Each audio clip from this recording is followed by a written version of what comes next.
వెంకీ నేను ఫిక్స్ అయిపోయా హైదరాబాద్ కి షిఫ్ట్ అయిపోతాం ప్రాపర్టీ అడ్వైస్ మీరే ఇవ్వాలి నువ్వు ఎలాగూ ఫిక్స్ అయ్యోగా థింక్ హైదరాబాద్ థింక్ వాసవి 30 సంవత్సరాల వారసత్వం 30 successful residential projects 17 state of the art commercial projects 1 కోటి చదరపు అడుగుల నిర్మాణం రాబోయే 5 సంవత్సరాల్లో 5 కోట్ల చదరపు అడుగుల నిర్మాణం కోసం అద్భుతమైన ప్రణాళిక మోర్ దెన్ 25,000 కస్టమర్స్ లక్షలాది మంది అభిమానుల నమ్మకమైన సంస్థ Vasavi group think Hyderabad think Vasavi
कोई बलगम नहीं, किसी तरह कोई परेशानी नहीं और कैंसर निकला। तो डॉक्टर साहब बोले कि देखिए आप स्मोक नहीं करती हैं और आप ड्रिंक भी नहीं करती हैं, तो ये पोल्यूशन है। Lung cancer cases are rising among non-smokers and younger people. Air pollution is a monster which is there posing an existential crisis for the human race. 60% of India's population doesn't breathe clean air, even as per the Indian national standards. Air apocalypse. Lung cancer is killing India's non-smokers. Streaming now. Start with the end in mind. You need to know where you want to reach. Every morning that we wake up, we are exercising our choice. The destiny is decided. The results are known that I'm going to win. Life of a goalkeeper is something which has always intrigued me. When you come into a stadium, this is the highest level of pressure. When I set out to do something, I decide in my mind that failure is not an option. What you feel very strongly about, those are the stories to tell. I have a mind which is absolutely restless. Mind and body are entangled sensations. That brings me back to golf. It's an amazing game. This is not a perfect game. You only learn from them. If you have a formula to a success, then you can replicate it. I feel this is my first step. I'm starting now. Winner is first born in the mind. I think, therefore I am. We are all about our mind.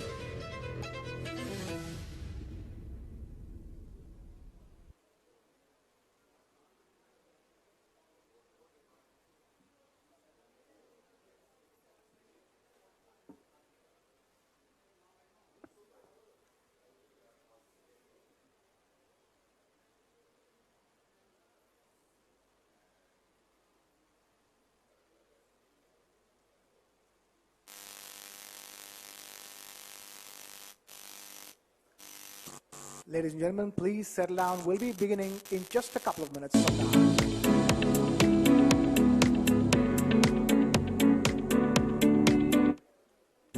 Requesting all standing outside to please walk in and start taking your seats and settling down. We're just going to be beginning in just a couple of minutes.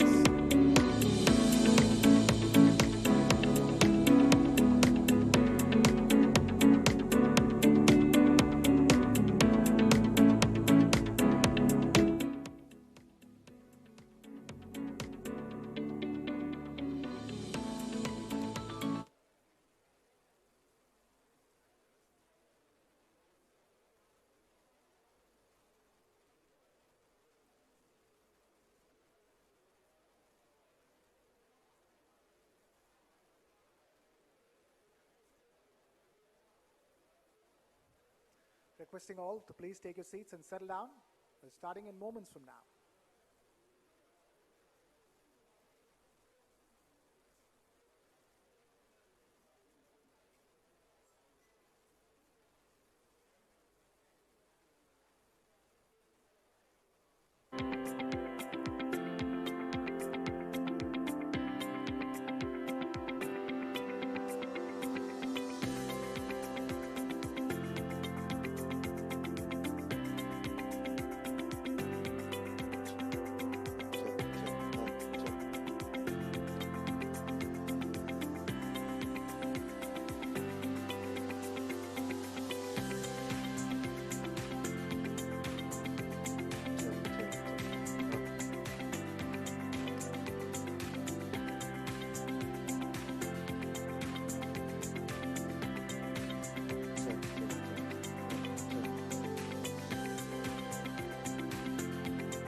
Hello.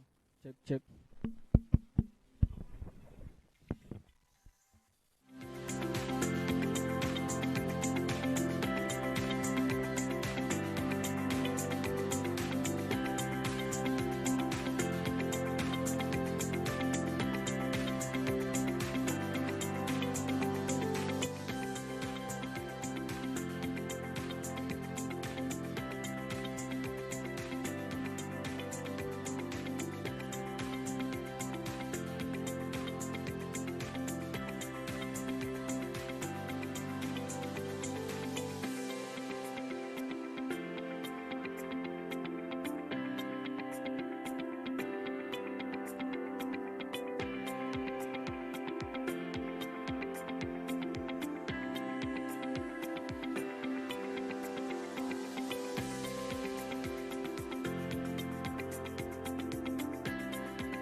requesting all to settle down. We're going to be beginning just now.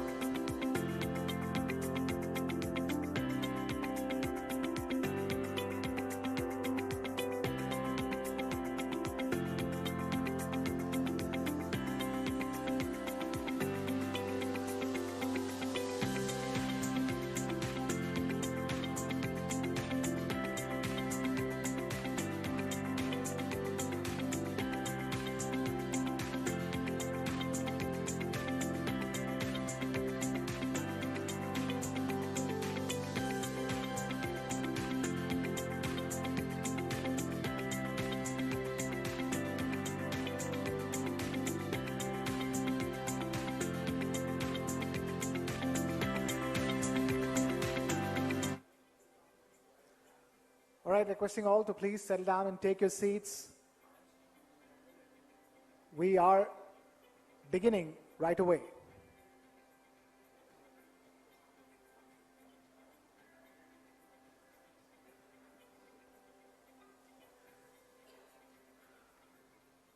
All right. Hello, a very good morning, a very warm welcome to all those who have come over here. It is indeed the Dakshin Healthcare Summit 2024, an initiative by TV9 Network and South First, a unique thought leadership conclave that is bringing together industry leaders, medical experts, stakeholders, and some of the biggest and brightest minds in India's healthcare industry for this summit. This is a moment now to say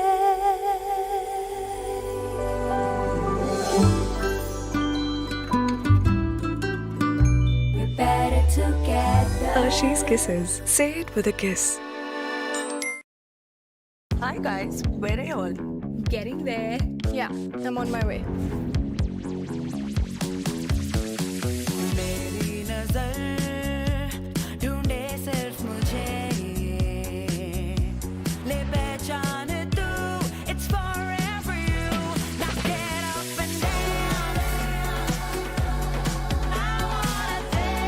The new beauty shopping experience. Tira, for every you. Download the app now. Using cutting-edge technologies. I don't have to name them, you know all of them. Artificial intelligence, machine learning, robotics, Internet of Things. All of these technologies are transforming healthcare in India and increasing its penetration and taking it to every single household in the country.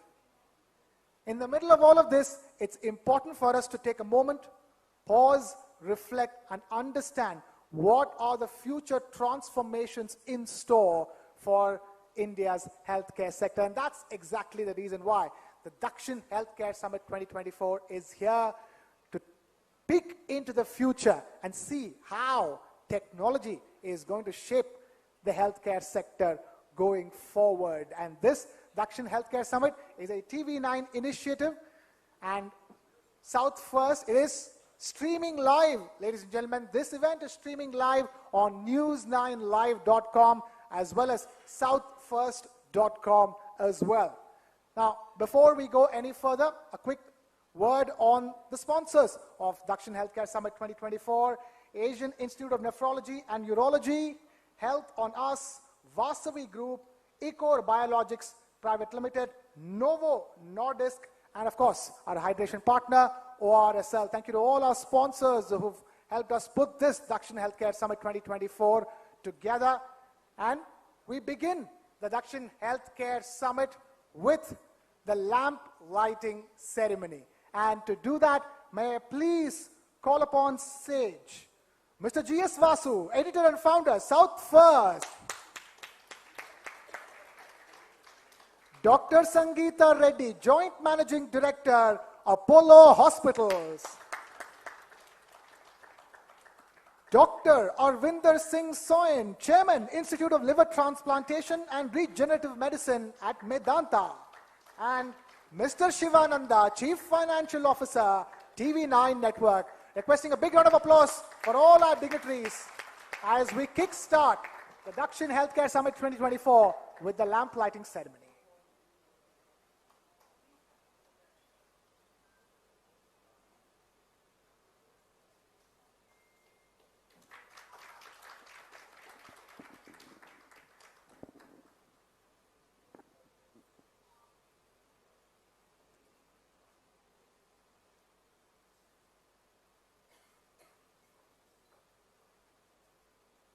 Ladies and gentlemen, huge round of applause.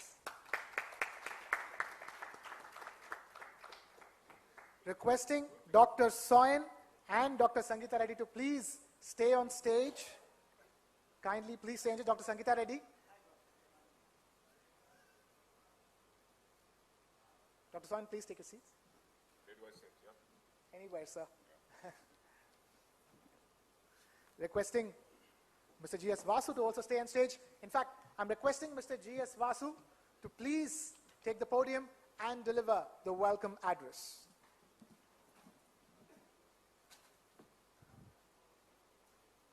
Good morning, friends.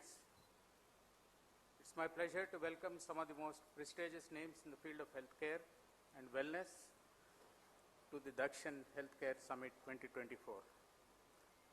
When we launched South First 2 years ago, we were particular that health will be among our primary focus areas, simply because it is a basic foundation of the world we want to build. In a country where affordable, effective healthcare continues to be a luxury for the majority, it should be a collective responsibility to strive towards access to healthcare to the last child in a remote village or an elderly person in an urban settlement. Particularly in the post-COVID world, the importance of health and wellness for all has become more defined. What we are attempting through this healthcare summit, brought to you by TV9 and South First, is a step towards dialogue, exchange of ideas, identifying problems, and finding solutions. Innovation has been the cornerstone of India's healthcare system in techniques, diagnostics, as well as technology. We at South First will always strive to bring together thought leaders for a better tomorrow. Dakshin Healthcare Summit looks precisely to achieve just that, to create some of the brightest platform for some of the brightest minds in the medical and allied services in India for a better tomorrow. I also take this occasion to announce that this will be an annual event that will grow bigger and more impactful. We have some of the finest doctors from across the country participating in multiple sessions through the day, and I request all of you to get the best out of it. Thank you very much.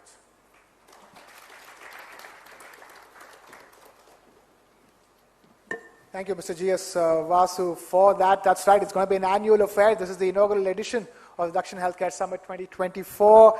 And now, let me call upon Dr. Sangeeta Reddy, Joint Managing Director, Apollo Hospitals, to deliver the inaugural address of Dakshin Healthcare Summit 2024. Ladies and gentlemen, huge round of applause for Dr. Sangeeta Reddy.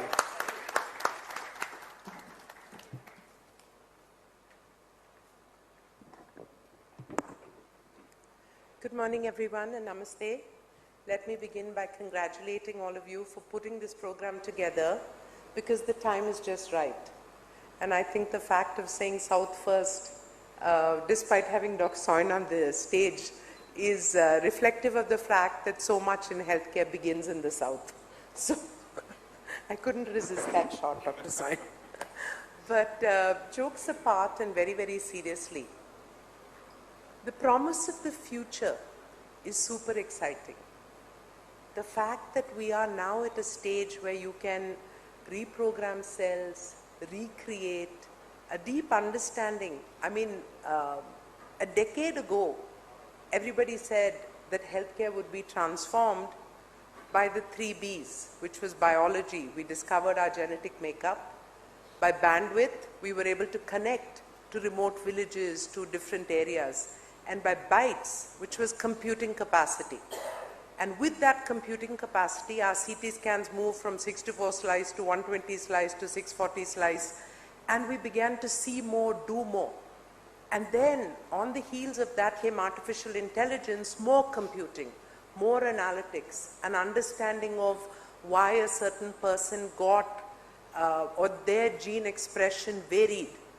And in the light of all that, with so many of these changes happening, and I think it was very well described, from robotics to artificial intelligence to stem cell to virtual reality. But the point I'm trying to make here is that I wonder how many of us have put a probable age on how long we're going to live. Anyone has some numbers? Is there 100 out here? 70. Definitely. Dr. Soin is 100. Perfect. 70 is too young. Whoever said that, please think some more. So this is a combination of something. A few years ago, I began to do what is called an abundance mindset. And Peter Diamandis' abundance mindset says that the world has an abundance of resources. Nobody needs to starve. It's a different sad fact that people are starving. That we have an abundance of medical capability. Nobody needs to suffer from many of the disease. And the knowledge which is progressing at this tremendous pace is creating a longevity mindset that many of us will live beyond 100. It's a different factor that on the other side, the World Economic Forum is predicting for the world jobless growth. So people are going to live longer, but the number of jobs or the productive work is going to go down. So it's rising or creating a completely different problem. Some super intelligent minds, maybe like Dr. Soin, Dr. Chandru over there, when they realize that their first career is changing, they start moving into their second careers because they use the knowledge they've garnered and keep productive. Many in the traditional form of things are retiring, but more importantly is that youth do not have jobs. So while this conference will focus on longevity, and I'm extremely excited about it, I always believe that conscious members of society, responsible members of society, must understand the juxtapositioning of unemployed youth, of jobless growth, and of longevity. Now jumping very excitingly into longevity and what I always like to term healthy longevity. About a year and a half ago, I had the pleasure of meeting Shimizu Yamazaki. This scientist, this Japanese scientist who is now in San Francisco, discovered what is called the Yamanaka factors. And what this did is that it takes a cell and helps to reprogram that cell into any cell that is required. What we saw in the lab was pluripotent cells were treated with the Yamanaka factor, put in conjunction with other cardiac cells, and started beating like a heart cell. If you look at it as a small test tube or a small actually Petri dish in the lab, it didn't look so exciting. But if you extend your imagination to the fact that if we could inject this into the hearts of 65 and 70-year-olds, and their heart muscle begins to perform like it did when they were 35, imagine what that would do. If you could inject this into a damaged, 2 years ago in Hyderabad, we had a young boy who had a racing car accident and damaged his spine. Despite 6 months of physiotherapy, of acute rehabilitation, he is just walking. But he will never be a racer again and never get those reflexes again. Imagine if we could give him one injection and change the course of his nervous system. So the possibilities of what is evolving is tremendous. And this evolution is happening in various stages of science. I'm sure Dr. Soin is thinking, I'm going to be regenerating liver cells, and therefore at some stage he will not need to perform liver transplants. I predict that in 20 years from now, we will not be doing the joint replacements that everybody is doing routinely, because we would have treated it much earlier. Whether we're doing stem cell injections to regenerate cartilage, we're using AI to do gait analysis and therefore gait correction and prevent or reduce the extent of wear and tear on the joints and change the way we live. In addition, there are multiple factors. It's not just the knowledge and the awareness. There's an entire aspect of controlling the environment. The microplastics, which have become a part of our body now, and Chandru and I were talking about this a little earlier, will we modify the detection of microplastics, the treatment of microplastic, will be put bacteriophages into our systems, therefore they're eating up the microplastic before they become part of our body. There's a transformational way of looking at things, And we are on the cusp of that across the universe and definitely across our world. And so I'm extremely excited, when I heard the topic and Dr. Soin called me and I heard that, you're talking about this, I was very, very excited because I also believe that this is India's time. There's some reasons which lead me to believe that. It's not just the fact. Some of you who saw today's Economic Times, the big four again have all Indian leaders on top of them. McKinsey has just selected an Indian, a native Indian, as the head of McKinsey Global. So what I'm referring to is the brain power. We have the capability to think, to analyze, to work hard, to research. And yet our researchers are doing fantastically in NASA and global positions. How much more can we enhance what's happening in India? Now, interestingly, on the health side, we have the data.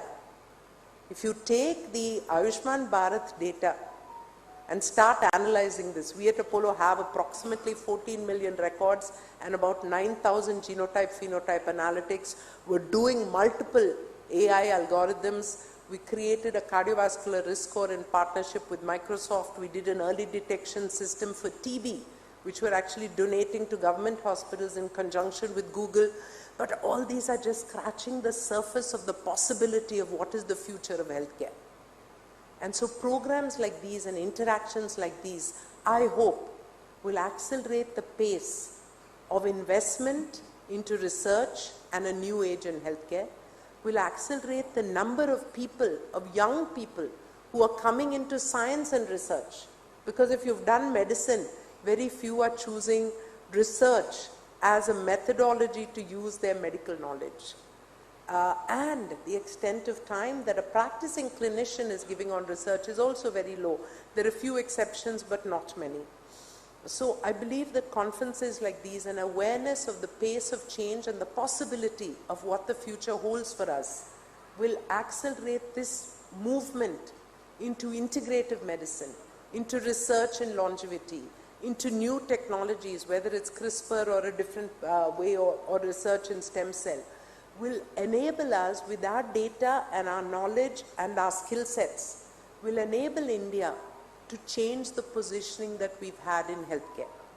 For many years, we at Apollo took great pride in saying we started in 1983 and we telescoped the developments of the Western world.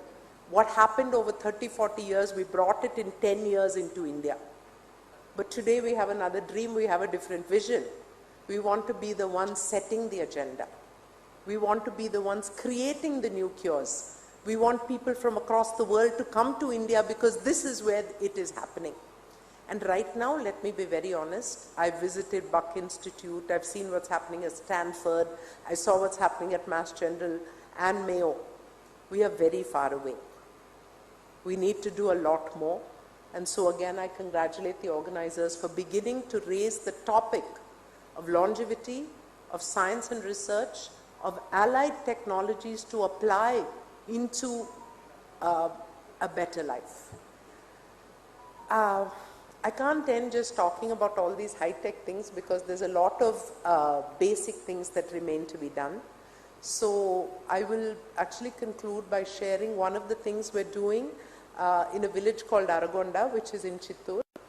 We began this program about 20 years ago, actually 24 years ago, where we started a small hospital. The villagers there told my father, "You've put up all these things, what have you done for your birthplace?"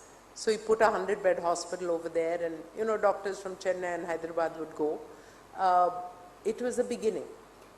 In the year 2000, when Bill Clinton visited Hyderabad, he pressed a button connecting telemedicine, using telemedicine to connect Aragonda to Hyderabad and to Chennai. We then created a rural insurance so that the villagers had access to that. We then said we may be thinking of tertiary care, but what is needed greatly in Indian villages, and this was 24 years ago, but it still remains the same, is a focus on the social determinants of health. So we created clean drinking water supply, which is now run by the youth of those clusters of villages, nutrition, preventive healthcare screening, whether it's mammogram, cervical cancer, cataract surgery. So a series of proactive health initiatives. So why I'm concluding with this is, while we are aspiring to do AI and stem cell and regenerative medicine in the same breath, we need to ensure that our knowledge that we currently have, this topic that we are speaking about over the days, about the acceleration from bench to bedside, or to keeping people out of the bedside, keeping them healthy and active. But what we also need to do is to ensure that clean water, sanitation, nutrition, and preventive, proactive health screening programs tackle what is the tsunami of non-communicable disease and ensure that we are finding these early. Because every time a cardiac surgeon does a bypass on 3 vessels and a cardiologist does stenting for 5 vessels, the question somewhere in the mind is, where was this patient when his first vessel was getting blocked? And when 65% of the cancers we detect in India are in stage 3 and stage 4, we need to ask ourselves, why didn't we find them in stage 1, and why didn't we prevent this cancer?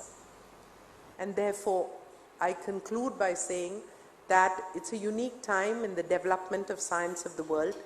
It's a unique time in the opportunity that we as healthcare professionals or people passionate about a better healthcare need to focus on the basics, need to enhance our infrastructure, need to continue to look at preventive healthcare and preventive medicine and regenerative and the future of medicine, focusing on not just longevity, but healthy longevity, not just healthy longevity, but healthy and happy longevity. All the best to all of you. Good luck and namaste.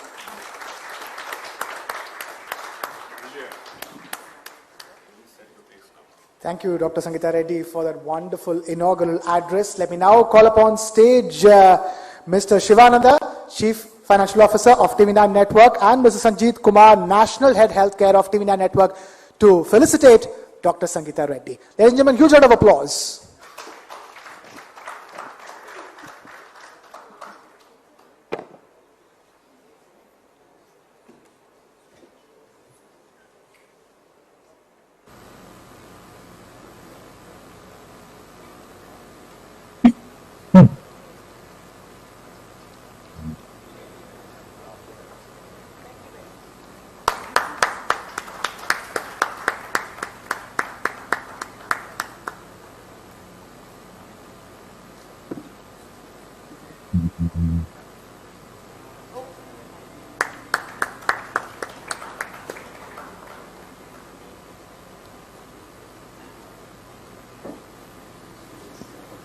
Thank you, Mr. Shivananda and Mr. Sanjeet Kumar, for that. And with that, we get started on all those important discussions I alluded to in the beginning. It's time to begin the confluence of minds and thoughts at the Dakshin Healthcare Summit 2024.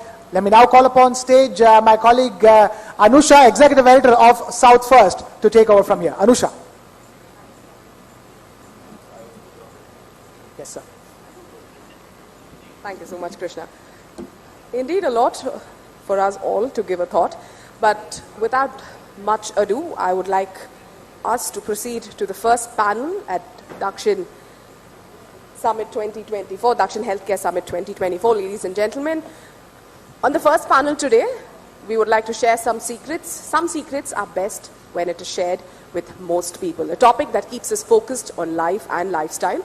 The secrets of longevity, unraveling the science. And to throw light on the subject, we have a dazzling panel of experts. It's our pleasure today to have amongst us Padma Shri Dr. Arvinder Soin, surgeon, scientist, innovator, health tech entrepreneur and investor. He's the group chairman and chief surgeon at Medanta Institute of Liver Transplantation and Regenerative Medicine in India. Joining him in the panel today are Mr. Prashant Prakash, managing partner and founder of SL India. Dr. Vritti Lumba, she wants to live 100, because I saw her hand go up when Dr. Sangeeta Reddy asked. Dr. Vritti Lumba is program head, Fortis Cancer Hospital at Fortis Healthcare. Dr. Manveer Bhatia, director and founder at Neurology and Sleep Center, New Delhi. Dr. Umair Khadir is joining us all the way from London. He's Clinical Process Lead Physician at Hook, Dr. Deepak Saini, Professor of Department of Developmental Biology and Genetics, Convener, Longevity Institute at Indian Institute of Science, and Mr. Saurabh Khusrushahi, Founder of SOFIT. I would like to hand over this panel to Dr. Arvinder Soin, who will be moderating this panel. I request all the panelists to please take their seats on the dais.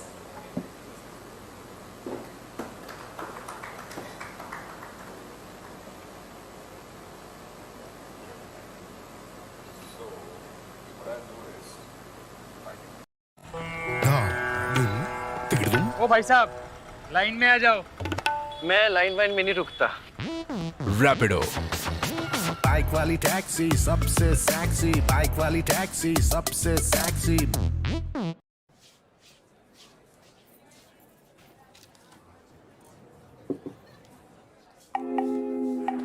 चांद पे भी तू पहले और यहाँ पे भी तो why the long face zero gravity but also I am pissed moon selfie भी नहीं लिया मेरे साथ मुझे तो सब भूल ही जाएंगे ना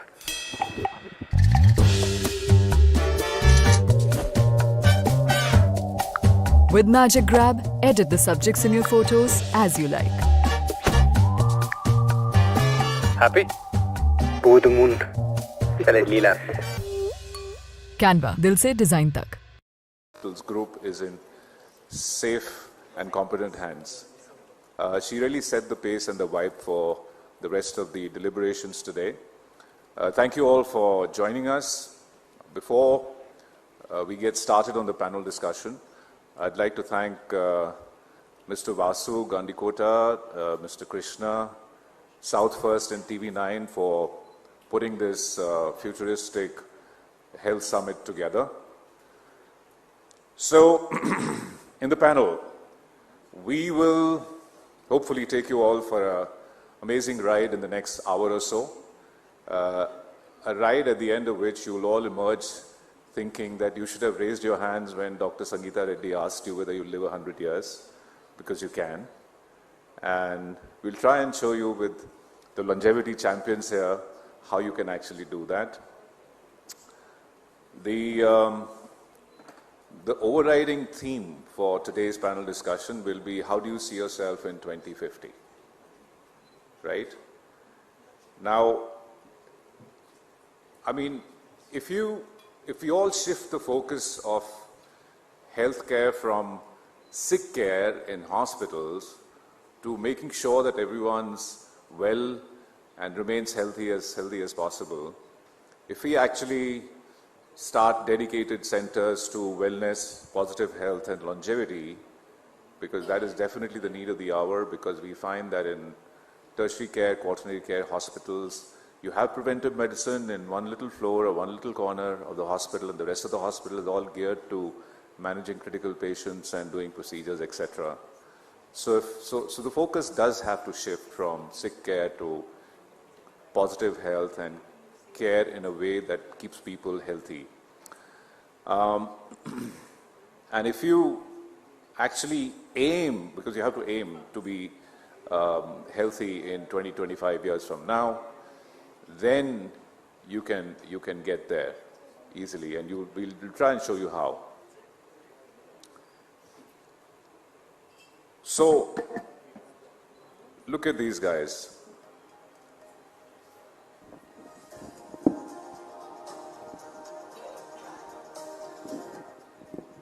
We don't have to dim the lights. I think the lights can be fully on.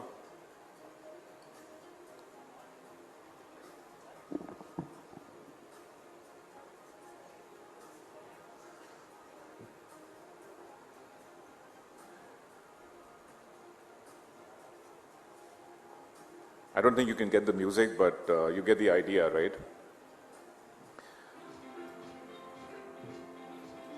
So we all want to be, that's okay, you can tone down the music. So we all want to be disease-free, we want to be strong, we want to be happy at the end of 25 years from now, and even beyond. And we'll try and show you how you can actually do that. So currently what happens is that, let's say none of us believe that we'll live 100, but we do believe that we'll probably live, people in this room and those online will probably live about 80 years, 78 to 80 years, right?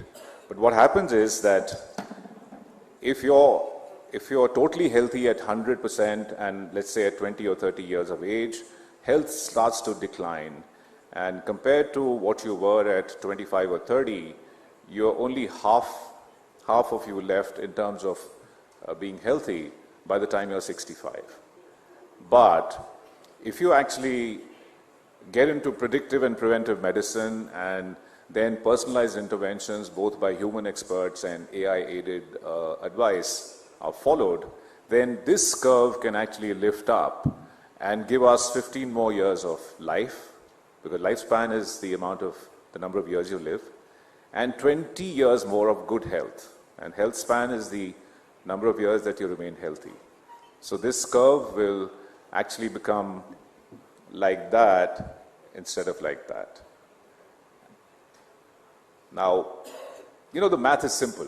We actually have the science today to make this happen. And I'll just show you how. 25% of us will die from an MI, heart attack.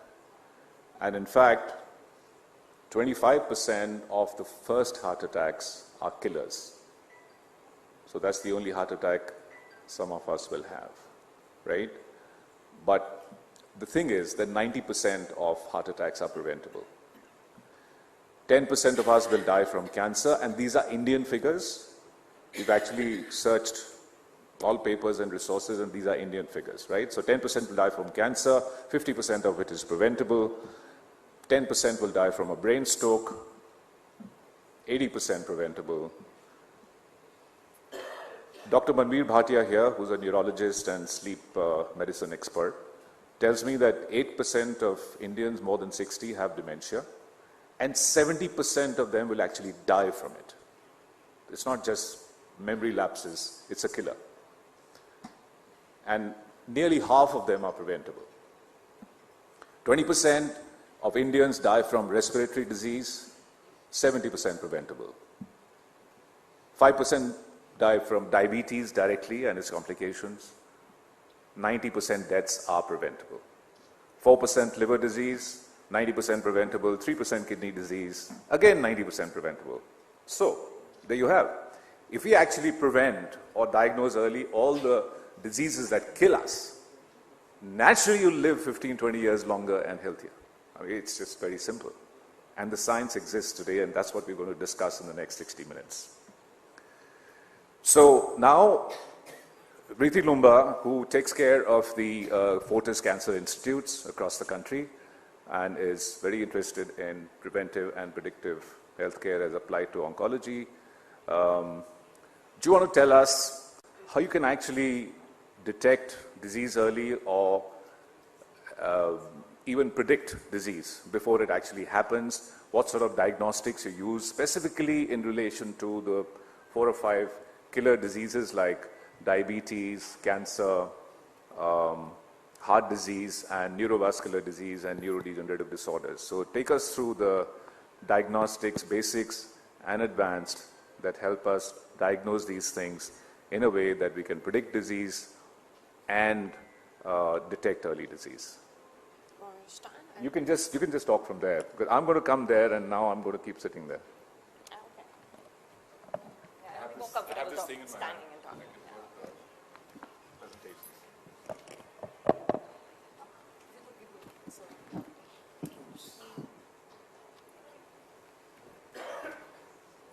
Hi, also thank you, Dr. Soin, for that question. I think what you've already set the tone for the day started from Dr. Sangeeta Reddy's talk and to your initial context of setting the preventables, and when I deep dive into the predictable and the preventable, I would first want to refer to the 4 horsemen that we would all end up landing with as we age. And now from those 4 horsemen, from four of those horsemen, I would want to start with the metabolic syndrome. Now, metabolic syndrome per se was something that was developed as a cluster of problems, which are very, very basic. Today, we talk about cholesterols.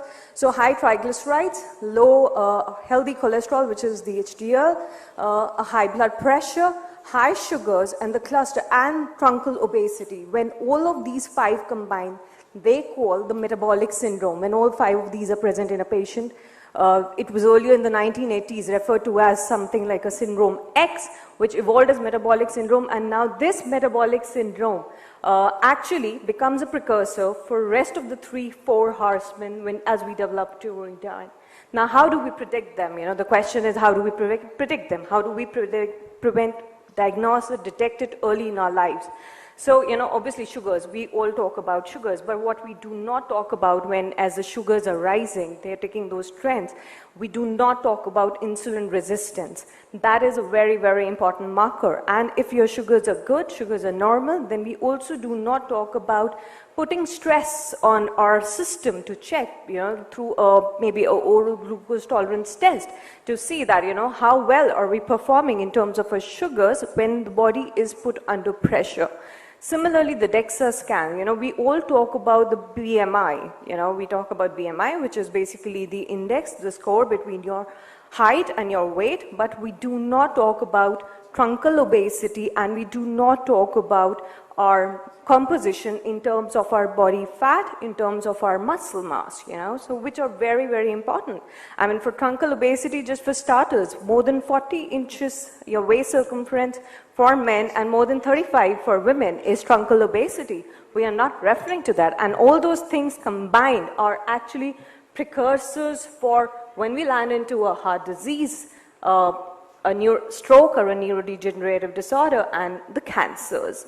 Now, obviously, this metabolic syndrome is, I'll want to spend 1 more minute on metabolic syndrome, because now this is where the problem is. This is where the problem is when I say that it increases the risk of cardiac problems by around 70%, 75%. So close monitoring of blood pressure becomes very, very critical when we talk about heart disease, because atherosclerotic disease, once set in, reversal is another thing. But if we just monitor our blood pressures, as simple as that, and if we have a genetic predisposition by virtue of having a parent or a sibling who's gone through a heart attack, there should be nothing that stops us from a CAC score. Now, if there is calcium in your coronaries, we are pretty late in the day, but that is like a very, very big red flag. And it's an absolutely non-invasive procedure. One can just go through. And if there is, if you want to go 1 more step further, a CT angio is something that is a very, very definitive result, that gives you a very definitive response. Now, AI has come into play when the sensitivity of your CT angio is far more, it can pick up a soft plaque of up to, a 10%, where that, those are the soft plaques which dislodge and cause an MI attack. And when Dr. Soin says that, 25% of people's first heart attack will be their last. That is a very, very alarming figure, and we all need to be prepared to not land up in such situations. And I think the famous singer KK, he shook the industry, he shook the country, he was just doing a performance, and when he had an MI, and we all know what happened after that, it was his last. So obviously all those scary, and it was almost a similar time when a sultan in Dubai had a similar episode. I think it's all time, we are sitting all on ticking bombs, and all we have to do is just those 5 tests, check your cholesterols, check your regular monitoring of your blood pressures, your truncal obesity. If you have truncal obesity reversal, that's absolutely reversible, right? You just have to put in right measures there. And there are obviously there are more advanced lipid testing when you go into the details. When you talk about stroke and neurodegenerative disorders, MRI. Again, today there is a trend of, in the West, they're talking about whole body MRIs with MRI in the brain, which is with AI enabled, which is more specific, which will be able to pick up the early signs of your dementias and all the neurodegenerative disorders setting in.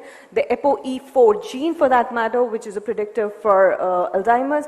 And when we do all of this, and as I come to cancer screening, now there's a lot being spoken about cervical cancers. I have not put it here, but seeing the audience, I'm quite intrigued to ask a question. How many of you have taken the cervical cancer vaccination? Yeah, so the cervical cancer vaccination is, and how many of you think only women need a cervical cancer or HPV vaccination? How many of you think only women need cervical cancer vaccination or a HPV vaccination? Men need it too. Yeah, so because it is a virus and men are not immune from the virus. So the right age group, which is, the West, they say about 9 to 15 years of age, cervical cancer vaccination. Now, cervical cancer is one of the most preventable cancers. 87% prevention with the cervical cancer vaccine. And obviously, it is one cancer that is happening because of a virus. So it's only about early detection of that virus. I'm going a little detail more in cervical cancer, but yes, the idea is early detection. There is so much that is preventable just by being knowledge, just by being awareness.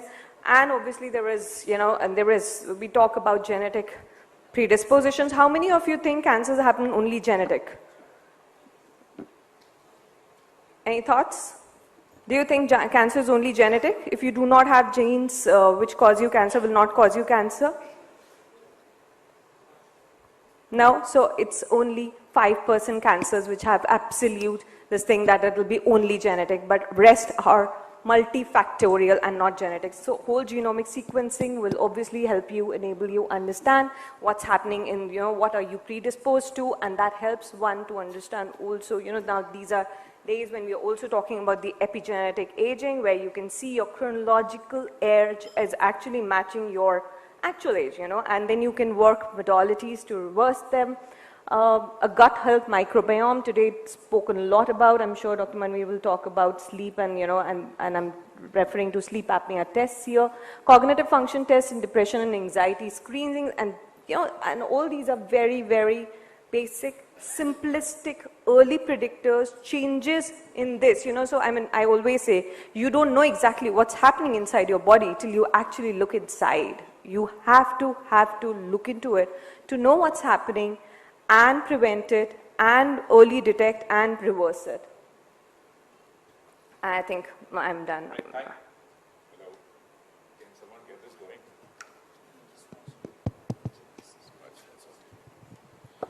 Yeah, thank you very much, Riti. So, Umair, it's your turn now. Riti has nicely set the stage and told us what diagnostics you can use to predict disease or diagnose the 4 killers early. And these killers again are diabetes, cancer, neurovascular disease and cardiovascular disease. Would you like to take us through all the lifestyle changes, modifications, drugs, supplements that can actually used in a personalized fashion once you do pick up a risk for someone to have one or more of these diseases, or for that matter, detect them early? So, Umair Kadir from London, Hook London. Hook London is a famous longevity clinic, and Umair is a full-time longevity physician.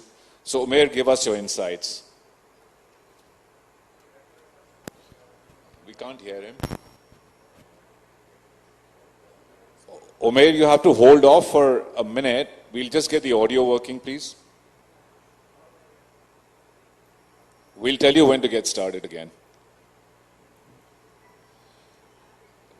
Guys, we're going to ask you a lot of questions. We're going to have some voting. We're going to make you all stand up for different things that you do or you don't do. Yeah, I think in the interim we can have everybody stand up for once. Yeah, and you all have to participate.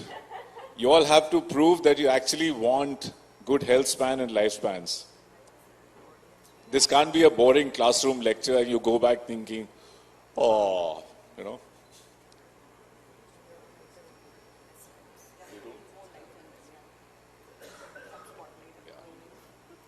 So guys, tell me when you're ready for Umair. Umair, do you want to try now? No, we can't hear him.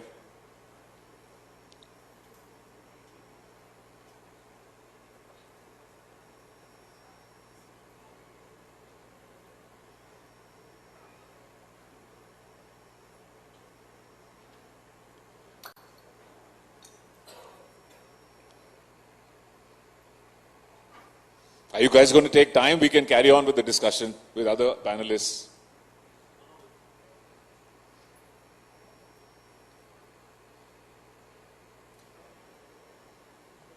It's just falling nicely in sequence because Vriti outlined the diagnostics and, I was hoping Umair will tell us about the interventions.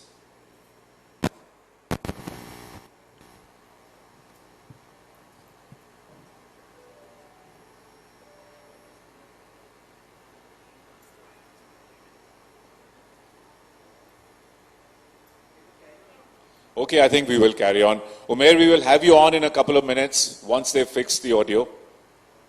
Stay tuned.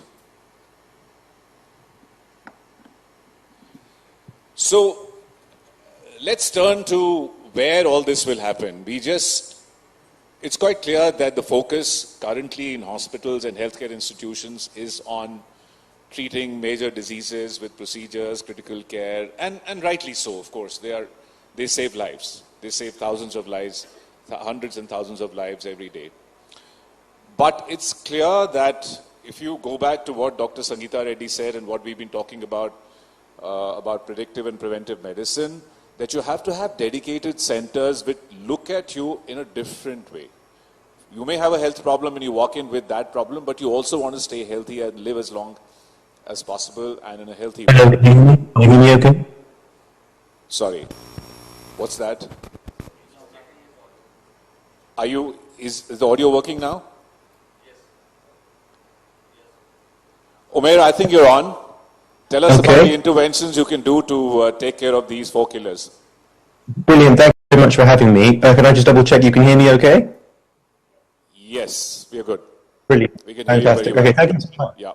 Thank you for inviting me on, and thank you for setting the stage already for some very important discussions.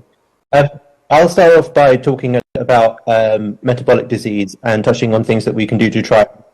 So I think Vriti has already talked quite a lot about what it is and why it's important to try and target it. I suppose the way that I would talk about it is in 3 different steps. So, sorry, can you still hear me okay? Is that okay? Okay, sorry. So the first way to discuss this, it would be in terms of lifestyle intervention. So one of the main reasons that it causes a problem is that most people are unaware that they're actually even entering metabolic syndrome. There's no real symptoms to it. We end up getting central deposition of fat in the abdomen. We end up getting a slowly creeping blood pressure. We end up with raised cholesterol and triglycerides, but we don't really see any symptoms of this. And we talked earlier on, Brittany mentioned about insulin resistance. And again, there won't really be signs and symptoms of this unless there's labs or diagnostics to check this out. One of the things that we can do is control our nutrition. And I suppose the 2 important concepts that I'd like to introduce are things called satiety index and feeding windows. So a satiety index, the best way to understand this is how many times have you been sat at a table and you've looked at the food in front of you and you're just about okay, you're no longer hungry, but actually you think, you know what, this food looks delicious. I think I'm just going to finish the rest of the plate anyway, and just because people are serving, I'll get another plate too. So you end up, every time we eat at a sort of a 10 out of 10 sort of fullness, because we're just used to it. Food abundance is so much of a problem now. And by having a satiety index, once we're hungry up until we are no longer hungry, and then we sort of put the food away or don't eat anymore. It's one of the simplest interventions you can make to try and help. Feeding windows as well. So obviously people talk a lot about intermittent fasting and how that can sort of help limit the food intake that we have to stop overconsumption. And there is evidence that you can limit this by sort of sticking to a 10-hour window, simply because there is just a limited or finite amount of food that you can eat in that sort of short period of time. Other things we can do is increase our protein intake. Protein is a building block of muscle, but also is one of the substrates that sort of keeps us fuller for as long as possible. So aiming for about 1 to 1.5 grams per pound of body weight is a good metric to go by. And it will also have impact when we come to sort of resistance training as well. The other thing we can do is increase our fiber intake. Fiber, again, keeps us nice and full and feeds that gut microbiome. And aiming for about 30 grams a day of fiber can be really helpful. Obviously, most diets don't really contain much fiber, so rapidly increasing that may lead to some unwanted side effects in terms of bloating and abdominal discomfort. But ultimately, slowly building to that will be really helpful. Medication-wise, drugs-wise, there are lots of hype medications that are out there, and they all have a fantastic place, and it's amazing that we do have some of these medications. So obviously the one that's on a lot of people's lips is things like GLP-1 agonists like Ozempic, or the newer ones like Mounjaro, and they are very, very effective, and they do help people lose weight, but without laying that foundation of nutrition and physical fitness, about 2/3 of people just gain the weight straight back as soon as they've stopped that medication. So it's really important to put in those principles for nutrition and fitness that I think are going to be talked about a little bit further on in this discussion too. There's also evidence of medication like flozins, which are SGLT inhibitors, like dapagliflozin, and they have also shown some evidence in terms of longevity, but in populations that are sort of diseased, such as those with heart failure and chronic kidney disease. But it may be one for the future that is emerging that can show some promise. So ultimately, there's a lot that we can do, and by limiting the syndrome and limiting these symptoms that you can get early on with using some of these interventions, you can stop that progression to then moving on towards cardiovascular disease. So I'll move on to cardiovascular disease now, and it's as we had alluded to earlier, these conditions are sort of interlinked. When you start on the path of one, you can develop the other. So metabolic disease will inevitably lead to risk factors that develop cardiovascular disease, which will both combined lead to risk factors that can cause cognitive decline, and that can also lead to metabolic being obese is a risk factor for having developing cancer as well. So in this slide, you can see me there doing a VO2 max test very poorly. But essentially, what we need to do in cardiovascular disease, again, is institute some factors that can try and help. So from a nutrition point of view, salt. And we know that there is a lot of salt in our food. Some is hidden, some is visible. But simply limiting our salt intake. So a study showed that from a high salt intake, which was around 2.2 grams per day versus 0.5 grams a day, if we switched from that 2.2 to 0.5 grams per day, you could have an equivalent blood pressure reduction as if you were adding in a blood pressure medication, which is significant. Not only that, but weight loss. If you were to, for every 1 kilogram of weight loss, you can get about a millimeter of reduction of blood pressure. So if you were to reduce your salt intake and lost about 10 to 12 kilograms of weight, I'm assuming you were overweight in the first place, you sort of almost added in the equivalent of 2 blood pressure medications worth of blood pressure lowering interventions just from your lifestyle alone. So that is a significant thing that we can try to introduce to try to limit your cardiovascular disease. From a fitness point of view, which I'm sure will be talked about later on, but adding in some zone 2 training, some cardiovascular exercise, which basically means training when your heart rate is working just above the comfortable zone, where you can still complete sentences, but you're working hard enough. And doing that regularly has been shown to also have massive benefits for the cardiovascular system, building out our aerobic capacity. And we know that those that have a higher VO2 max have a longer health span and lifespan, especially seen in athletes. In terms of medications, there are new medications, and we know just linearly, the lower our LDL cholesterol, the lower the risk of cardiovascular disease and the lower the risk of major adverse cardiovascular events like heart attacks and strokes. So we can use those diagnostics that Virti alluded to earlier on to decide how aggressively to lower the lipids, and it may not be the same for everyone. So for some people, they may have a family history, they may be smokers, they may have just a genetic predisposition by having a higher level of lipoprotein A, which decides how sticky their cholesterol molecules can be, and therefore they may need a more aggressive strategy to reduce their cholesterol levels.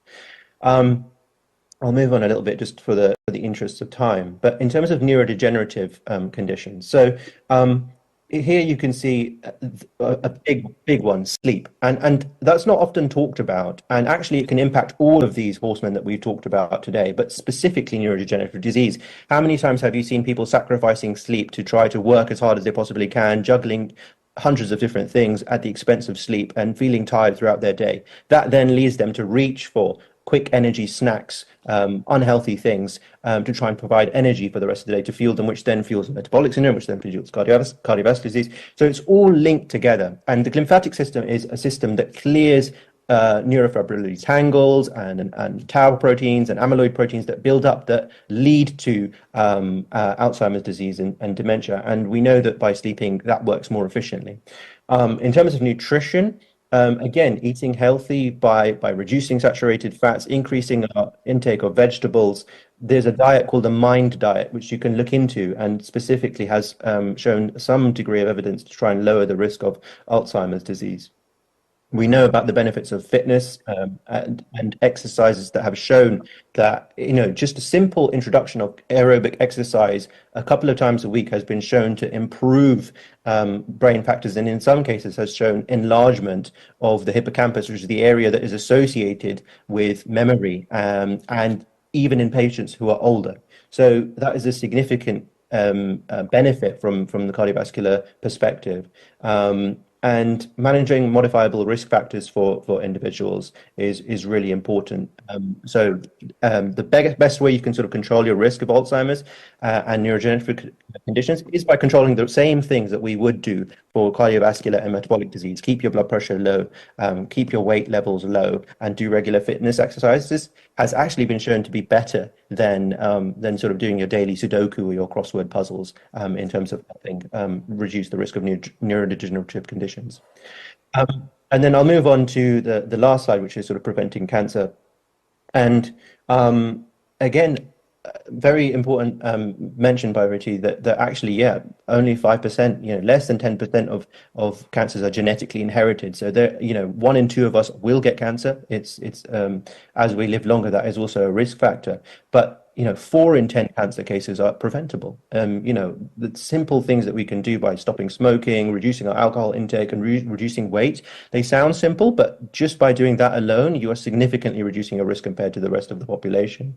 Of course, most of cancer is about trying to get it early. And we know that the earlier you catch it, the better your outcomes will be. And there are newer tests that we can do to try and catch this early, as well as, engaging in screening programs, engaging in proactive tests, as we mentioned, turning up for your smear test, doing your stool test to check for, is there microscopic amounts of blood in my stool? If you're getting symptoms early, just making sure that you have a set of labs, making sure that you've seen your doctor and you're regularly up to date. And if anything runs in your family, making sure you pay more attention to that. So ultimately, there are a number of different things that we can do, and all of these are sort of overlinked. And you'll see that actually a lot of the interventions are quite similar for each area. But ultimately, they are all interlinked, and there is a significant amount that we can do to try and target them. Thank you very much, Umair. So as you've all heard, the theme is common. You have to be the right weight, you have to eat the right things, you have to avoid the wrong things, and you actually land up preventing cardiovascular disease, neurovascular disease, and even cancer.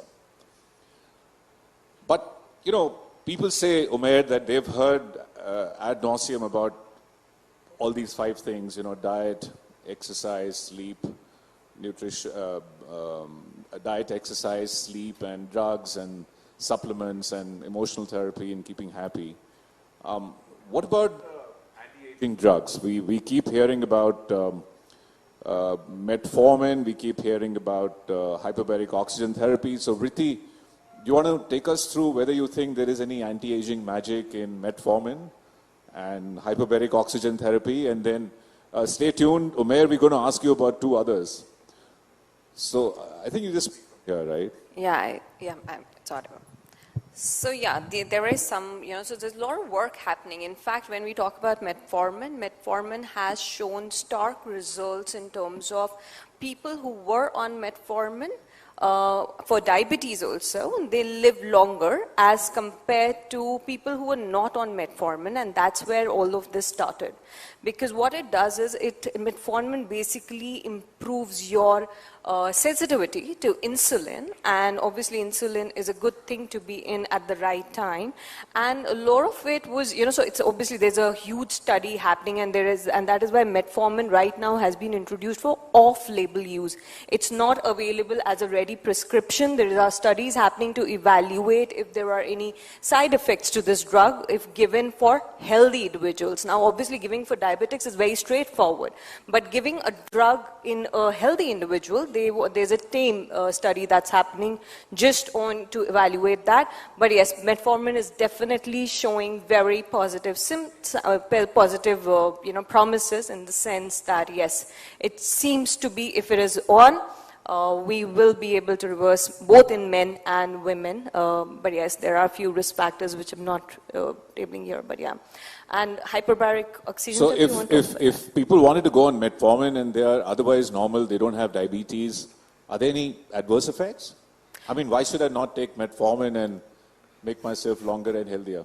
Now there are, so there have been very remote cases where there have been early, specifically in women, there has been detection of cancer, incidence has been found to increase.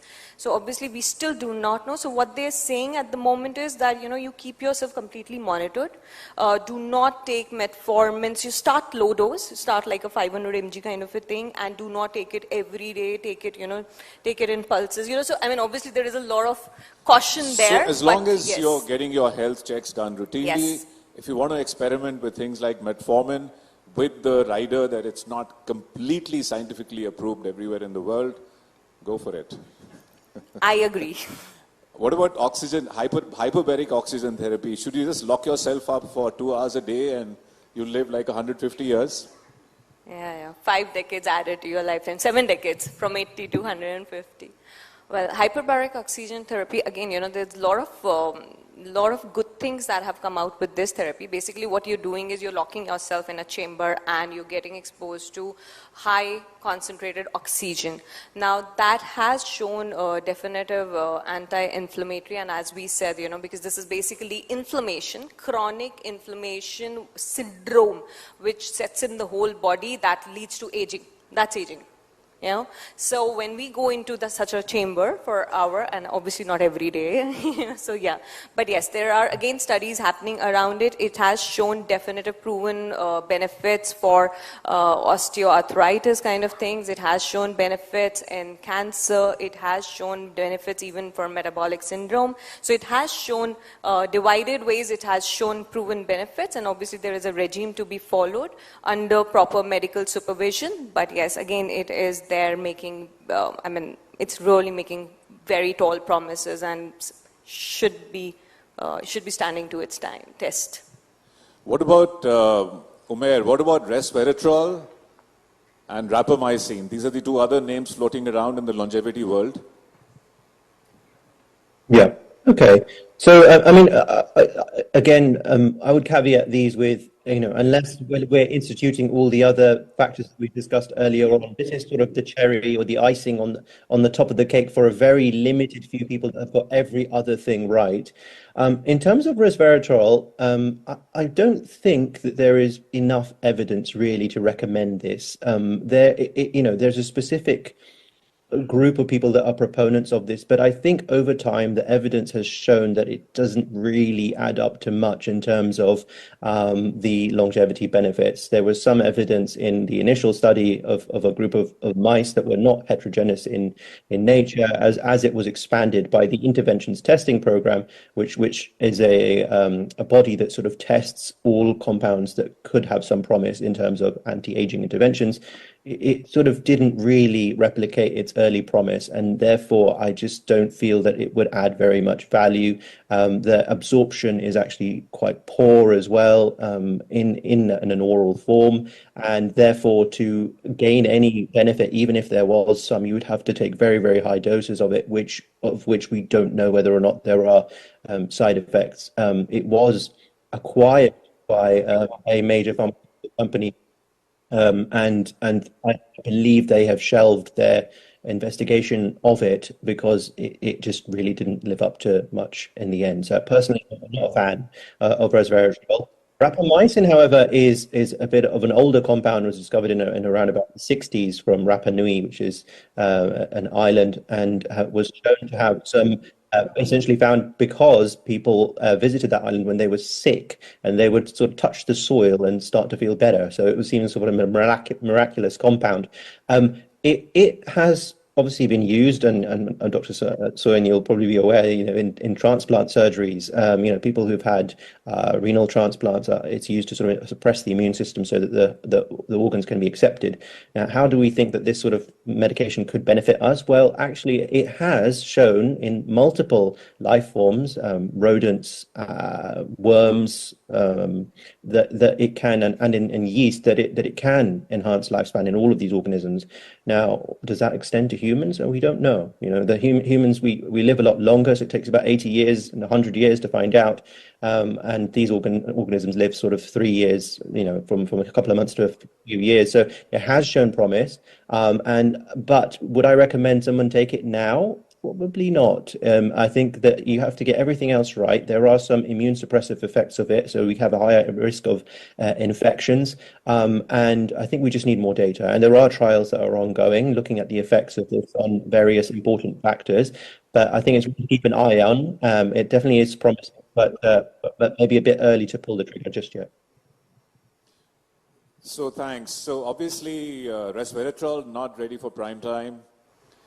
Rapamycin, little more promise, but it has some side effects. And believe me, I use it every day on transplant patients. And in fact, there was an interesting study that questioned the enhanced survival with rapamycin in a certain cohort of transplant patients on its anti-aging effect versus its immunosuppressive effect. This was like published 4 or 5 years ago, not recent. I mean, not very recent. So I think ventures funding has gone up to 4 billion plus in the US in 2022. And the anti-aging drugs and longevity drugs market is actually totally exploding. And that's in the US. And when I compared the mortality figures of what happens in the US to kill people versus what happens in India, it's very similar, except for TB, which is 10% of mortality, but everything else is very similar, like I showed you in the earlier slide. So do you think these institutions need to come up in India? And the reason I ask you is, guys, Prashant is a leading early investor. So tell us about how investors look at this. What boxes do you have to tick to get money to start these centers? Thank you, Sunan. I think it's more like 7 billion over there. Just Altos Labs got 3.5 billion in 2022. So it's a different orbit there. But I think in longevity, there are broadly investing, there's two spaces in my mind. There's longevity now, and then there's longevity now, and then there is longevity next, right? So longevity now is where I would put these 3 large areas. One is the longevity clinics you spoke about. I think there's a blurring of lines between the pharmaceuticals and nutraceuticals. So I would put that as second area that we are investing in. The third area is devices for red light therapies, mitochondrial health, hyperbaric, all of these areas, right? And there's a fourth area, which is the most fertile area for investing, which is skin, right? So if you ask me where has everybody made money in anti-aging today, it is in skin. And whether you believe it or not, if there is one area where age reversal has been demonstrated, it is with skin, right? So let's so right, because you may look very fit and you may be absolutely healthy, but if you look like an old hag, then people will still not know that you're actually healthy inside. Yeah, and important to look good, I guess. And there have been actually trials done where they've looked at, what does the feeling of how you look do to your healthy longevity or health span. It makes a difference. So anyway, that's a whole nother discussion. But I think what's the difference between a longevity clinic and, functional medicine doctors have been there forever. Preventive health has been there forever. What's the difference, right? I think there are two big differences. One, it's the business model, right? The business model is predicated on this idea of membership, right? Why membership?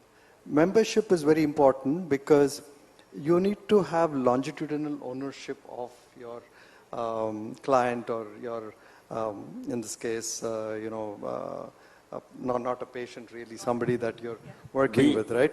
I like to call them wellness seekers. Yeah, wellness seekers. Now, longitudinal ownership is, is not inherent in our health system, which is very sick care and episodic. I mean, that's the way we kind of look at our in that care patients, and in that case. So I think the membership model is something that is popular now and also called as concierge medicine, whatever. And there's enough proof that these are very, very here and now revenue models. So I think you will get a lot of early money in India go into this area. And you will see a lot of longevity clinics mushroom. But the problem is, are people really going to do justice to this 3 Ps, right? This idea of personalization, this idea of being preventive, and this idea of being, participative. And when I say participative, one of the big problems with the current health system and why it's not possible within a hospital is because of the silos, right? So what's the difference between the way a longevity clinic would work?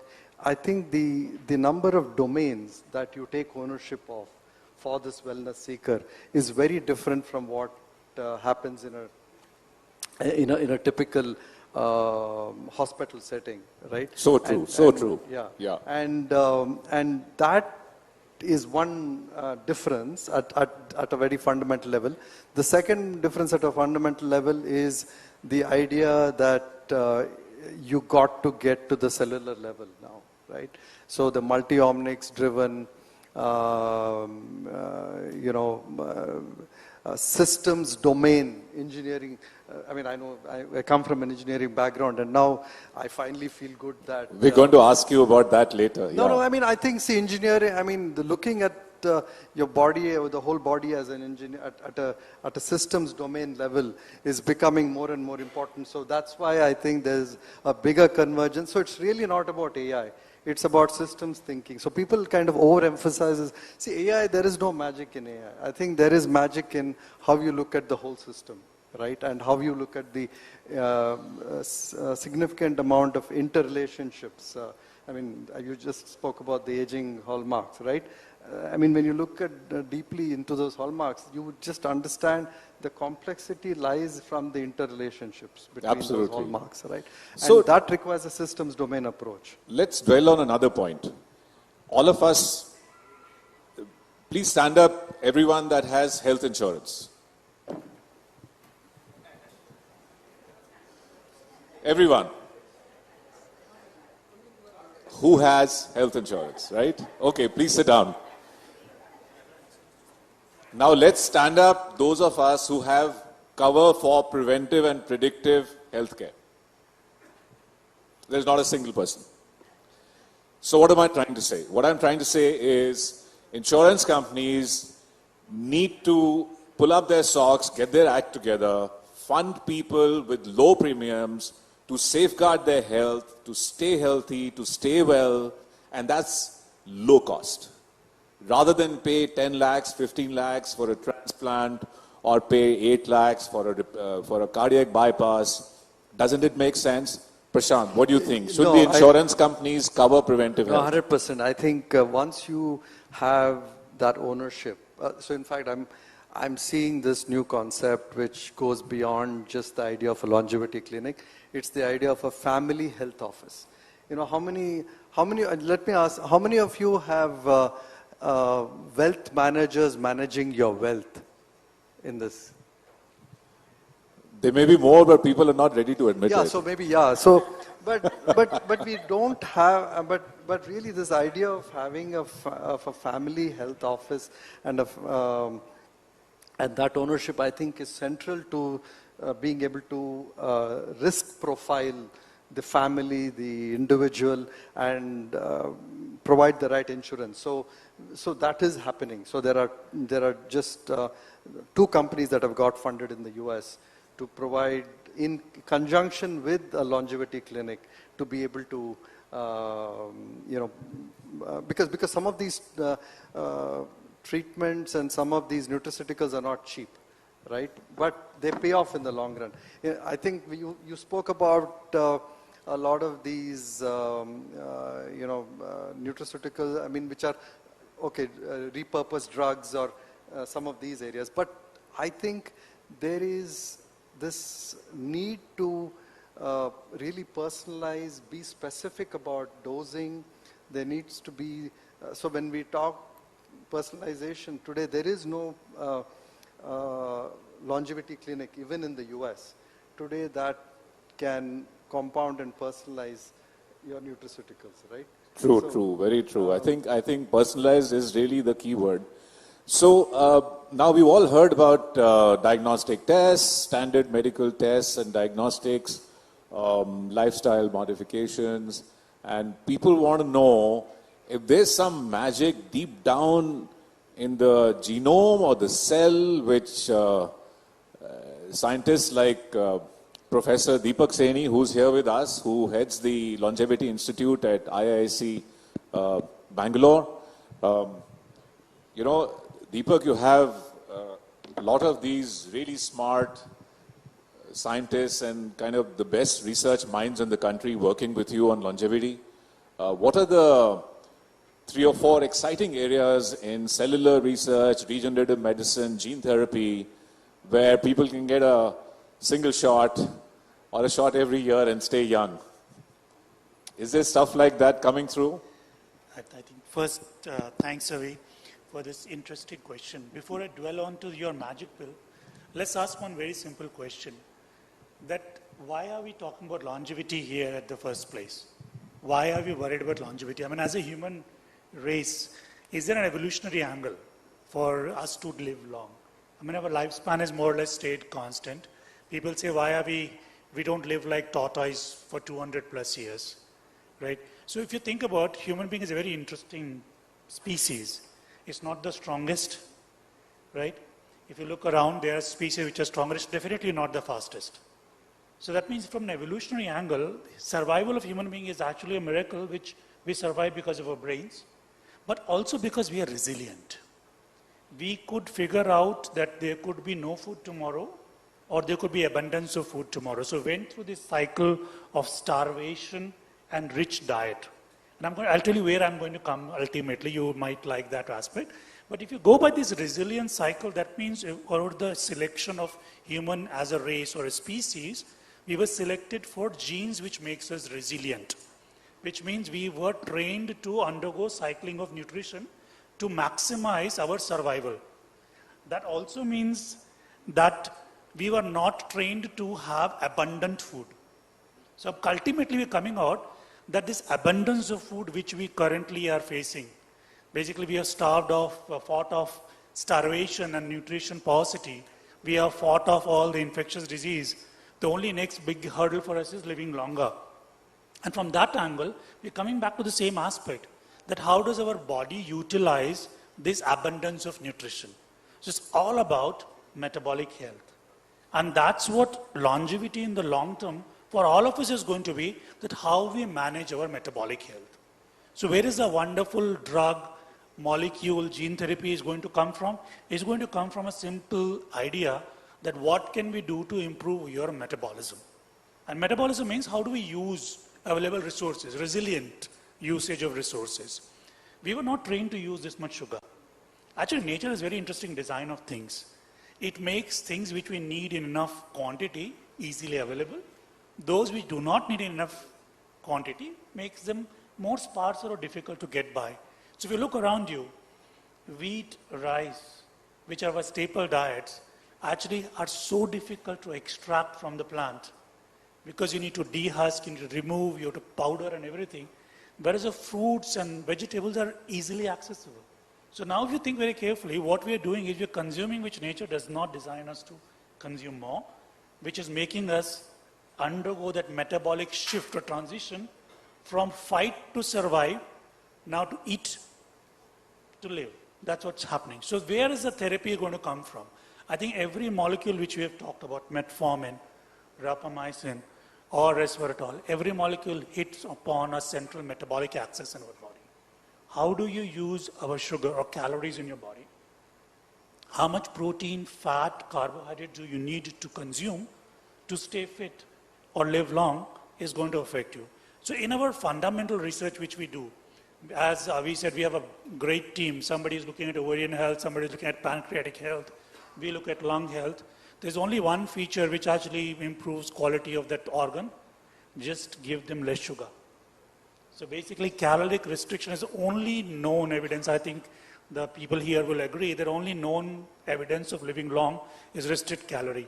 But I've also been told by a lot of people, I mean on a passing by, that no fun living that way. So I think longevity is battling fun, and it's not going to be easy.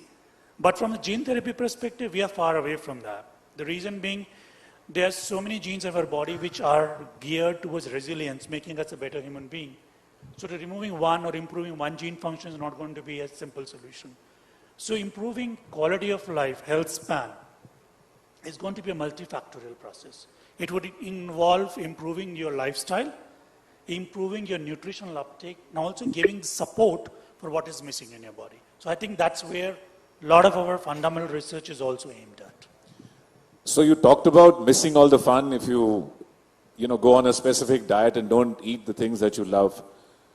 I mean, Manveer, do you think we can reprogram the brain to like things which are good for us? I mean, it's just a off-the-beat question. Manveer is a well-known neurologist and a sleep specialist. So in fact, I was going to take that cue when he said that life is not worth living if you don't eat well. All the people that I see, if I tell them to stick to some kind of a schedule for sleep, they say life is not worth living. So how can you expect us to go to bed? So that's the whole culture. So I was thinking it's youngsters, but it's starting late. It starts around class 10, but it's going on to 30s, 40s, 50s, 60s, 70s, 80s. So there's a huge science which is called as a circadian rhythm science. And the scientists who believe or who are followers and researching on that, they feel the root cause of all our problems, the metabolic syndrome, our wrong choices for food, why do we eat, why do we get craving, what's happening to the satiety centers, is all because of our mismatch of our circadian science. And, so we can talk a little bit more about that. But that's so you actually come on with your expertise now and tell us how important is good quality and quantity of sleep for rejuvenation of the physical and the mental self. And all of us have had sleep problems sometime in our lives, or probably will do. Lucky are those who haven't had any. Yeah. So tell us how to get good sleep and what good sleep does to us. Yes, so I think, over the years, there has been a lot of focus on nutrition and exercise. But the last few decades, US and Europe are definitely waking up to sleep in a very big way. And with the finances and investors here, the sleep is growing as a leaps and bounds in the billion-dollar industry. Because everything related to sleep, whether it is from the environment, to the beds, to the sheets, to the mattresses, his and her sides of the pillow, the mattress. One side becomes cool, one side becomes warm. So I went and lay on them. It's like amazing what all is happening. Earthing mattresses. Earthing mattresses. No, my choice mattress, my number mattress. So all that is happening. So anyway, so that's where we are. So if, I think the lights are very dim at the back. So the audience at the back is definitely, it's very conducive to dozing off, we say. Dim lights, monotonous voice, some people talking, some people only listening. So let's see when Dr. Soin asked this question about quantity and quality of sleep. So let's say who gets more than 7 hours of sleep per night? Okay, so that's about, how much percent? About 60? Who gets less than 6 hours? Let's stand up. No? Okay, let's stand up. Less than 6 hours. No, I get more, so I'm not standing up. Less than 6 hours. No. So less than 6, is it? So now, so that's how much the range is, but what does the science tell us? The science tells us that we need about 7 to 8 hours. But like everything, like, you have food, regulation, similarly you have sleep. So there are some people who need less, some need more. So quantity is pretty easy to estimate. that you get this hours. About quality. So how do we test about quality? How many people feel rested, fresh, ready to go, happy when they wake up in the morning? Let's stand up again. How many people feel rested, happy, fresh, ready to go? This table? This table is not. The whole idea is that they are not. So, okay, so the other way around, the rest, let's see who stands up when they are not rested, when you wake up in the morning, not feeling good. Some lights in the audience, please. Okay, so we don't have the mics there, but we would like to know from somebody right in the front. So what do you feel when you wake up in the morning? What's the... Can we circulate a mic in the audience, please? So what is it that you feel? So if you're not rested, happy, ready to go, what are the feelings that you get? Anybody who got up and said, I'm not rested, just what do you feel? So we will... Anxiety. Okay, any more? Stress. Sorry? Craving for food. Bad decisions. Okay, so this is exactly what it is. This is what a poor quality sleep does. So what is this? And how do we measure quality? This is exactly. So people come with data to me for months and start downloading and sending me by email. This is my Fitbit, this is my Apple Watch. People are wearing 3 and telling you that this is what's happening. You know what's happening? No, doctor, you don't understand. I'm getting no REM sleep. So how do you know? My Fitbit tells me, or my Aura tells me, or my Whoop tells me. So that's the era that we are in. But in simple terms, when we go through sleep, we are not in one stage. Like I tell people that you're not unconscious and you wake up. You go through these different stages. Just to suffice that for an adult, we have enough knowledge how much time we should spend in deep sleep or in REM sleep. And this is called all of them together is called one cycle. We have normally 4 to 5 such cycles. It's been studied a lot extensively about this thing called as sleep deprivation. You know, we won't get into it right now, but sleep deprivation basically means that you are getting less sleep than the amount that you need. So this could be voluntary, which almost 60% of the time people are not able to shut the Netflix off. It's got a very strong pull, you know, so before they know it, they have reached 4 a.m., 5 a.m. I just saw in the last week, I was thinking I will share some cases. There are children or 20s, 30s who are sleeping at 5, 6, 7 a.m. The clock has totally got shifted and they are waking up at 2 p.m. This girl is trying to study for some exams. Whole day there's brain fog and she's not able to function. So this is the quality of sleep that we are talking about. The third aspect which I touched briefly, is something called as timing of sleep. So a lot of youngsters now, and even adults I would say, are all convinced that I need 7 hours. But they say that it's irrespective of what time I sleep, as long as I get my 7 hours. We have excellent information about what happens to the body at 11 p.m., midnight, 1, 2, 3, 4, 5 a.m. So those in that time, some people who called up saying that we are stressed and anxious, at night our cortisol system, our excitatory system is supposed to go down. But if we stay awake, we have heightened our excitatory system. We are all the time in this supercharged mode. So that's what's going to harm. And I think a lot of the faculty here, panelists said about a chronic inflammatory state, metabolic syndrome, the root cause of lots of things, and that actually now the sleep physicians believe that the root cause of all this is poor sleep. Because sleep deprivation because of any cause, whether voluntary or a disorder or snoring or sleep apnea, you have activated the inflammatory system in your body. And that's, you know, where we are heading, is because that's how the links are coming in all this, you know, so there was, I'll just say this one quote, which I just recently from another physician, not mine, who said very nicely that think about sleep as the soil and the plant is your life. So you may pour into it good nutrition, good water, good sunlight, exercise, but if the soil is not healthy, the plant will die or not survive and or live a healthy life. So I think that quote was, I just heard it the other day from a good physician. So I said, let me just stress the importance of this entity. Should I just finish that brain part? So just to share what happens in the brain. The picture with the red is showing you that's at night. There is the doctor from the Hook Clinic also, Umair talked about it. There is a system in our body which cleans up the system. So there's research now that blood flow at night, not blood flow, sorry, the G lymphatic system wipes away the junk.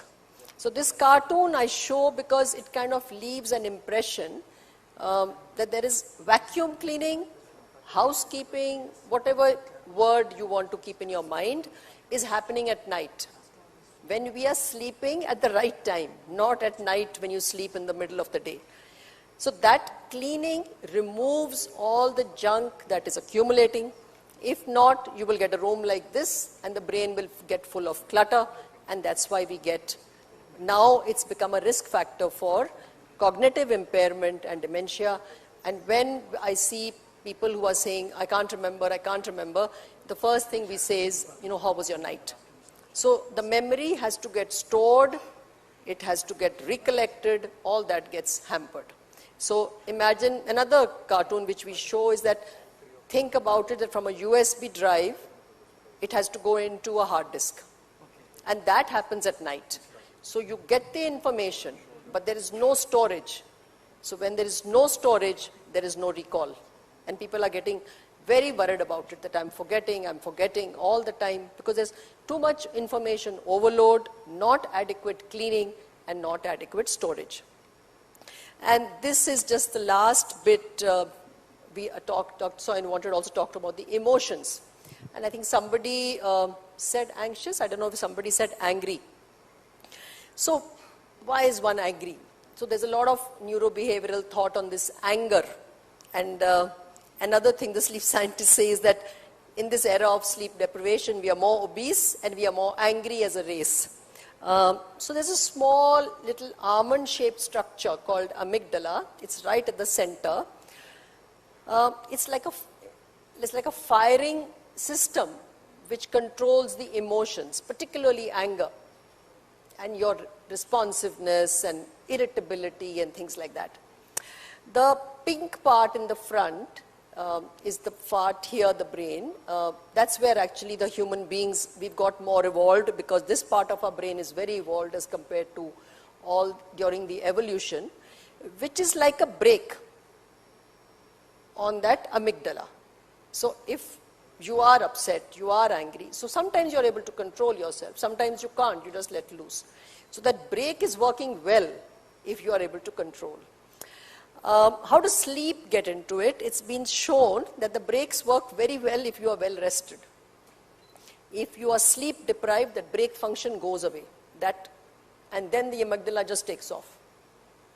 So that's the other area, that empathy, kindness, in fact even charity, ability to recognize the other person's facial expressions is all coming if you are very well rested. If not, you are on your own zone and there's no empathy. So I think that's what I want to end with. No, but you can't go away, because you've said a lot of things which bring further questions. So, there are certain countries in the world where the presidents are supposed to be cognitively challenged at 80 years of age. How can we not be like that? So how do you have good cognition well into the 80s and 90s? Anything else apart from, you said sleeping so that your USB stuff goes into the hard drive and is stored. What are the other tricks to actually keep cognition going late into nearly 100 years? Yeah, so you're right. So there's a lot of focus now on something called as the brain health. So the World Federation of Neurology, the World Academy of Neurology, health. So there was this whole thing about cardiac health a few years ago. There was health was considered, there was a Life's Essential 7, and about 2-3 years ago, the American Heart Association made it Life's Essential 8 and added sleep to it. So that's one part. So brain health is actually similar to what all normal health they were talking about. First is to take care of the risk factors. And that is all medical comorbid illnesses like diabetes, blood pressure, please treat. Because it's been seen that they produce small little clots in the brain, which may not cause big strokes, but they will impair the connectivity. So billions of neurons are continuously in connection, networks we call them, so they will get impaired, and that's why the cognitive impairment will come. So control those. Second is, of course, take care of these 3 vital things, the 3 pillars as they are called, the nutrition, exercise and sleep. Third, which is gaining a lot of importance now, I think especially this post-COVID, it's even risen because we have seen devastating results on the mental health with the COVID, is a social connection. So that social connection is not phone connection, it's not WhatsApp connection, it's face-to-face connections, meeting each other. So half the people I'm telling, when the elders come and they come with their, the kids or the whatever, so I tell them that please, once in a week, once in 15 days, take some outing for them, what they want, whether it's a lunch, whether it's a tea, whether they want. And the ones who are playing cards, for instance, are doing really well. So 80s may they are playing cards. So social connection and learn something new. So this learn something new has become like one big thing. Everybody is doing Sudoku at night. So we are not saying do Sudoku at night, do something which you enjoy. The bigger factor is that I need to be enjoying what I need to do, then my brain will work much better and you will release really nice chemicals, so which are going to be keeping you healthy. Thank you. And now we've been saving the best for the last. We have Saurabh Khusroshahi here. He's a corporate lawyer turned fitness enthusiast, but he actually believes in fitness in a more holistic sense and for the long haul. So Saurabh, tell us, how does one continue to hike when you're 90 years old, or be able to carry 2 suitcases when you're in your 90s, or run the treadmill, or climb 2 flights of stairs when you're in your 80s? How does one make that happen? How do you build up muscle strength, mobility, and stamina for the long haul? How long do we have? You have 5 minutes, but Okay. we have the next 30 years, right? We all decided that. Yeah. Okay. I am supposed to talk about fitness, and you've obviously put a lot of pressure on me by saying best for the last. So I'm going to try. One of the biggest problems we have today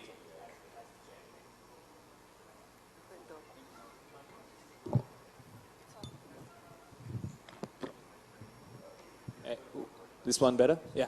One of the biggest problems we have today as a generation or as people is exactly what we've done in this room.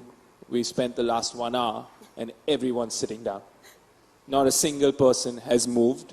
Not a single person has stood up. We stood up a couple of times. We forced them to stand up. So what I'm going to do is I'm going to kind of have my conversation standing up. Okay? Now, when it comes down to fitness, right? When it comes down to, and we've had Umair talk about it, Ms. Bhatia spoke about a very interesting topic, which is sleep, which is something that's very dear to me. I'm not very good at it, I'll admit that, but I'm trying. Being a corporate lawyer for 15 years, that takes a toll on your sleep. And I was a capital markets lawyer, which means we were just constantly working. Now, fitness, right? I have slides, but I'm going to kind of talk to you guys more than use the slides. And I'm going to make you get up a lot through the next 5 minutes, so bear with me. Fitness, right? I look at fitness differently. No, I'm good. Oh, sorry. Okay, there you go. Fitness. What is fitness to an individual? Right? What constitutes you being fit or being unfit? Everyone has a different connotation. Everyone has a different answer. For some people, and this is my least favorite answer, is how much they weigh, right? You equate fitness with just how much that number on the weighing scale is. Now, Doctor touched upon a very interesting topic, which is sleep. Everyone has touched upon some interesting topics, and so has Umair. For me, there are a few aspects to fitness, right? It's not one thing. There's no one thing. I mean, if I come from my generation or I come from my mom's generation, it was all about walking, cardiovascular health. How much do we walk every day? How many steps do we take? What do we do there, right? The newer generation, it's gone on to strength training to a certain aspect, and I think that's very important. Human beings, we lose muscle every year, right? And after a certain age, we lose muscle at a faster rate. According to me, and I was having this discussion with Sir just before we started this panel, I think muscle is your most important organ. I may have a lot of people who disagree with me, but I think it's your most important organ. It's where everything happens, and your metabolic health starts with your muscles. It's very important that you have certain amount of muscle. Now, I'm going to ask you a very simple question. I'm going to ask you to stand up, so I apologize. How many of you all in this room actually strength train or do some form of resistance training at least 2 times a week? Stand up.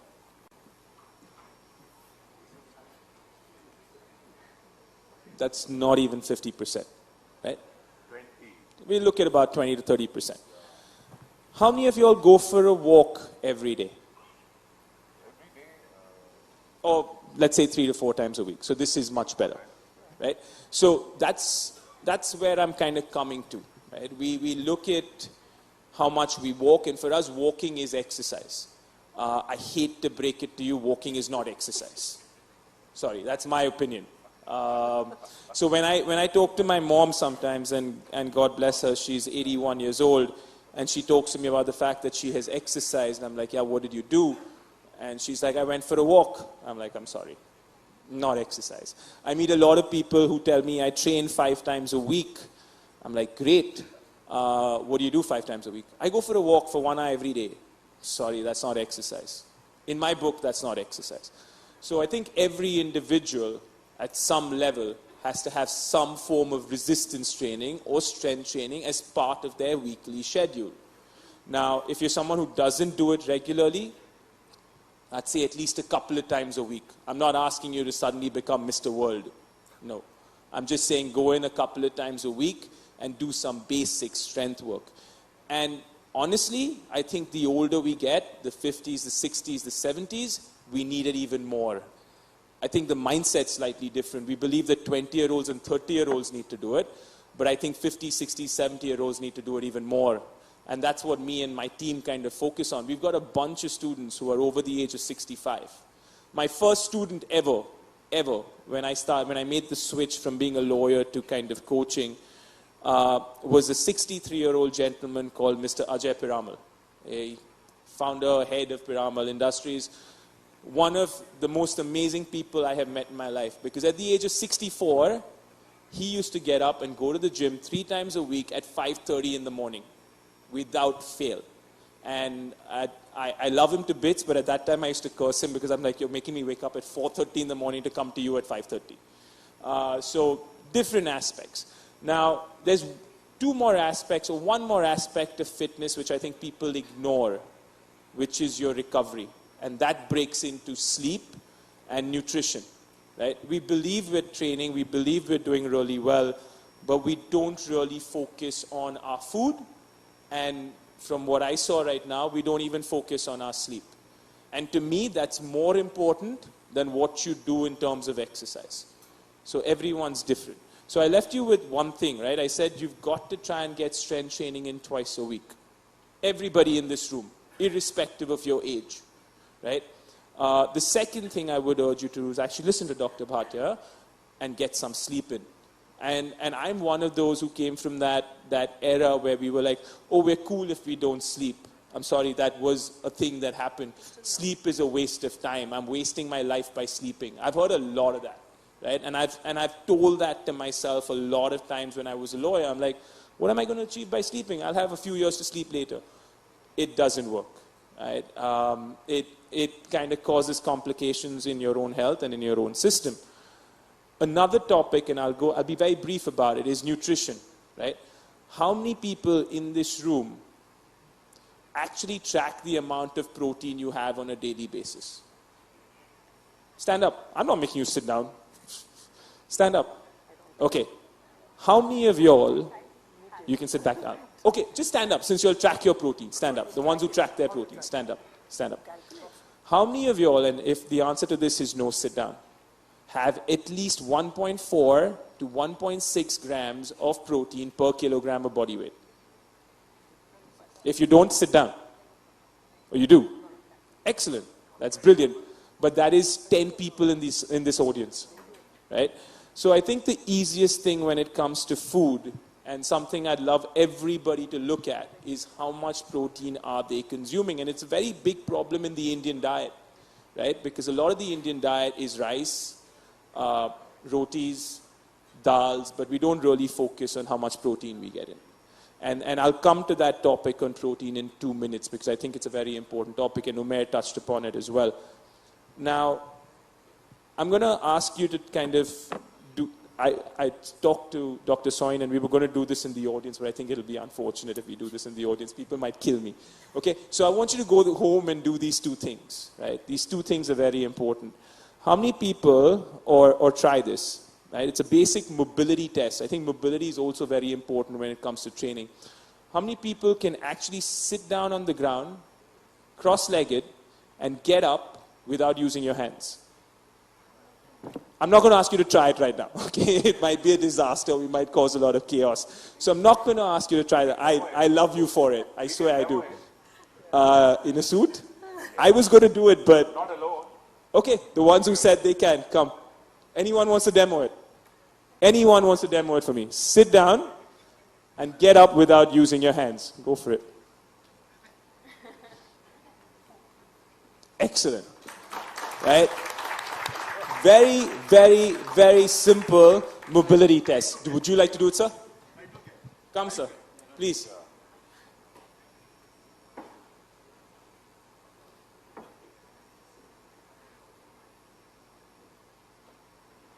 You can try different methods. Yes. That's okay. That's excellent. Thank you very much. Not a lot of people can do that. You'll be surprised. You think this is very easy, and everyone should be able to do it. But go home today and try it out. And let's see how many of you all can. Right? That's a very, very simple mobility test. Something that I would look at from a longevity perspective. Right? Doctor touched upon this when he started. And I was having a discussion before the panel started. Longevity is great, but quality of lifespan to me is more important. I might come from a different chain of thought, right? I want to be 80 or 85 or 90 or even 100, but I don't want anyone to help me do the basic things in life. For me, that is longevity. And that improves, yes, there are a bunch of medicines that you can take, and we've spoken about a lot of things here. But that improves with something very simple. It starts from within you, right? Can you eat well? Can you sleep well? Can you train regularly? Do these few things first before we go into the drugs and the preventive and everything, because this is preventive in my book, right? Second thing, I do this every day. I don't know how many of you all do it. When I sit down with my kids and eat, I sit cross-legged on the floor and eat. How many of you all do that? How many of you all do that? Stand up. You're going to keep standing up in my talk. That's great, but that's not even 50% of this crowd, right?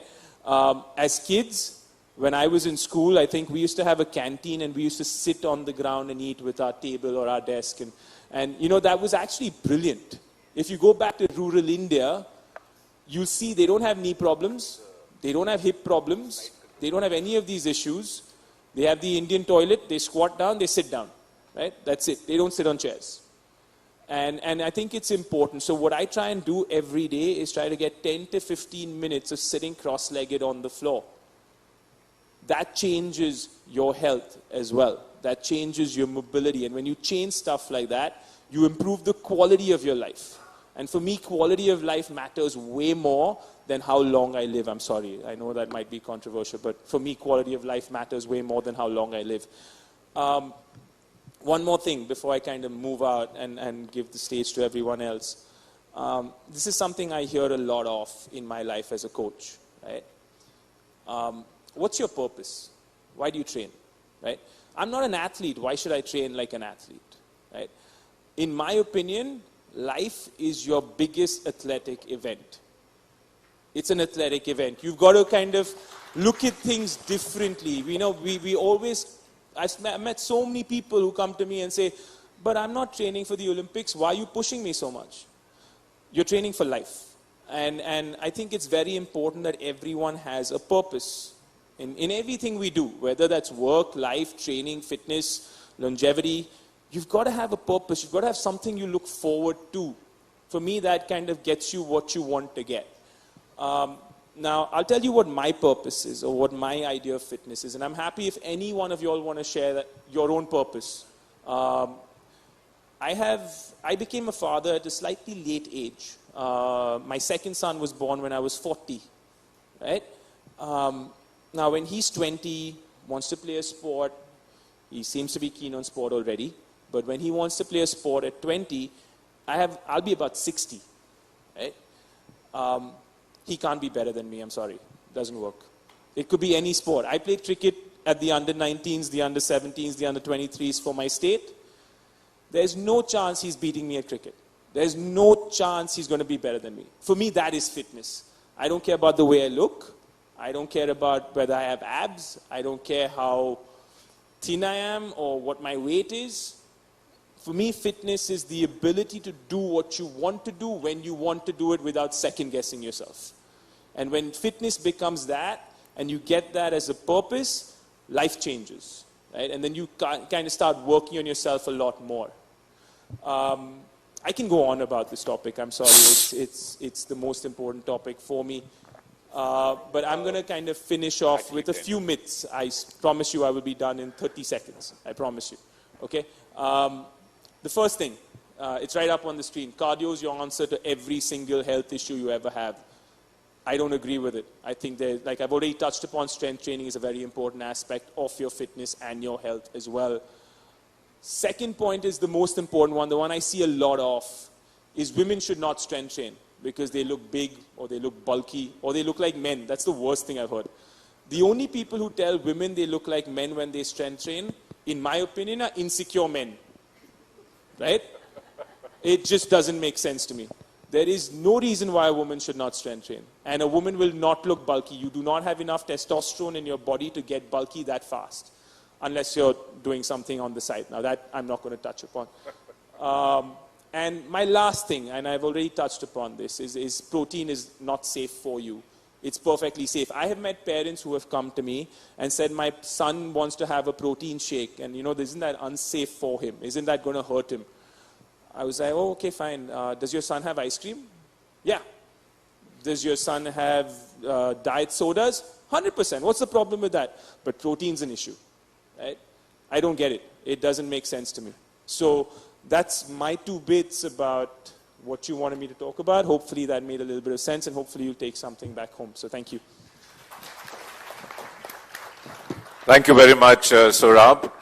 Now, let's move on to, before we conclude, and then we open the floor for questions, let's move on to another very interesting concept in longevity, and that's blue zones. A lot of you have probably heard of blue zones. Blue zones are 5 regions of the world which have the maximum concentration of centenarians, people who live to 100 or more, and they live healthy. And delving into their lifestyle gives a lot of insight into what it takes to actually get there. So before we ask Vritti she herself has visited a blue zone, so she's researched blue zones, so she'll tell us what they're all about and how we can incorporate the good bits of living in blue zones in our own daily lives. We'll just do a couple of quick votes. So in terms of happiness and purpose, one of the good things that you can do is stay in the moment. That means all your worries and all your angst about the past and the future should rest aside, and you should live in the moment. And the popular activities that you can do are music, meditation, sports. They all help you to live in the moment. So how many of us do activities that help you live in the moment, sports, music, meditation, any other, at least 1 hour a day.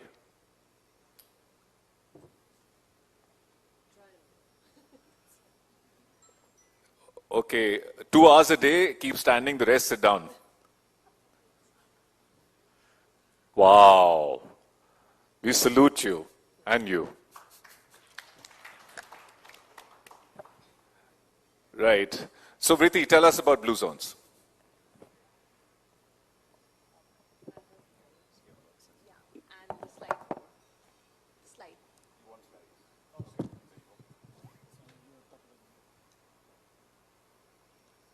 So Dr. Soin just spoke about blue zones. Yeah, there's a sneak peek there. There are the 5 blue zones in the world.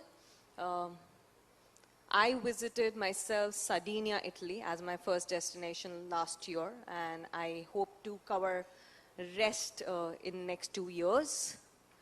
Okay, so and each one has a very specific thing that they are bringing on table, but there is a very strong connection when I read and learned about blue zones. There's a lot that is in common, and I'll quickly come to, yeah, these are my pictures from Sardinia. So I mean, here when you see this first couple is, in the first picture, the couple is, they're both husband and wife, and they are both 86.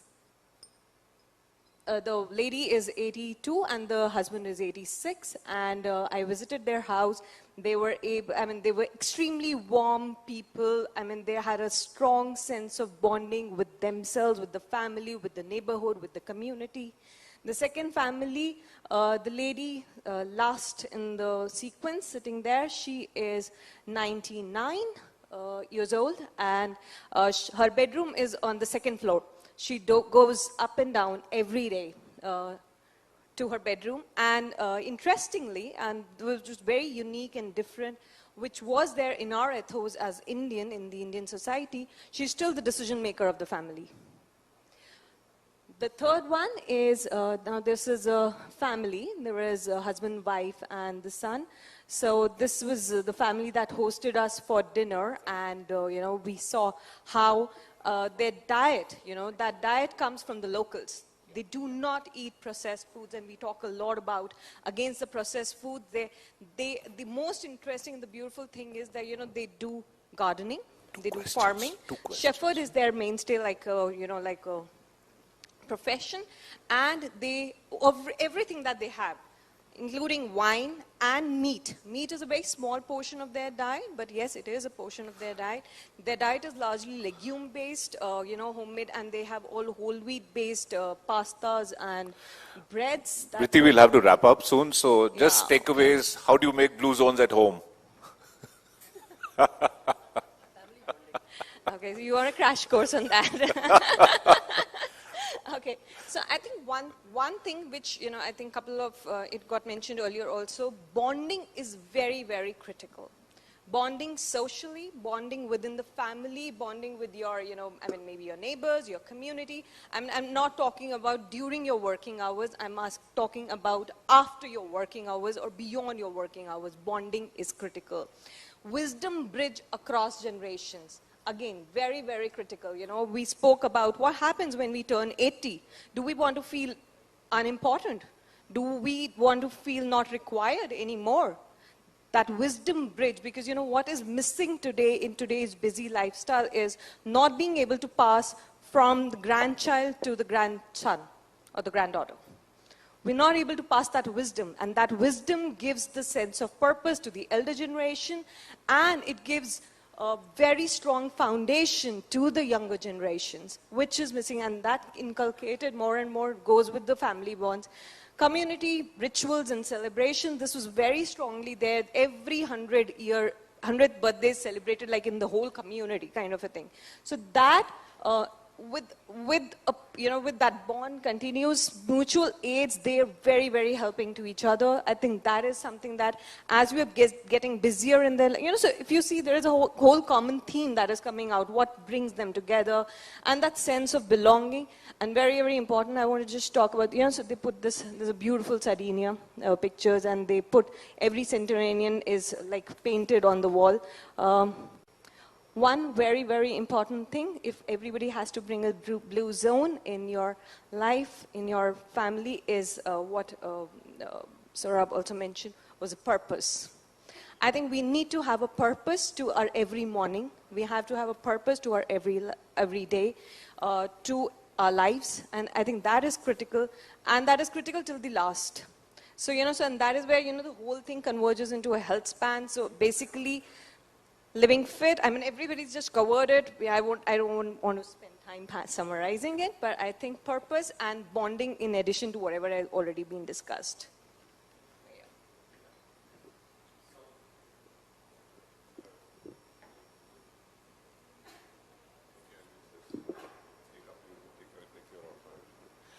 Yeah, thank you very much, Priti. What we have now is just, can I just have the slide mover?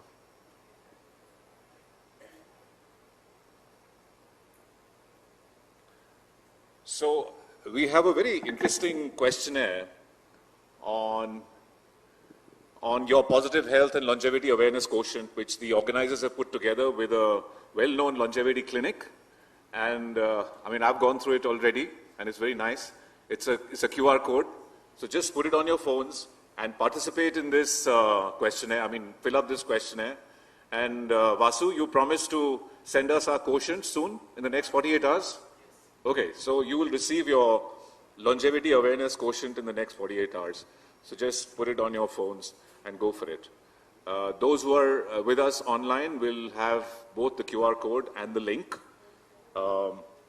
So you can fill that question, and while that questionnaire is being filled up, I know that we've gone beyond time a little bit, but happy to take questions. Any of us, please address any questions that you have.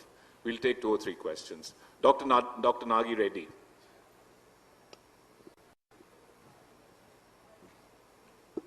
Sorry, I'm a gastroenterologist, so this question comes from I looked at these blue zones very carefully, and there are 9 things that they give in the blue zone, 9 positivities, of course, nutrition, health, the usual stuff.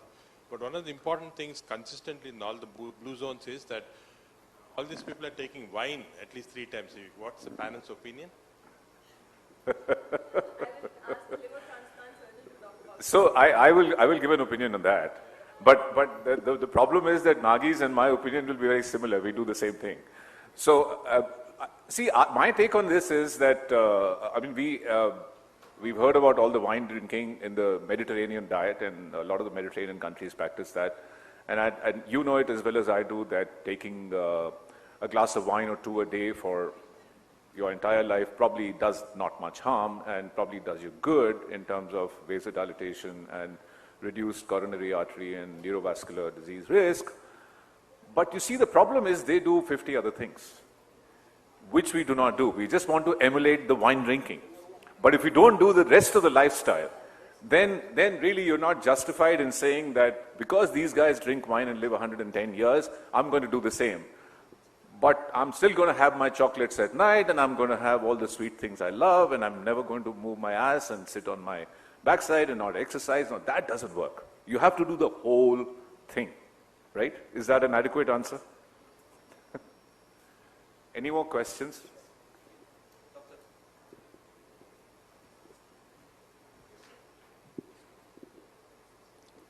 So good afternoon, everybody. I'm Dr. Deshpande. I'm a pathologist. 42 years experience in my life. But I'm still working. My age is 76 now. But still working. I sleep only 4-5 hours. No more sleep. Music and dance is my favorite. Traveling is more favorite. And eat less, work more. That's my longevity. Thank you very much, sir, for that insight. It is completely scientific. Work more is purpose, work more is moving, is mobility, is exercise, is cognitive exercise, and eat less, we've already heard from Deepak, works.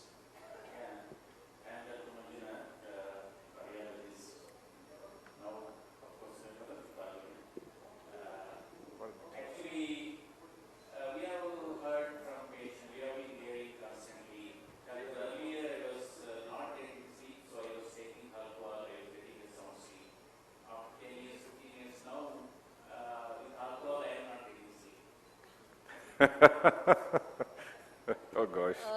Alcohol and sleep are like a whole thesis, but I'll just tell you in brief that alcohol works to induce sleep, but after some time, Dr. Soy knows very well, there is tolerance developed. So that particular quantity of alcohol will not induce the sleep. So they will increase the quantity. Once you have the alcohol in increased quantity, it will fragment the sleep. So it's those cycles that we talked about, the quality that we talked about, it will worsen. And if they have snoring, and which we've not touched upon too much, the sleep apnea, it will worsen it really badly. So that's why the alcohol after a while is going to have a more harmful effect on the sleep. We will have only one more question.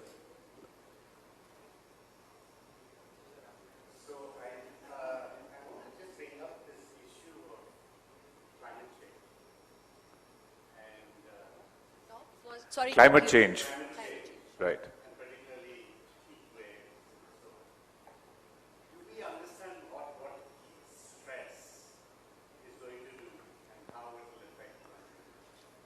Wow. For a lot of us in this room, we control our environments. But for the majority of the population, it's going to be I think Deepak is the best person to answer that. So I think there are very interesting studies about heat, but I think the issue would be the frequency and the duration. So transient heat stress has a different impact than the persistent heat stress. There are some interesting studies where they actually show an effect of heat waves on the change in the cycle, the fertility cycle in women, the fecundity of the fetus. There's a lot of different interesting aspects which emerge because of this climate change. But when we talk about climate change, heat is not the only factor. I think it's a whole gamut of things. Given our body is exposed to external features through breathing, through food we eat, I think every aspect is going to be affected by the climate change. And again, we have to undergo the same new evolutionary cycle about trying to figure out what's Thank you, Deepak. Thank you all the panelists. We had fun discussing. I hope you guys had fun too. Thank you very much. I'm sure it's a subject that all of us have a lot of questions about, but you can blame me for cutting it short. I would like to invite on stage Mr. G.S. Vasu, the founder and CEO of South First, to felicitate the panel that has kept us engaged. In fact, when they were speaking about about longevity, I kept going back to this dialogue in a Hindi movie. It says, Babu Moshail, Zindagi lambi nahi, badi honi chahiye. But clearly, Zindagi lambi bhi honi chahiye. So, thank you once again to all the panelists who... Lambi or badi both, take it from Ms. Vriti Lamba. I request the panelists to please stay back on the stage so that we are able to give you a small token of our appreciation. With us, Padma Shri Dr. Arvinder Soyan for moderating this extremely lively topic.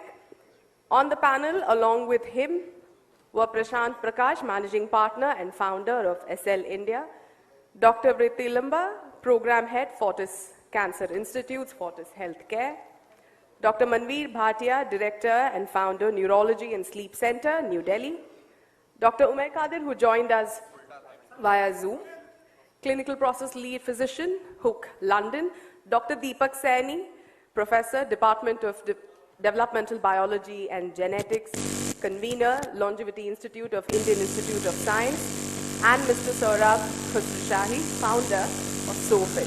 Thank you once again, panelists. A round of applause, audience. They made you stand up, sit. All your quota of week's exercise is done today with this panel. Right. Before we move on to our next engaging session, a topic that is close to all of us, public health and the participation of private healthcare players, we have a small presentation from our sponsors. We would like to bring on stage Health on Us, one of the sponsors of Dakshin Healthcare Summit 2024. I welcome on stage Ganga Prasad Reddy, Head of Business and Operations, Health on Us, for this short presentation.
Very good afternoon, everyone. Very good afternoon, the panelists. Very good afternoon to the Managing Director of Apollo, Sangeeta Reddy, and Nageswar Reddy sir, and other delegates who has been presented here. It is a wonderful session which you have given on a clinical management, on the research side, on the preventive care, all the inputs which you have already passed to the public and the audience who is watching on the online. We just want to throw a question today. What changed the way you wanted to do the healthcare industry? Today we wanted to see a different change in the healthcare industry. So we wanted to present in a different out of hospital industry and home care industry.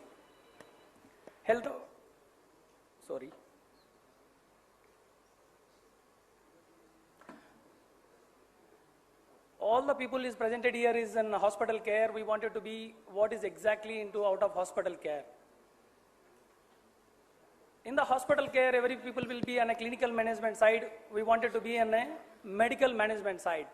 The 60% of the work is done by the medical management people after the clinical management. And what is out of hospital care, where it will delivered? We will deliver to the patient's home and in a community-based facility. And the goal is to manage the health condition, prompt recovery, and support daily living activities. So the people as on today is more worried about the preventive medical care, so which we wanted to do it in out of hospital care. And why it is important? The out of hospital care facility is more important to comfortable and less stressful compared to a hospital care. And it enables to family members to actively involved in a care process, facilitate a consistent care by maintaining a stable caregiver, which will be reduced the hospital infection rates. Services are tailored made and specific needs and preferences. Out of hospital care reduce the patient load at the hospital for a long chronic disease. And what are the challenges which is there in out of hospital care as in today? There is no prominent player who can give the same quality of the treatment. Not many in-house qualified, experienced, trained service staff. A lack of continuity. The monitoring mechanism of electronic records. Lack of systematic measures. Of a continuous monitoring of a vital checks. All the panelists have spoken and business tycoons have spoken that the preventive care which will comes from the vital checks. And cultural language barriers which is as in today for providing an out of hospital care services. So these are the challenges which is there in the industry as in today. And what is a health honors? What exactly health honors? We just want to tell you, we are into a home care service provider and we are at a care at center. What is there in a home care service? We will provide a home care nursing services. We will provide a home care physiotherapy services. What are the services which are there in a nursing services? It is a critical care nursing to the general vital checks to injection to infusion and tracheostomy care services. We will provide post-hospitalizations. All the services will be provided by us. And in a physiotherapy, orthopedic, neurological, and sports and gynec physiotherapy services, we will provide at your convenience at home or any community place which you are required. And the care at center, we have a transition and rehab care centers We have a dietitian services, and we have a medical supervision, doctors and nurses, physiotherapists, respiratory therapists who can service the patient at a care center. We have a stroke care, spine care, ortho care, and trauma care. So all the services which we can provide it in out of the hospital care at a care center and home care nursing services can be provided by us. And why an health honors? There is a lot of players in this industry, but why? Why health honors you wanted to choose as a home care service partner? We have in-house staff where we have in-house staff of a nursing of 140 people, not dependent on any third-party agencies, where we can have a specific protocols. They have been treated in the same treatment for each and every patient and each and every time. And we have a 15 physiotherapists and doctors, in-house doctors who can support the these paramedical staff. And we are providing a standardized protocol. That means that every patient is treated in a standard process.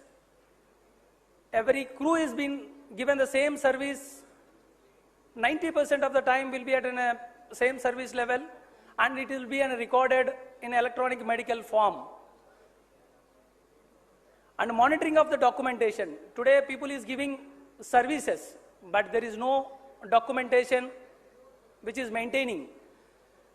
If the clinical person has to take a decision, the medical management person has done by any medical treatment, there doesn't have any documentary evidence. Post-surgery, the patient is taking the treatment and the patient is coming back to the doctor after 90 days. Doctor doesn't know what treatment he has taken and what procedure is been followed by the medical management. What we are giving is that whatever the treatment which we have provided is being recorded in the app which we are providing. The clinical person who is treating can be easily accessible these records and can do the better treatment, what exactly the patient is required. It is not a generalized statement. You can go to the specific patient and do the specific treatment. The infection control which we followed, each and every the person who is treating as a paramedical staff or a physiotherapy or a doctor who is treating is followed by the infection control practices. And we have a capability to provide a medical room management to the corporate where employees can verify the vitals. They can record the vitals, and for the preventive medical care which the panelist has spoken as on today, which can be known. Suppose if your vitals is recorded, everybody is checking the vitals, but there is no record as on today. If you go to the doctor, the prescription states that on that day is the vitals. Nobody is having a visualization of what has happened in the past history for 90 days. But with this, the doctor or a clinical person can see the vitals of a last 1 year or 2 years, so that the person can determine whether this disease what for he is asking, whether diabetic prone or hypertension prone is a recent history or it is a long standing history, so that the doctor can treat better the patient.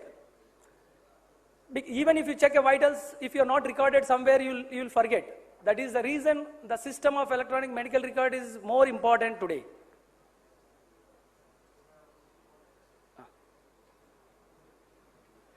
For that, we are providing a complete app-based, in-house technology-driven, who is supported by the in-house IT team of 140 people, has developed this app with a complete digitalization format of electronic medical records, and whatever the services which you are providing, either from a nursing point of view or a physiotherapy point of view, it will be recorded.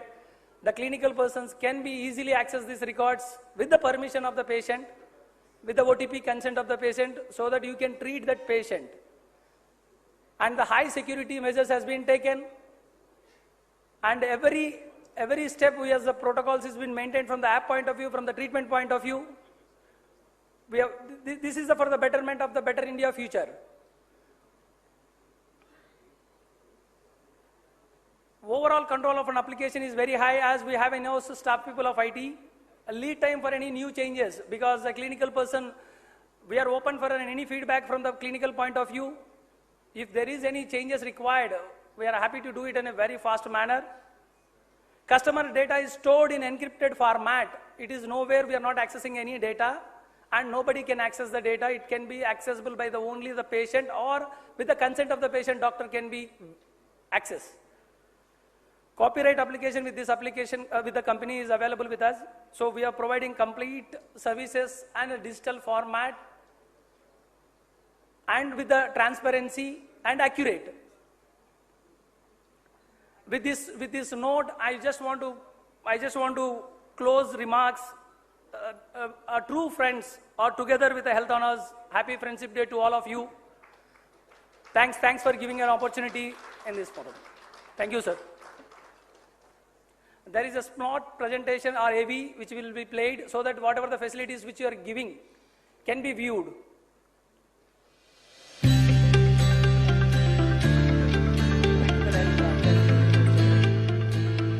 And now for our next conversation, which is probably close to all of our hearts. We've always thought about it, public healthcare.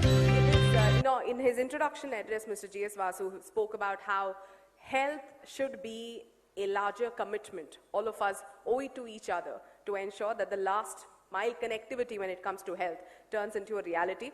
And that is what we're going to discuss next at Dakshin Healthcare Summit 2024, an initiative by TV9 and South First, a panel that discusses public health systems and the role of private sector. We could not have asked for a better duo to discuss this particular topic, and it is absolutely our pleasure to invite on stage Padma Shri Dr. C.N. Manjunath. He's a debutant parliamentarian but a veteran healthcare professional.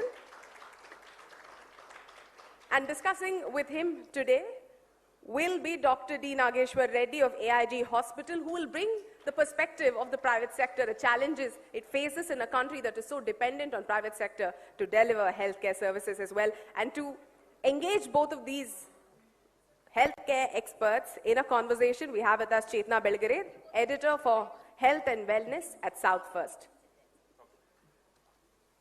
A round of applause, please. Public health and private policy.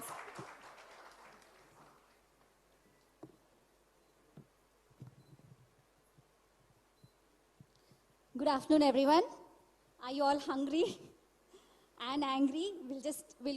I will not waste time. We will go ahead with the panel. I am Chetna Belgare, editor for South First. Welcome, sir. It's a privilege to moderate this esteemed panel on the vital topic of improving public healthcare and the role of private hospitals. These days, healthcare is becoming more and more of burden for people, whether it is rising costs or out-of-pocket expenditure or just getting the access to the care they actually need. You can't ignore the growing tension between what the public healthcare can actually offer and the expanding influence of private hospitals. Private institutions have no doubt stepped up whenever public healthcare has actually faltered. But then there are some serious questions to ask. Are we at the risk of turning healthcare into something only the privileged can afford?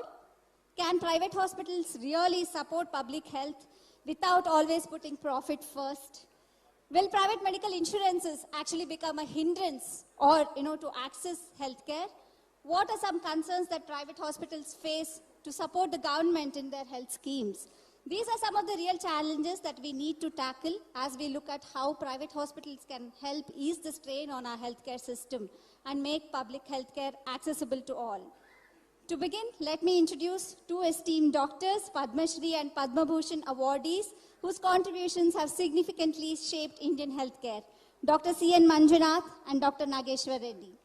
It's my privilege to introduce Dr. C.N. Manjunath, a visionary leader in Indian cardiology and the driving force behind the transformation of Karnataka's Jayadeva Institute of Cardiology into a world-class healthcare institution. With over 16 years of dedicated service as its director, Dr. Manjunath has raised the standards of the public institution into nothing less than a private healthcare hospital. Recently elected as Member of Parliament from Karnataka, Dr. Manjunath carries a philosophy that healthcare should touch every life, no matter how remote. His insights on balancing public and private healthcare will be invaluable as we discuss the future of healthcare in India. We welcome you, sir. It's my pleasure to introduce Dr. Nageshwar Reddy, a Padma Shri and Padma Bhushan awardee and a true leader in gastroenterology. He is the chairman of Asian Institute of Gastroenterology in Hyderabad, which you might know as AIG Hospitals. Dr. Reddy isn't just about medical excellence. He is also deeply committed to giving back to society a value. He says he got it from his father, Dr. Bhaskar Reddy, a well-known pathologist. Dr. Reddy, in an interview which I was listening to, he mentioned that his father once called him at the dining table and said, I'm very disappointed with you. So when Dr. Reddy was confused, wondering, he had gone into medicine, he had started his practice, he was earning good money for himself, so where have I really gone wrong? Dr. Bhaskar Reddy apparently then said that professional success is important, but what have you done as a doctor to the society? Have you done your research? Have you done any research? Have you started any institution? Or you're only making money for yourself and that is not success? Dr. Reddy says this belief has been a guiding force in his career, ensuring his work benefits not just the elite, but everyone who needs it. With his extensive experience and leadership in private healthcare, I'm assuming that he's going to bring all the challenges that private healthcare actually faces in collaborating with the government. We welcome you, sir. Without much ado, I want to ask the first question to Dr. Manjunath. Dr. Manjunath, first of all, what were the key challenges and strategies in transforming Jaideva into a top cardiac care center? And how did you balance affordability with excellence? Yeah. First of all, many thanks for invitation to be this unique model of conference, because this is where we have to take it forward. All the time we are talking about technology, explosions of technology, and regarding market forces. This is one unique meeting. The agenda was regarding longevity and prevention, and because prevention is always better than cure and precaution is still the best. So that is the unique model. This sort of meetings we should have rather than discussing about only diseases and diseases, because this is one thing. And this creates a lot of awareness among the people. The awareness program is very, very important. And because there is no happiness in medicine, but there is medicine in happiness. That's a very popular saying. So, and we have to take care of an extension, of course, this discussion, before getting into the actual discussion, we have to take care of 6 S, that is salt, stress, spirit, smoking, and physical activity, and sugar and salt. Sugar. Sedentary life, salt, stress, spirit, sedentary activity, and sugar, and smoking. These are these things. And as we discussed, anyway, today nearly 35% of healthcare services is given by the public sector. Another 65% is given by the private sector, only 35% by the public sector. So we need to work in tandem. So that is very important. See, in a public institution, one of the biggest challenges, one is on the infrastructure side, and the second is there will be a lot of inertia. So one of the biggest challenge in an institution is to really manage people. Managing people is one of the biggest thing. Managing because they have a different mindset, they have different culture, and to bring a corporate culture in a government setup, it is extremely a difficult task, and this is where the leadership matters. We have to take everybody together. That's very, very important. And most important, you should allow space to grow in the organization. So you should allow, because, with your talent, with your hard work, with your skill, you can reach the top position, that's fine. To remain in the top position for a longer time, your attitude and your behavior and all those things matters. So another important thing is, one of the biggest incentive for the growth of an organization is non-interference. That is one of the biggest incentive, whether it is a government institution or whether it's a private institution. Non-interference is one of the biggest incentive for the growth of an organization. And another important thing in a public thing is, yesterday I was talking in the parliament about the same topic. What happens, yes, our focus always in a government setup, what happens is only on construction of an hospital or construction of a medical college. But we have to change, there has to be a transition from construction to creation of posts, from creation of posts to recruitment.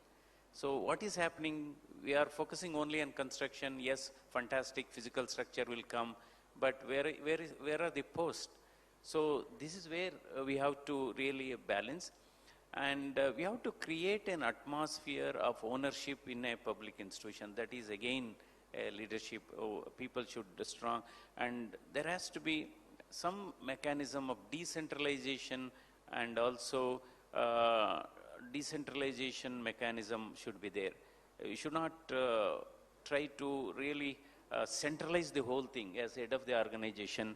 You have to give some freedom, and you should also take everybody together. You should be a great listener.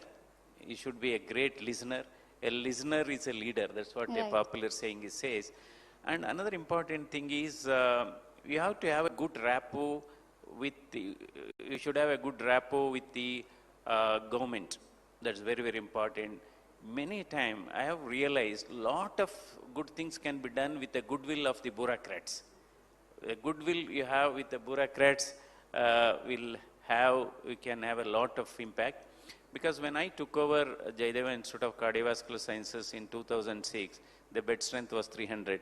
Today we reach 2,000 cardiac beds exclusively for cardiac care.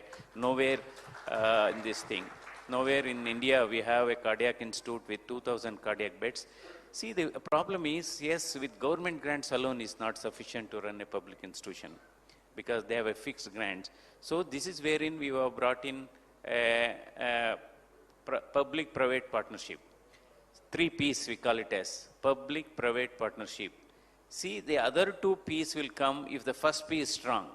If public institution is strong, and we roped in about 50 charitable organizations to support the treatment. But of course, most important is if they are convinced whatever donations they give, whatever the philanthropic activity they do, if they are convinced if it is going for a right cause, then only funds will flow. So in fact, one of the biggest thing I have to mention here, our Infosys Foundation chairman Sudha Murthy and Narayan Murthy, they have built in a 350-bedded world-class cardiac hospital in the same premises and handed over to us. So they asked me one question, Manjunath, how much of tenure is left as a director for you? At that time it was 3 years. Then they said, we are going to build because we have a strong faith on you and trust on you. So then November 2021, this facility was handed over to us, November 21st. November 24th, we started working with full faculty. So these are some of the important things. And again, we have to bring some amendments because government rules are a lot of throttling effect. Just for example, in fact, we are the first institution in the country to introduce an incentive scheme to prevent brain drain among the faculty in 2007 itself. This was based on performance, productivity, and punctuality. There was a lot of opposition from the government. No, Manjunath, if you ask, even other institution will ask, other medical colleges will ask. So then I told them, no, you just put a rider. You give permission to start an incentive scheme, not from government grants. It is only subject to effective internal resource mobilization. Then nobody will blame. So because the mindset of our people is, you give even 10 lakh salary. They are not, they don't talk about salary. You give just 50,000 incentive, they only talk about that 50,000 incentives and all. Then other thing is creation of post. I will tell you, that is the biggest challenge in a public sector. They always approve. So this is where when a government clears a project, whether it's a medical college or a multi-speciality hospital or a super speciality hospital, in the same cabinet decision, the post should be approved. Otherwise, you have to go around and those things and all. Right, sir. Then promotions should be given on time. That is the only way we can help keep them in good spirit. What I have done, if somebody is eligible for promotion on Saturday, I had given them on Friday. So I had given them on Friday. And we have created more units. You don't believe that institution today has 125 cardiologists, only one single institution, 125 cardiologists, 60 cardiac surgeons, and 50 cardiac anesthetists. So and again, we have to follow a lot of roster system. We have to follow reservation. But still, these are some of the. Thank you very much. I think another thing, handling the crowd is a biggest challenge. Right. Because 95% walks into the hospital without appointment, and you don't believe 1,500 to 2,000 outpatients. Daily you used to do 1,000 echoes, 900 echocardiograms, and 200 angioplasty put together daily. And what I did was, because we also opened what is called special ward, deluxe ward, and also what is called single window master rail checkup area. Why I did was hospital, because people perception is government hospital is only for the poor. So I created a system where it's also an hospital for the rich, elite class, and VIPs, and that was acting like a cross subsidy. So we are charging those groups, and that was serving as a cross subsidy to the poor people. So this is how the system has developed. And I also built up a poor patient corpus fund.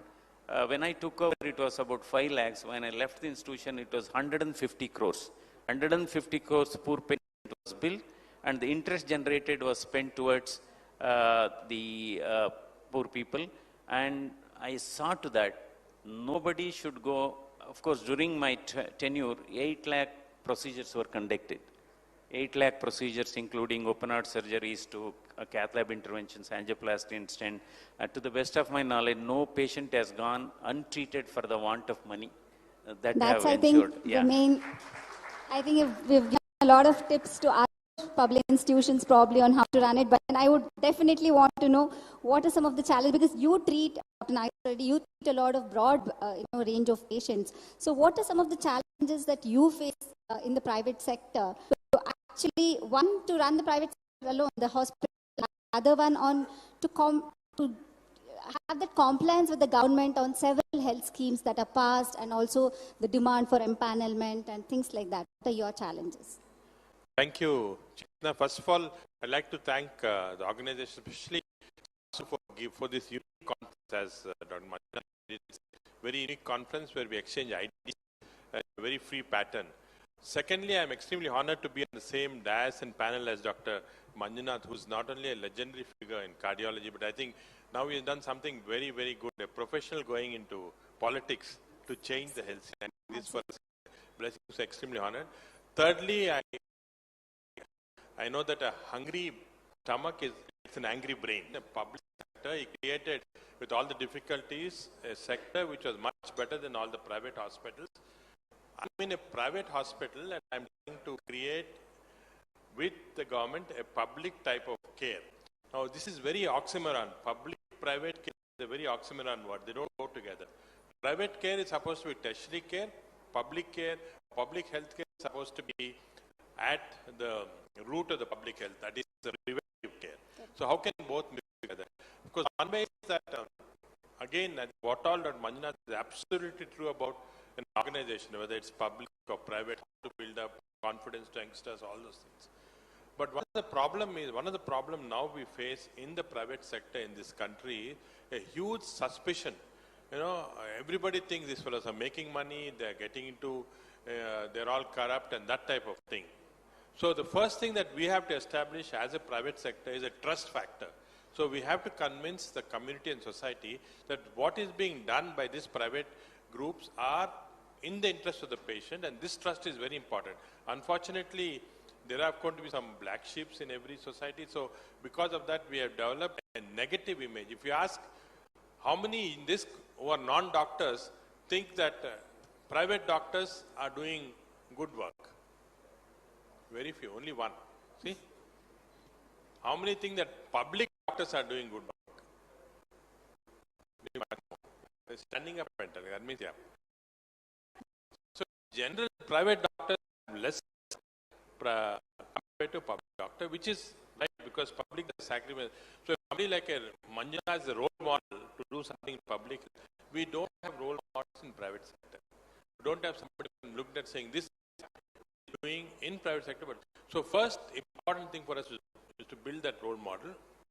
The second thing is our interaction with the government is not always very positive in the sense government has so many schemes. Again, I'm an MP here, so sometimes sensitive information, maybe I have to be a little more polite, but anyway, the problem is government has schemes like Arogyashri in Andhra Pradesh, Ayushman Bharat in center. All these schemes are okay to start with because health insurance is important, but they are misdirected. If I have to do in a tertiary hospital with the very complex surgeries being done, state of art, we have the best endoscopy unit in the world that's certified by all the gastroenterologists. If I had to do endoscopy at a price which is being done in a small hospital in Karimnagar and Nizamabad, it cannot be possible. The government should, make into different tiers of hospital, different rates should be there. In our country, one of the worst things is that there is no regulatory body for private hospitals. Nobody has ranked hospitals as A, B, C. That's done all over the world. We don't have ranking. So randomly, it depends on the patient choice. If the building is 5-star, they think it's a good hospital. That's not right. There are many other things, like again, Dr. Manjuna said, systems that work into the hospital, the kind of air conditioning, the type of hygiene standards, and so on. So we have to work. So first, just to summarize, one, we have to create icons in the private system so that you're looked upon as delivering good health service that happens. For example, Mayo Clinic, private hospital, iconic. So we have to create that one. Number two, we have to work with government in a better way, and hopefully with people like Manjuna. We should recognize that public health is still the government's domain. When we got independence, all health was public health. Then this private sector came up. Even now, private health should be tertiary care health. We should be looking after tertiary care. The public part, like vaccinations part, clean water supply, all should be. We can aid from the private side. For example, at AAG, we adapted 40 villages in Patancheru area. We give complete poor. We try and give them the state-of-art care. But that can be done, but not in a big way. Public health is still the government's domain. So suppose when you say this, I'm actually intrigued because the moment you say that, is there a need for this public-private partnership? There is this PPP model. The moment you propose it, there is a lot of opposition which comes in. So is there a middle ground at all? When you're saying, look at only the tertiary care, then is this needed? There is a middle ground, like what Dr. Manjuna said, there is a middle ground. The middle ground is that in some areas, the private sector will be predominant, the public sector will play a smaller role. This includes general health of the public and all. In some areas, the public health is predominant, and the government should take help of certain private hospitals, certain expertise. For example, areas of research, artificial intelligence and so on, which is going very fast now. This should be, so I think the public-private partnership is a must in our country. At what levels this happen can be different in different situations. So like you said, there needs a regulatory body to actually look into this and we don't bring have a that. regulatory body. I think Dr. Manjunath knows that. Dr. Manjunath, I think this is a question for both of you. Dr. Devi Shetty, founder of Narayana Health, recently in an interview said, government-funded healthcare can't work in countries with large populations. So do you agree with this? I want to ask both of you this question. No, certainly I don't agree with that. For example, this Ayushman Bharat, of course, earlier to Ayushman Bharat, Andhra Pradesh had, then United Andhra Pradesh had Arogyashri, Karnataka had a similar scheme. Now, of course, Ayushman Bharat is one of the biggest public health, scheme that is operating in the country. What has happened, I fully agree with Dr. Nageshwar Reddy. Actually, the package rates under Ayushman Bharat was not meeting the actuals actually. So in 2022, there has been a revision, what is called HBP 2022. I think that is quite decent. But unfortunately, many states have not adopted these revised rates. For example, for bypass surgery, the earlier package rate was 95,000. In this revised, it is almost 1,30,000. At least it's quite better. So if these revised rates are, some states have adopted, but some states have not adopted. I think even Telangana, Andhra, Karnataka, I think many states have not adopted. So if they adopt these revised rates, For example, for congenital heart disease, complex heart surgery, the revised rate is somewhere around 2.2 lakhs. Earlier it used to be 1 lakh. So these revised rates need to be adopted, and it is a joint responsibility of both union government and the state government, because it works on 60-40 ratios. So they have to spend some money on this. So this is where because we always talk about health and education are priorities, but when it comes to funding, it is not adequate. That is one thing. Yeah, Dr. Reddy. Another important thing, see, we should start establishing high quality multi-speciality hospital in tier 2 cities, or maybe even to some extent in mid-sized tier 3 cities, because the travel time radius, should not be more than 50 kilometers. So this is because most of the, top class 5-star hospitals, they are getting concentrated in tier 1 cities. So we should always look at establishing a similar hospital in tier 2, then we can reach the larger portion of the population. Travel radius should be 50 to 60 kilometers. That is one thing. And we should also adopt what is called hub and spoke model of treatment for emergencies, whether it is heart attack or brain stroke. Hub and spoke model, that means they are all time driven, because for example, you take heart attack or you take brain stroke, for every 30 minutes of delay in initiating treatment, risk of death increases by 7%. So if they have to travel hundreds of kilometers, their precious time, golden hour is lost. So this hub and spoke model, that means the Taluk hospital will give initial medical treatment like thrombolysis. Now that is called 1-minute injection of tenecteplase, clot dissolving medicine. You give it there, that any MBBS doctor can do with little bit of awareness about it. Then after 3 to 6 hours of stabilization, they can be shifted to the nearest tertiary care hospital in bigger cities. So that hub and spoke model should be adopted because today 30% of deaths in India is due to heart attack and stroke. 30% is a very big number. And this is how hub and spoke model. And Sir, I would want Dr. Reddy to just give his opinion on... I absolutely concur with Dr. Manjunath. In a low income country like India, I believe the large population, 70% of healthcare should be government's responsibility. Only 30 or 20% of urban high-end people should be. But unfortunately, if you look at the budget that's happening now, only 2% is devoted to health. Again, I'm not blaming the government because there's so many other schemes that have to go. So we have to, as professionals, fight for that and see that more allocation is done to healthcare. And of course, research is secondary, but also healthcare, so that if it goes to say 5%, if we look at other countries, it's 13, 14, 15%. So that may be one important aspect. I think, Manjunath, that's so there are, I agree to that. There are so many schemes, like you were talking about Arogyashri and all that. But then, the problem is when we look at insurance per se. So there is a lot of push from the private hospitals as well now to take up insurance. Again, you're accusing us now. No, we're not accusing. I don't know any other way. Like if I have to take care of my health, I personally believe that probably I have to go in for an insurance because I can't depend on a public health insurance, right? So now, but then this can also mean that it can become a hindrance to access to healthcare at all. I don't think I think it's a wrong concept. US has failed not because of insurance. US has failed because their healthcare was pushing to very high-end tertiary care, which the society cannot afford. You see the same thing in Europe. For example, in Germany, in Belgium, it's a social, again, like insurance-based medicine, extremely successful. In US, it failed, and to some extent in NHS, because they were trying to push, if you have a terminal cancer patient and you want to keep him alive for next 1 month using costly gadgets and so on, and if you look at the practice in US, I've been so many times there, they just waste so much of disposable.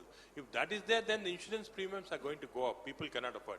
But the kind of insurance premiums we have in this country are extremely good for the patients. It is a wrong concept. I would say opposite of what you said, that we should promote insurance as it is now, so that more and more middle class, upper middle class, that type of people have access to insurance. Otherwise, a middle class family sometimes, again, Manjunath, like when they come for a major cardiac surgery, sell their whole house, sell their farm and all that and come. That's not right. So insurance is a must. No, in fact, Ayushman Bharat actually has recruited 12 lakh crore families, which comes to around 60 crores. It covers So 60 talking crore about private population. medical insurance. No, So, yeah, that is yes. one. Another thing, in the last 5 years, nearly 6 crores patients have been treated under Ayushman Bharat. That's a great thing.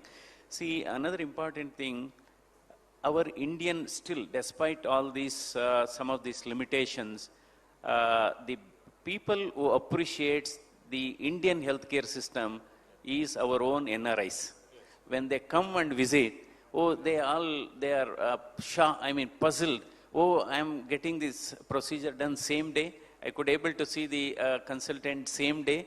Are you giving the report same day? Yes, we are giving the report same day. So the NRIs who are visiting, in fact, many of them are, coming to India for getting some, procedures done. I agree with you, Yeah. because I think our system Yeah. sometimes is much more efficient than what you have in US. Correct. All we have to do is make it more system protocol based, then we'll be better. I think this is my last question for this panel. So give me 5 regulations that if you had an opportunity to regulate the private healthcare, then what are the 5 things that you think you would bring?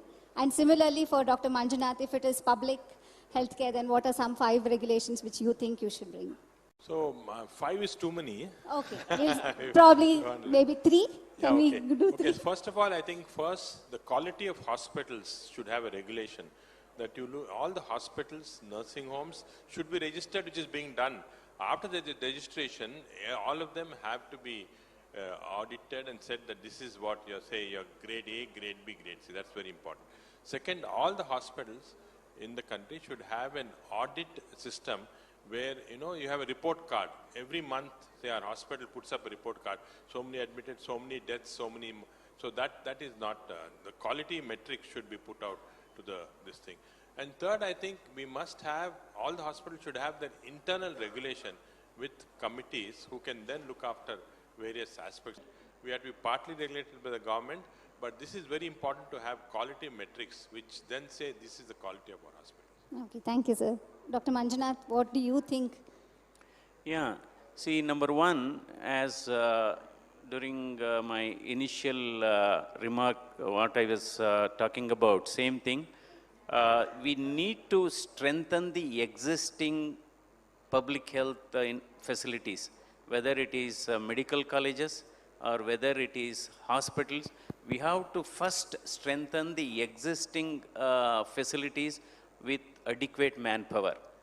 Doctors, nurses, technicians, that is one thing. Because, yes, we are always believe improving the healthcare is not just constructing new hospitals or new medical colleges. Today we have 707 medical colleges, to be frank. So another important thing is, yes, we have at this point of time, we have close to allopathic doctors. We have 4 to 5 lakhs Ayush doctors. So our requirement may be another 2 to 3 lakh additional allopathic doctors. Because today our MBBS seats are 1,10,000. PGs are also about 70,000 PG seats. So there is a maldistribution actually. Not that, of course, healthcare system in India is also, we see diversity in the healthcare system. It's quite good in the southern India, to north and northeast. So we see diversity in the healthcare system. There has to be uniformity in that. And we have to really, another important thing, we are talking about this only number of seats. The quality of training is very, very important. So, talking in the parliament yesterday, the number of MBBS seats in any should not be more than 150. In many medical colleges, we see there are more medical students than the patients. So the training will not be adequate, and hands-on experience also will be very less, and off-baked. undercooked, undertrained doctors, sometimes they are more harmful than the disease. So that is one thing. And there has to be, even in a public hospital, there has to be a limited decentralization and delegation of powers. For everything, small things, you should not go to the government. There has to be some decentralization and delegation of power to the heads of the organizations, and that is one thing. And yes, we have to rope in certainly the CSR activities. You have to rope in CSR activities. Certainly nowadays a lot of CSR funds are flowing, so we should establish that system. And the fourth one is, yes, there has to be a good public relation mechanism in a public hospital. Public reception should be good. The first contact is the one that matters. And one has to also bring in some sort of an incentive scheme for the employees. Incentive schemes should not be only for the doctors, even from the sweeper, for a technician, even a Group D worker. That's how we should improve the system. And another one is, yes, as Professor Nageshwar is telling, we have to work together. So because trust is a very, very important factor, and the healthcare should be affordable, it should be accessible, it should be available. So that is one important thing. And health for all is the desire of the nation. It is the dream of the nation that healthcare should be for all. Health for all should be our right. But hospital services alone will not provide health for all. You should provide clean air, should provide clean water, and you should provide clean food also. These are the three things, health for all. Thank you very much, Doctor. Has been discussed here, and not just leave it here in the room, and it actually reaches the Parliament, and Sir Dr. Manjunath has the onus now to take it forward, I guess. Thank you very much. It was a wonderful panel. We can now open the discussion for the would indulge us, I think, a couple of questions from the audience. Yes, please. Sir, thanks a lot for insights. So I have three questions, sir. First, what are the thoughts on the managed healthcare? In a country below, even in a country like India, where affordability is an issue. Second is, Sir Manjunath, sir, you talked about quality of practice and quality of doctors, right? Unless a doctor really practices, he will not become an expert when he joins, right? How will you manage that with, say, like every patient needs best care? Everybody wants to be operated by a 40 years experienced doctor as opposed to 1 year experienced doctor, right? So how would we really strike a balance there? Sorry, just if we can. Yeah, I think we can take those two questions. We couldn't get your first question. The second one we do. It's a managed healthcare system which hospitals like Narayana Health has been introducing, and it's very prominent in countries like US. So what is its relevance and applicability in a country like India where income levels are pretty low? Managed healthcare is a concept where a single entity, like for example Kaiser in US, takes up care, and Narayana to some extent has done. It's a concept where Apollo actually started it also long back, where a single group of hospitals insures the patient, and the patient can go only to that group of hospitals, nowhere else, unlike other insurance systems. In India, it has not picked up for several reasons. There are only very few large hospitals like Kaiser. There are so many in US, number one. So second, it has been misused. Managed care insurance has been misused a lot, so it failed. So that system in India is unlikely to work because of all these reasons. See, regarding your other question is, most of the patients want the senior doctors to operate and all, but actually inside, many of the youngers only will be operating under the name of a senior. So that is, youngsters will be operating under the name of the senior, that is fine. This is where quality of training is very, very important. Clinical training has taken a back seat because of explosion of technology. So still that basic science teaching is basic examination is very, very important. It should not be just gadget or just, it should not be investigation centric. It should be a patient centric treatment, and basic exam combination of technology. We have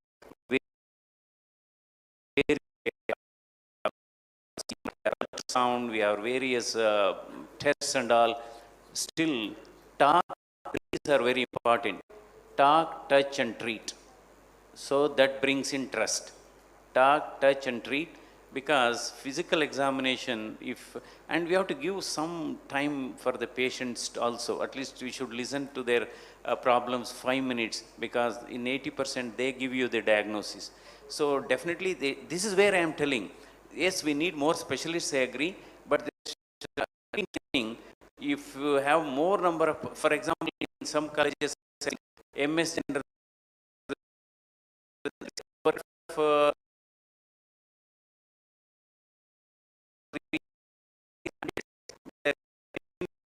so I think the quality of training is important.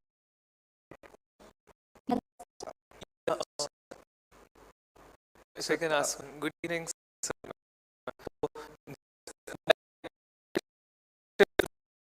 So important, like it should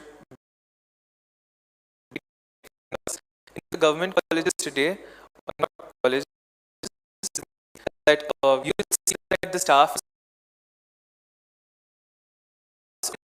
So you will see a lot of people that are working shifts for continuous days on end. So when the problem exists of being overworked and understaffed, it's very contradictory. Like when you can take more people and reduce the number of hours and prevent.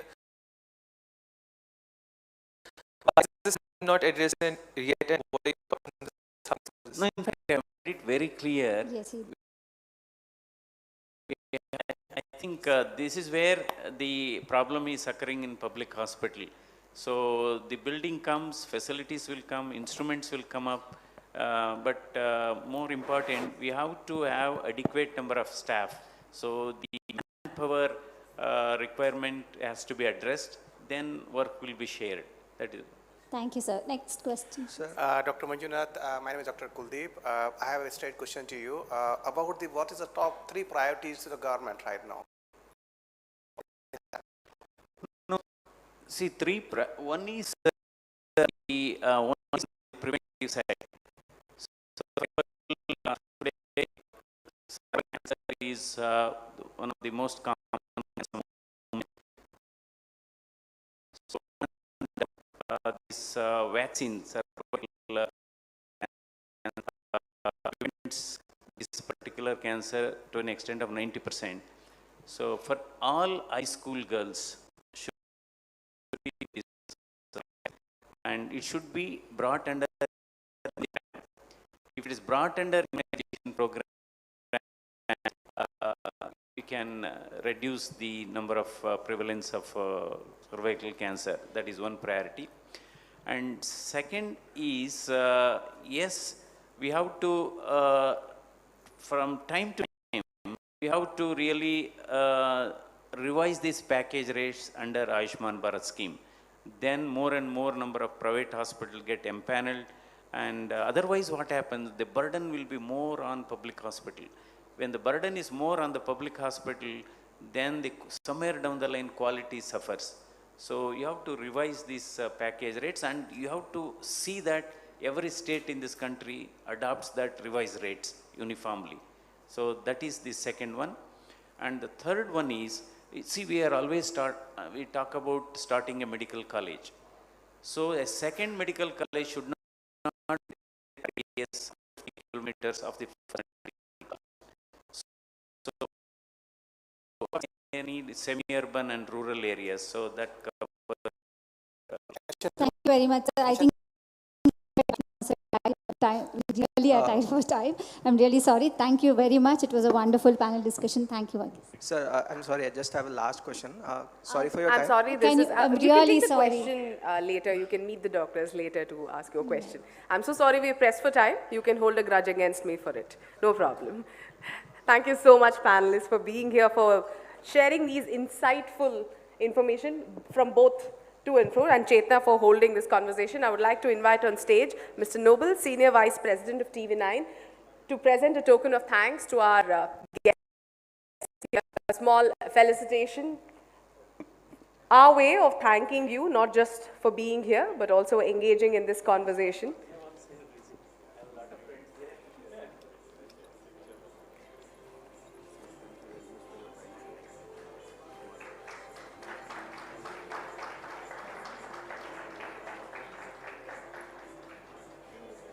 That was Dr. C.N. Manjunath and Dr. D. Nageshwar Reddy speaking about public health systems and the role of private sector. Thank you all for being a very patient and wonderful audience. Before we break for lunch, we have a short presentation from our sponsors.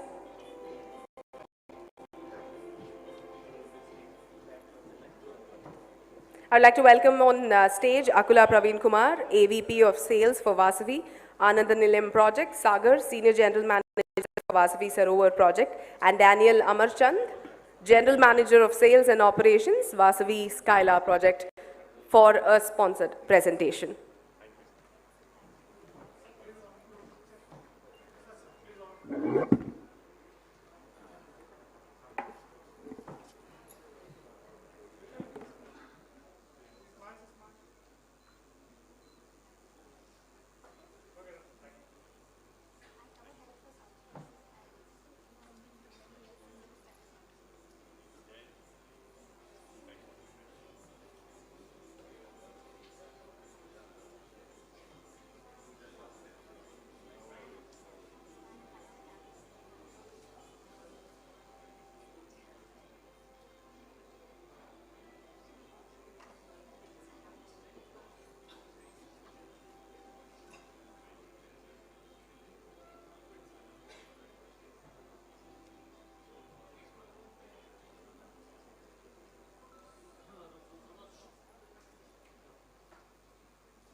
So I'm explaining about the Vasavi Group. So he is our chairman and managing director. He is legendary. At the same time, he is Indian Achievers Award. He got an Indian Achievers Award. At the same time, we are constructing almost 10,500 apartments in the next 5 years. And he is none other than Mr. Victory Venkatesh. He is our brand ambassador. And last 3 decades, we are with Vasavi Group, and we are constructing a lot of all over the Hyderabad, east, west, and north, south. We are only builders, east, west, north, south. We are constructing. And these are the key factors of Vasavi Group. Right now, already we sold 8 million square feet built-up area and 17 commercial projects and 30 residential projects and 50 million SFT. Next 5 years, we are going to handing over, and 310 acres of villa plots also already we sold, and 4,510 apartments we built, and 2,500 happy customers we have. And right now I am explaining about Vasavi Sarovar. This is located at Kukatpalli High Tech City.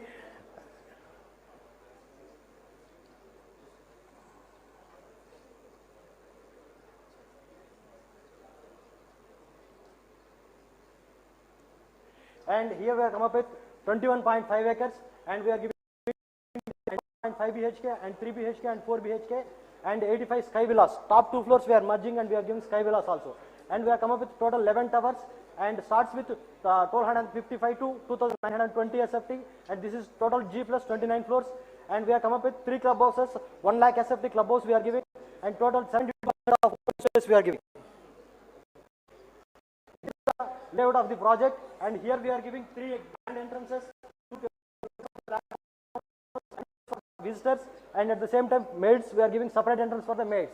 And this is, here we have come up with G plus 29 floors, total 11 blocks, and here we are giving almost 72% of the open space, and here we are doing a lot of landscaping with water stream area, and this is lake view.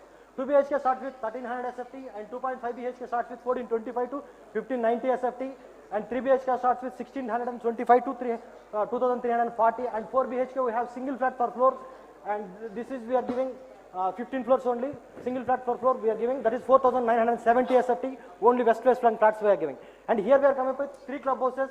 Starting there, we are giving one clubhouse, that is commercial clubhouse, and we are giving sports complex, and next one we are giving sports complex, and next one is usage complex also we are giving. There we are giving almost 40-seater accommodated, 2 theatres we are giving, terrace swimming pool, terrace party area, squash courts, badminton courts, ATM services, pharmacy, polyclinic, and physiotherapy room, and 4 multi-purpose halls. And outdoor side we are giving 1.24 km jogging track and walking track, Maidan area, pet parks, and a lot of landscaping. We are tied with Terraform, is a Bangalore-based company, and we are giving a lot of landscaping.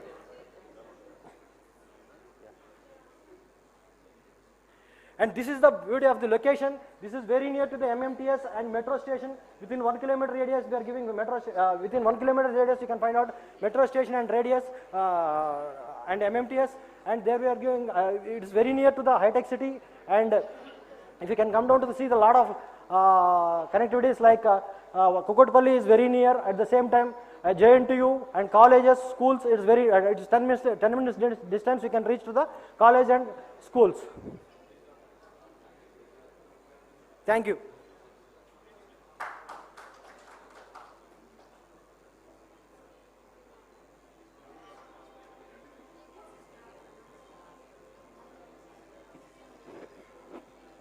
Good afternoon, everybody.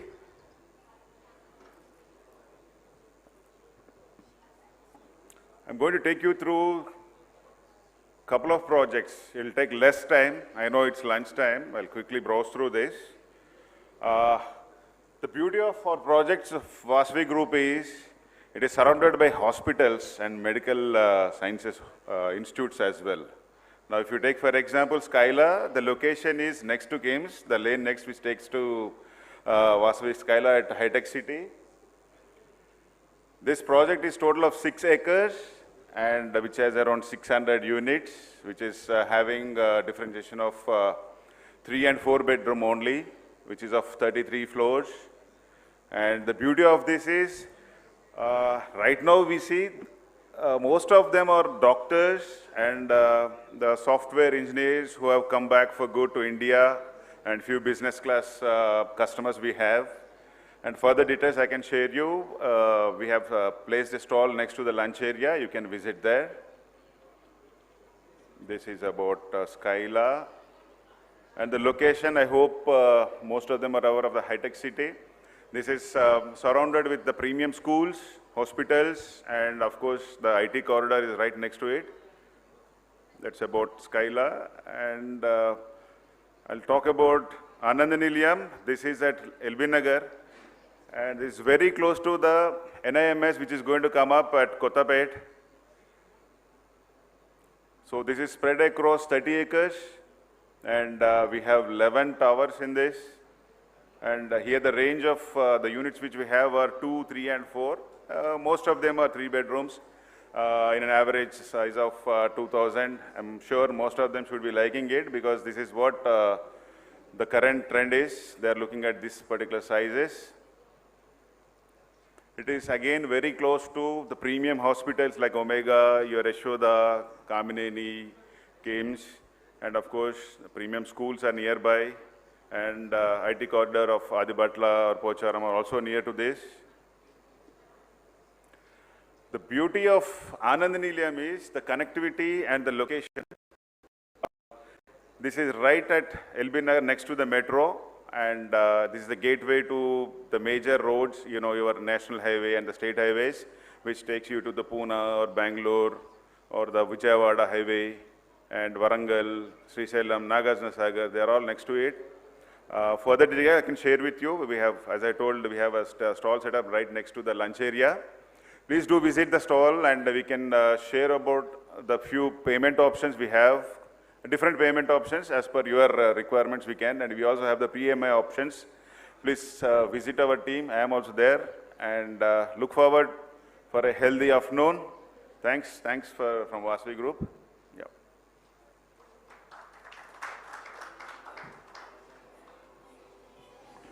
Thank you, Vasavi Group, for supporting the Dakshin Healthcare Summit 2024 and making your presence felt over here. Ladies and gentlemen, we are taking a very short breather now on the Dakshin Healthcare Summit 2024. It is lunch time, so requesting all of you to please join us outside for lunch, and we will be beginning shortly with our second half of some engaging discussions right after the lunch. Time now to take a short break. Thank you so much.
कोई बलगम नहीं, किसी तरह कोई परेशानी नहीं और cancer निकला। तो डॉक्टर साहब बोले कि देखिए आप स्मोक नहीं करती हैं और आप ड्रिंक भी नहीं करती हैं, तो ये पोल्यूशन है। Lung cancer cases are rising among non-smokers and younger people. Air pollution is a monster which is there posing an existential crisis for the human race. 60% of India's population doesn't breathe clean air even as per the Indian national standards. Air apocalypse. Lung cancer is killing India's non-smokers. Streaming now. Start with the end in mind. You need to know where you want to reach. Every morning that we wake up, we are exercising our choice. The destiny is decided. The results are known that I'm going to win.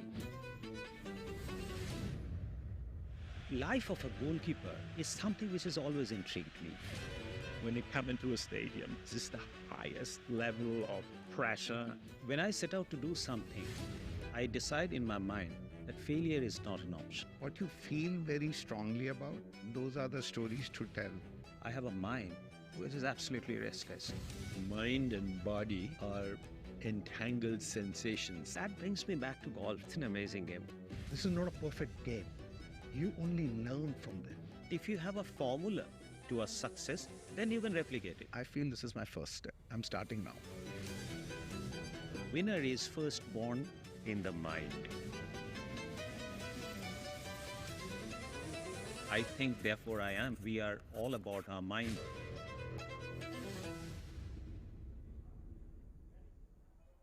Iconic Duologue, streaming on News 9 Plus. Subscribe and get free vouchers. Stop.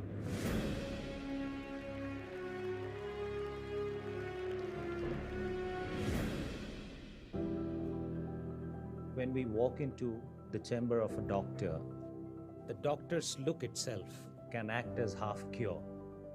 We feel assured. Sometimes we feel that, well, we've come to a place we are safely taken care of. But when I look at you, I would tend to go one step beyond. I think looking at you, thought of disease goes away from my mind. And thought of heart disease would be the last thought on my mind. So how do you keep it so positive?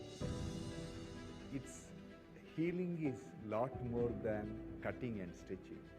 First thing is empathy, compassion, and touch. So this empathy, touch, compassion that you spoke about, that tends to come from within, right? You can't really display it unless and until you feel it inside. Generally, Barun, people with that kind of a bent of mind only take up medicine. In your day-to-day business activities, discussion is never about death.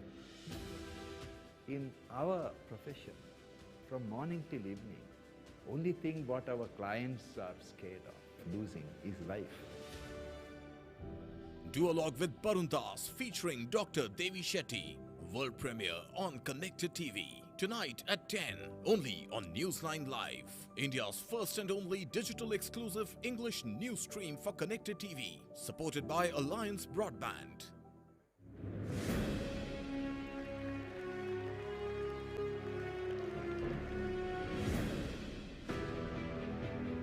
I often try to put a theory to happenings of life to life.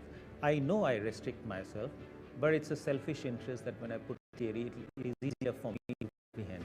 So I discussed in some other duologues that I try and put a theory or a number or a calculation to happiness. And I came up with a simple formula that as long as the real outcome equals or exceeds your expectation, you are happy.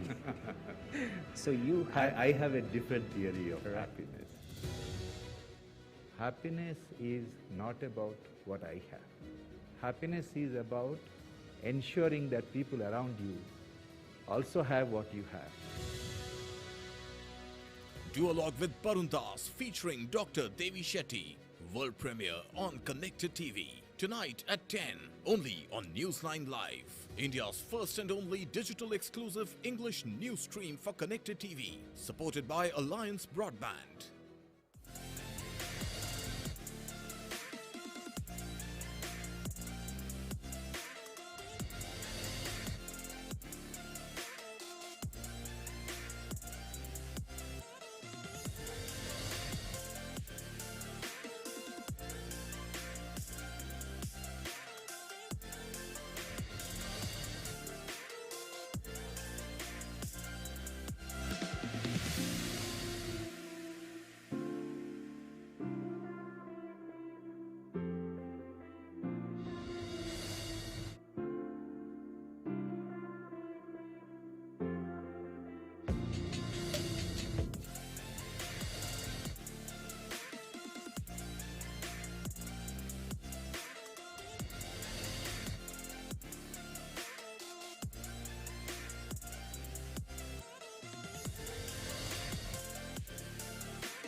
This is News 9 Live, India's only digital exclusive live stream. For the early adopters, bringing you the news 24/7. For the smart audiences on the smartest TVs. News 9 Live. Stream now on your smart TVs.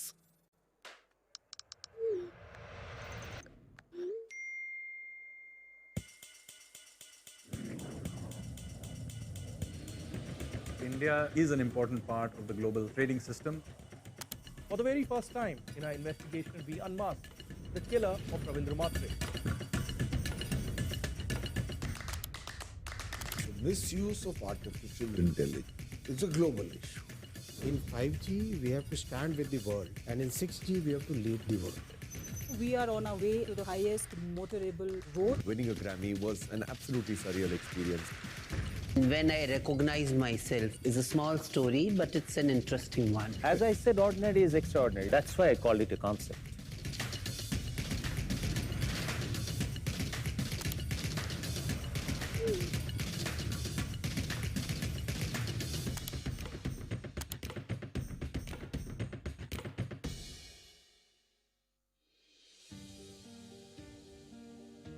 Acute non-diarrheal illnesses can lead to loss of fluids, electrolytes, and energy, leading to delays in the recovery process. Doctor, you can now advance your patients towards faster recovery from day one. Presenting Orsol's new advanced care range, advanced hydration formulations designed for faster recovery. Presenting Orsol Plus Active for pediatrics and adults, and Orsol Rehydrate for adults, the elderly, and diabetic patients.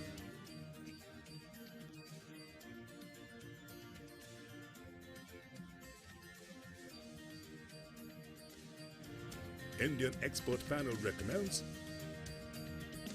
fluids, electrolytes, and energy as part of core treatment from day one for faster recovery. Recommend Orsol Advanced Care for faster recovery. Feel better, faster.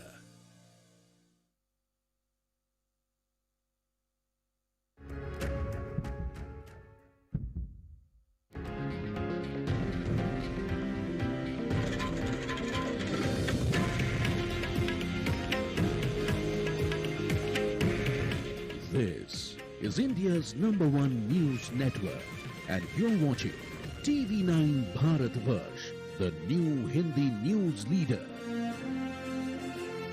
TV9 Kannada, the king of Karnataka. TV9 Telugu, the forever Telugu superstar.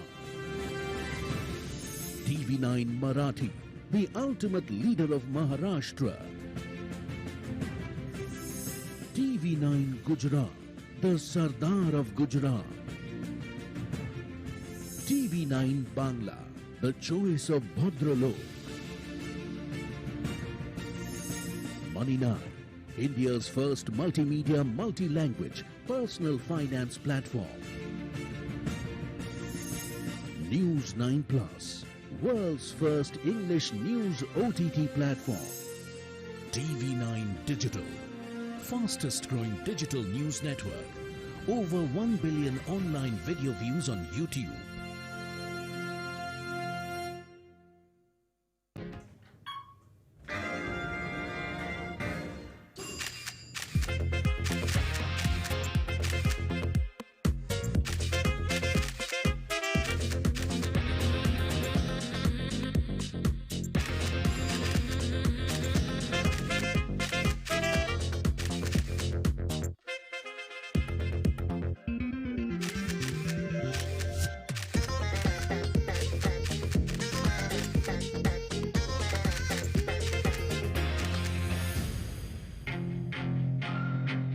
ఈ paparazzi, ఈ attention, ఈ recognition ఇదంతా నాకు కొత్తేం కాదు. ఇది మీ అందరికీ తెలుసు. కానీ వాళ్ళకి మీరు అదే అనుకుంటున్నారు కదా? వాసవి ఆనంద నిలయంలో నచ్చిన ఫ్లాట్ తీసుకొని ఎవరైతే జీవితాన్ని పరిపూర్ణం చేసుకుంటారో వారిని కూడా అందరూ సెలబ్రిటీలా చూస్తారు. Vasavi Anand Nilayam, abode of happy living at LB Nagar. Think Hyderabad, think Vasavi. Would you like to have a tie? Why didn't you take the fruit one? Wow. The city is fabulous. పైనుండి చూస్తేనే ఎంత నచ్చితే మరి దగ్గరికి వెళ్ళి చూస్తే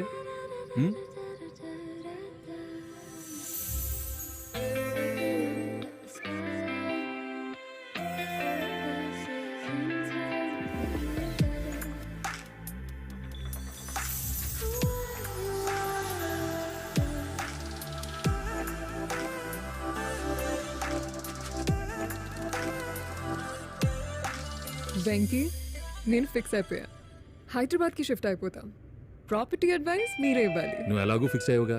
think Hyderabad, think Vasavi. 30 సంవత్సరాల వారసత్వం, 30 successful residential projects, 17 state of the art commercial projects, 1 కోటి చదరపు అడుగుల నిర్మాణం. రాబోయే 5 సంవత్సరాల్లో 5 కోట్ల చదరపు అడుగుల నిర్మాణం కోసం అద్భుతమైన ప్రణాళిక. మోర్ దెన్ 25,000 కస్టమర్స్, లక్షలాది మంది అభిమానుల నమ్మకమైన సంస్థ Vasavi group. Think Hyderabad, think Vasavi.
कोई बलगम नहीं, किसी तरह कोई परेशानी नहीं और कैंसर निकला। तो डॉक्टर साहब बोले कि देखिए आप स्मोक नहीं करती हैं और आप ड्रिंक भी नहीं करती हैं, तो ये पोल्यूशन है।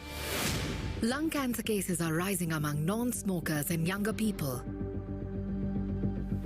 Air pollution is a monster which is there posing an existential crisis for the human race. 60% of India's population doesn't breathe clean air, even as per the Indian national standards. Air apocalypse. Lung cancer is killing India's non-smokers. Streaming now. Start with the end in mind. You need to know where you want to reach. Every morning that we wake up, we are exercising our choice. The destiny is decided. The results are known that I'm going to win. Life of a goalkeeper is something which has always intrigued me. When you come into a stadium, this is the highest level of pressure. When I set out to do something, I decide in my mind that failure is not an option. What you feel very strongly about, those are the stories to tell. I have a mind which is absolutely restless. Mind and body are entangled sensations. That brings me back to golf. It's an amazing game. This is not a perfect game. You only learn from them. If you have a formula to a success, then you can replicate it. I feel this is my first step. I'm starting now. Winner is first born in the mind. I think, therefore I am. We are all about our mind.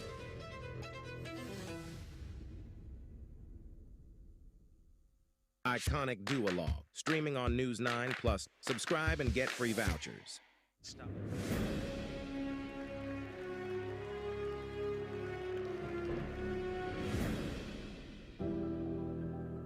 When we walk into the chamber of a doctor, the doctor's look itself can act as half cure. We feel assured. Sometimes we feel that, well, we've come to a place we are safely taken care of. But when I look at you, I would tend to go one step beyond. I think looking at you, thought of disease goes away from my mind. And thought of heart disease would be the last thought on my mind. So how do you keep it so positive? Healing is a lot more than cutting and stitching. First thing is empathy, compassion, and touch. So this empathy, touch, compassion that you spoke about, that tends to come from within, right? You can't really display it unless and until you feel it inside. Generally, Barun, people with that kind of a bent of mind only take up medicine. In your day-to-day business activities, discussion is never about death. In our profession, from morning till evening, only thing what our clients are scared of losing is life.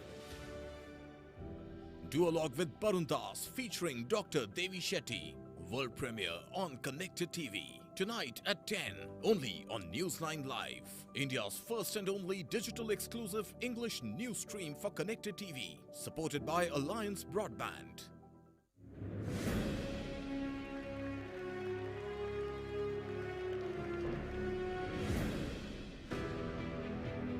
I often try to put a theory to happenings of life to life. I know I restrict myself, but it's a selfish interest that when I put a theory, it is easier for me to comprehend. So I discussed in some other duologues that I try and put a theory or a number or a calculation to happiness. And I came up with a simple formula that as long as the real outcome equals or exceeds your expectation, you are happy. So you have... I have a different theory of happiness. Happiness is not about what I have. Happiness is about ensuring that people around you also have what you have. Duologue with Barun Das featuring Dr. Devi Shetty. World premiere on Connected TV. Tonight at 10, only on Newsline Live. India's first and only digital exclusive English news stream for Connected TV. Supported by Alliance Broadband.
This is News 9 Live, India's only digital exclusive live stream.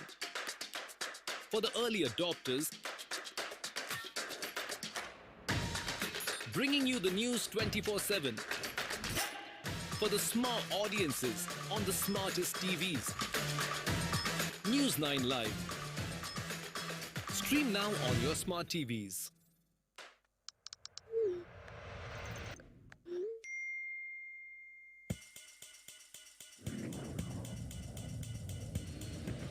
India is an important part of the global trading system.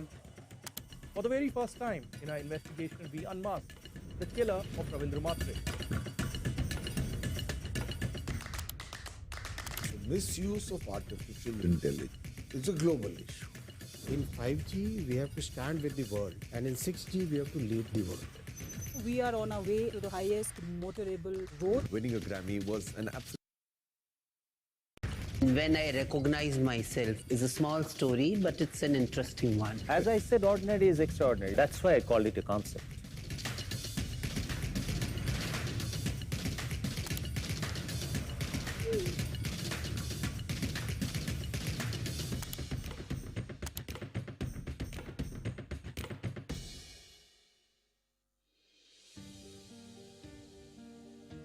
Acute non-diarrheal illnesses can lead to loss of fluids, electrolytes, and energy, leading to delays in the recovery process. Doctor, you can now advance your patients towards faster recovery from day one. Presenting Orsol's new advanced care range, advanced hydration formulations designed for faster recovery. Presenting Orsol Plus Active for pediatrics and adults, and Orsol Rehydrate for adults, the elderly, and diabetic patients.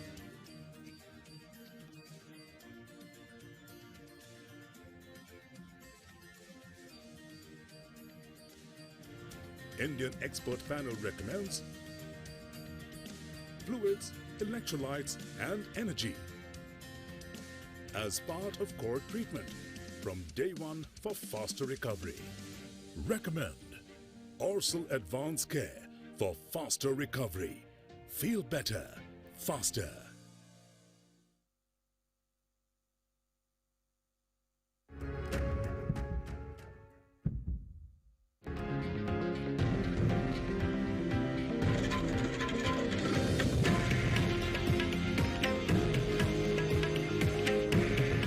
This is India's #1 news network, and you're watching TV9 Bharatvarsh, the new Hindi news leader. TV9 Kannada, the king of Karnataka. TV9 Telugu, the forever Telugu superstar. TV9 Marathi, the ultimate leader of Maharashtra. TV9 Gujarat, the Sardar of Gujarat. TV9 Bangla, the choice of Bhadralok. Money9, India's first multimedia, multi-language, personal finance platform. News 9 Plus, world's first English news OTT platform. TV9 Digital, fastest growing digital news network. Over 1 billion online video views on YouTube.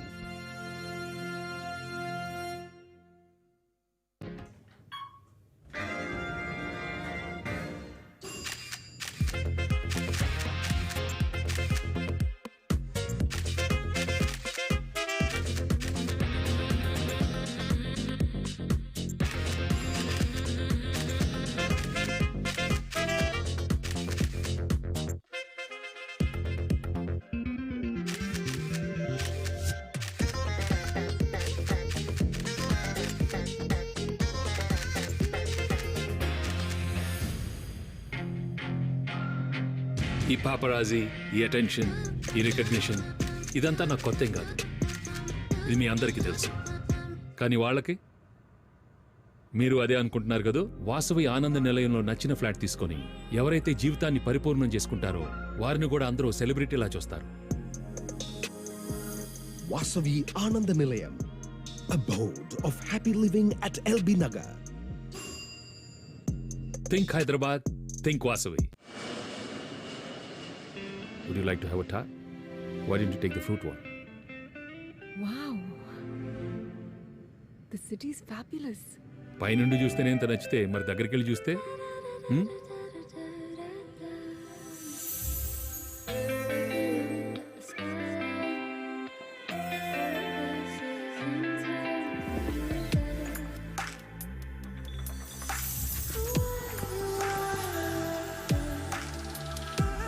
We're all set to begin the second half of Dakshin Healthcare Summit 2024.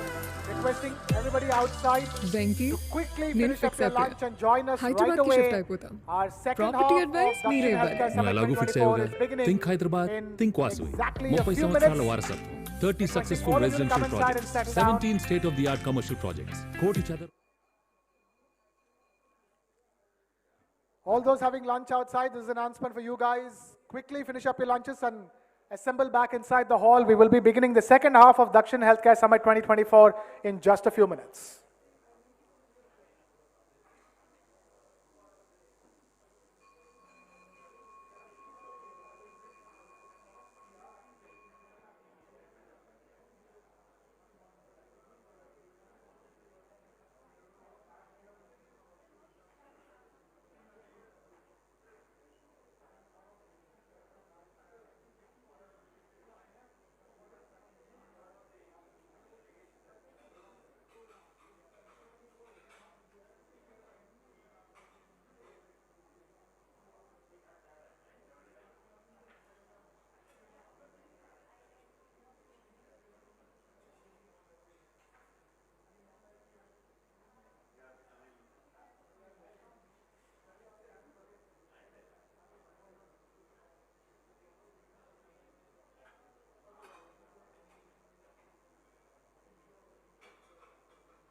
Check.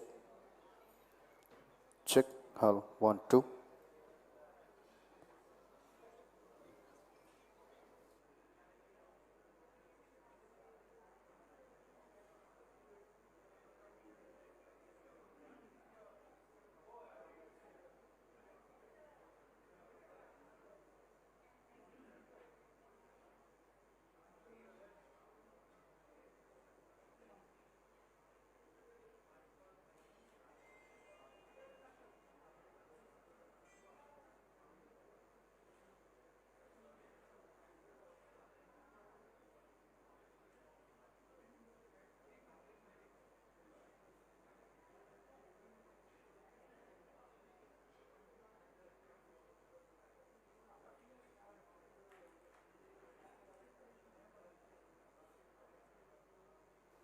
Check. Check. Hull. Check. 1, 2.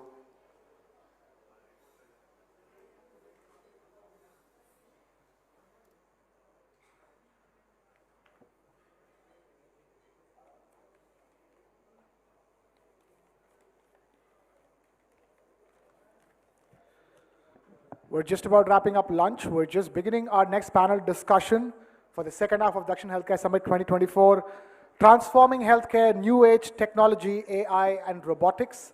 We will be beginning that session in less than 5 minutes from now.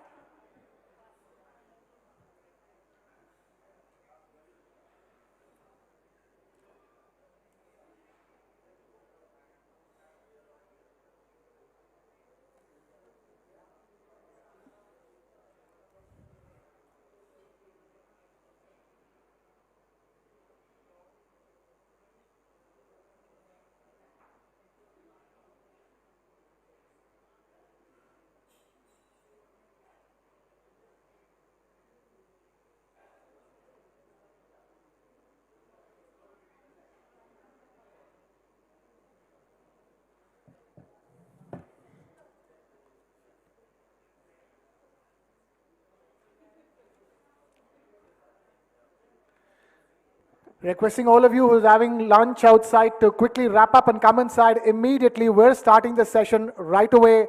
Requesting all those outside having lunch to come inside right away.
Okay, without further ado, let's begin the second half of Dakshin Healthcare Summit 2024.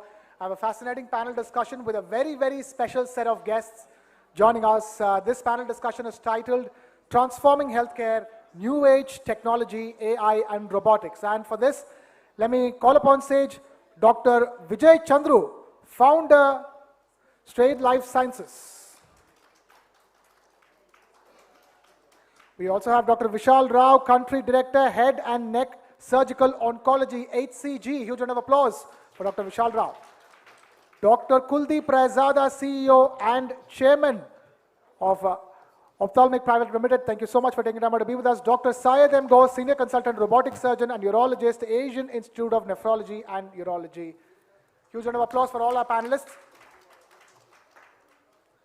We also have Dr. Gagandeep Kang, FRS, joining us, Bill and Melinda Gates Foundation, joining us via Zoom as well.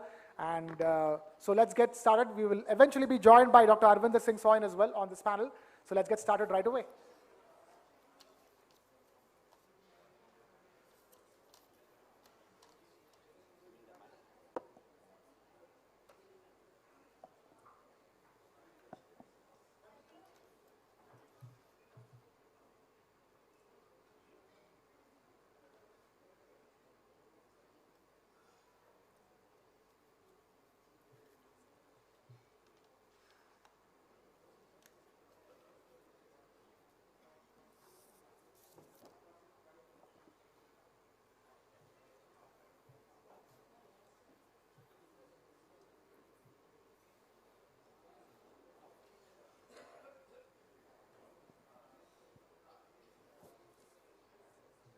Sure. Can you hear me? Dr. Gagandeep Kang, we can hear you. Can you hear us? Happy to join you. Wonderful. Great to have you with us. Right. Dr. Vijay Chandru, I want to begin by asking a very simple, straightforward question. Artificial intelligence, machine learning, robotics, these are transforming every aspect of life. And of all aspects of life, life itself, health itself is one of the most crucial areas where artificial intelligence is transforming, it's changing the way healthcare is done.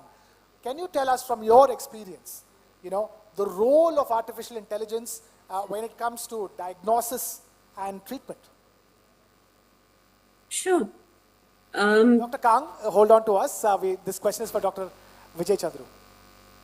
Okay. Right, I think I'm having a little trouble hearing, so perhaps if you can say names before you start, that would be helpful. Sure. So actually, I'm sure Dr. Kang would have some great insights on this as well. So there's a great opportunity for AI in healthcare to serve as a, in certain screening types of applications. Whether we can actually go as far as saying we can build diagnostics is not entirely clear, right? Because I think to declare something as a test as a diagnostic, you would need to meet very high standards of specificity and sensitivity of the test. And you want to be extremely careful about declaring false positives. I think we were discussing with Dr. Manjunath about this earlier. So it's very attractive. I think the other attraction, so from a screening point of view, certainly I think we should be looking forward to, for example, oral cancer screening, just from imaging. I think Dr. Vishal Rao and I work on the oral cancer task force for the country. And there we are starting to see that you could get some early indications, and then you have to have a further investigation after the AI into actual molecular pathways, and you should also have a clinical pathway well defined, so that if there is the possibility of a false positive, you don't put the patient under, or the potential patient under all kinds of mental stress, because they now have been told that they have a risk, and you need to be able to resolve how they get tested. So there are positives. Another big positive is, of course, our Ayushman Bharat digital mission. We are going to be collecting data. We're going to be creating large digital lockers, and so the ability to leverage that is important. On the negative side, I would say there is a big challenge with certain types of AI, and we were discussing this at lunch, generative AI, because of the hallucination problem. And, if you start using generative AI, you start maybe hallucinating and creating more data which then eventually takes over, even the little high quality data we have, and therefore you just have to be very, very careful about certain AI technologies like generative AI, and most of the excitement is about generative AI. The other challenge is, please remember that these are black box technologies. When you run a neural network, a deep neural network, there is something that comes out. How do you actually know what it is saying, and how do you explain the conclusions it's arriving at? And unless you can tie this into understanding of some mechanisms, biological pathways and mechanisms, this is not going to meet any regulatory standard, right? So I think there are challenges, so pros and cons, I think they have to be balanced. Dr. Vishal Rao, the question I have to ask you is, in oncology, the use of robotics, and in combination with artificial intelligence as well. Tell us, how is it changing the way cancer treatments are done in this country, and more importantly, what can we look forward to from here on? I'll answer this in two parts. Today, if you look at AI as a broader sense of it, there are 4 stages of AI. The narrow general intelligence stage, then you have the limited memory AI, then you have the theory of mind, and then you have the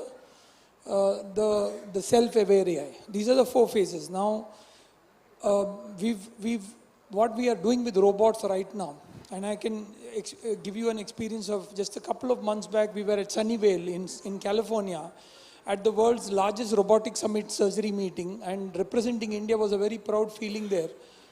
And talking about, actually looking at what is happening, there was a driverless car. There was a robot that came into our hotel room to take our order. And we were looking at how machines were interfacing with humans in reality. So we are at now a stage of limited memory AI with driverless cars. I mean, Elon Musk has touched it. What Stephen Hawking was worried about was when we reach self-aware AI. That means when we are going to reach an AI with intelligence. Emotive intelligence, or when we are going to reach an autonomous conscious AI which is going to be independent, is when Stephen Hawking said that the society needs to get worried about. Let me tell you, this is 2019 October, and I'm giving some talk, and I'm telling 10 years from now, we will be looking at theory of mind being cracked, and we all have to accept it that we are moving fast. June, July 22, I got an email which read, Blake Lemoine has been sent on gardening leave by Google because he's cracked theory of mind. That is June 2022. And this is 2 years of COVID. Now just think of this. If we have touched theory of mind now, 1 year or 2 years back, correct? We are talking about a rapid acceleration of artificial intelligence, which is much beyond the control of our comprehension. And that's what I'm talking about. Gen X, then we have millennials, we have Gen Z, now we have Gen Alpha. Yeah. So it's accelerating. I'm a robotic surgeon, and I'm learning to play Xbox video games because you need to be very good at that. Correct? You need to be, so I'm sitting with my kid there playing some Xbox, playing PlayStation, and I'm asking him, can you help me with those hand controls, because I need to be doing this surgery also. We do one of the largest surgeries in the south in head and neck, in robotics, and we've invented our own instruments, we've invented our own processes, data, and for me it's been a great learning that robotics is here to accelerate, accentuate and assist human healing. It's not here to replace humans right now. Okay. Dr. Kuldeep Rai Zada, if I were to ask you the same question, this is something I'm going to ask. The moment you say robotics and robotic surgeries, people think it's like a video game. So the doctor doesn't do anything, the robots do everything. Is that how it works? Not really. Things are very different from the perception versus reality. When we are talking about, as doctor is talking about, like learning his own ability to operate even the robots, it's actually the learning curve that one has to go through. It is not that you buy the DeepSeek machine and operating from tomorrow, it's not going to happen. every surgeon, every physician or every clinician actually need to go for the learning phase, and then they are going to get an excellent performance on that part. So just buying the DBNC or any kind of high-end robotic system is not going to help you with that way. My experience is coming from ophthalmic community. I am from ophthalmic background, and I work with the industry large scale. We are from medical device industry here. We are close to 110 in medical industry, and my experiences goes very widely because I work with every single domain of industry. Talk about let it be nephrology, let it be cardiology, let it be ophthalmology, let it be dental or anything. And I have seen a lot of changes actually happening. And when I talk about the AI application, it's not coming only AI, it's coming with the deep learning and machine learning as well. And whatever actually is happening in particular aspect right now, the amount of the AI that is being used in medical science is very small and very little. But for the current world proposition that now another 10 to 15 years or 20 years down the line, this is going to play a very crucial role. Because most of the technology what is existing today, that will be vanished. It won't be existing another 20 years down the line. And you will see, me and you will be aging together and we will see the witness what's happening today. Now, for example, we talk about the cataract, we talk about the glaucoma, even surgery or production is all going to be variable. Now, if you look at last 20 years before, you can't actually just diagnose a glaucoma just looking on the parameter or fields and see. But now you have advanced advantage when you actually have the photography of the retina or fundus, you are able to have analyzed and you can tell this patient is potentially going to have a 5 year down the line the glaucoma and potentially will lose in 50 to 20 years of the eyesight for this patient. Thank you. If I were to ask you something, today, these days we say with the amount of screen time that we have, our eyes are going, in the wrong direction. The eyes are failing its powers faster than what it used to be. Are you telling me that technology is catching up faster than the way our eyes are worsening? Yeah, it is true. It is already documented in many of the journals around the world. It is actually inducing a lot of myopia, especially for the children who are between 3 years to 8 years of the age. And that's one of the area, cautious, especially that will become very high prevalent in the time of the pandemic, because all the school, everything is gone to the iPads and tablets, and all the parents have no choice just to give the gadget to them. And they become so addicted, not only it disturbs their sleeping pattern, along with that, the sight, the retina is elongated and they're developing a high correction. We do a large screening, and last year we did actually the work with the Telangana government and Andhra government, and we have done almost 11 million people screening and delivered the eyewear to them. Where we realize right now, earlier the potential for the eye problem was only 9%, now it is to 37% in the children, which is causing a lot. It's evidence, it's all available everywhere. Okay. Okay, at this stage, let me invite upon stage Dr. Arvinder Singh Soin, who has just joined us. Ladies and gentlemen, a huge round of applause for Dr. Arvinder Singh Soin. I'm just coming to in just a bit. We have Dr. Syed Ghaus in the house. I have to ask you one simple question. In nephrology and urology, tell us, how do robotics and artificial intelligence play a role? And more importantly, how do they improve precision and accuracy? Yeah, in urology, to be more particular, urology is one branch where robotics is used most extensively. More than physiotherapy? More than anything in any other branch, urology is one specialty wherein robotics is used to a fullest extent. To take an example, you have got a deep organ which is known as prostate in males, and there is an increasing incidence of developing malignancy which is known as prostate cancer.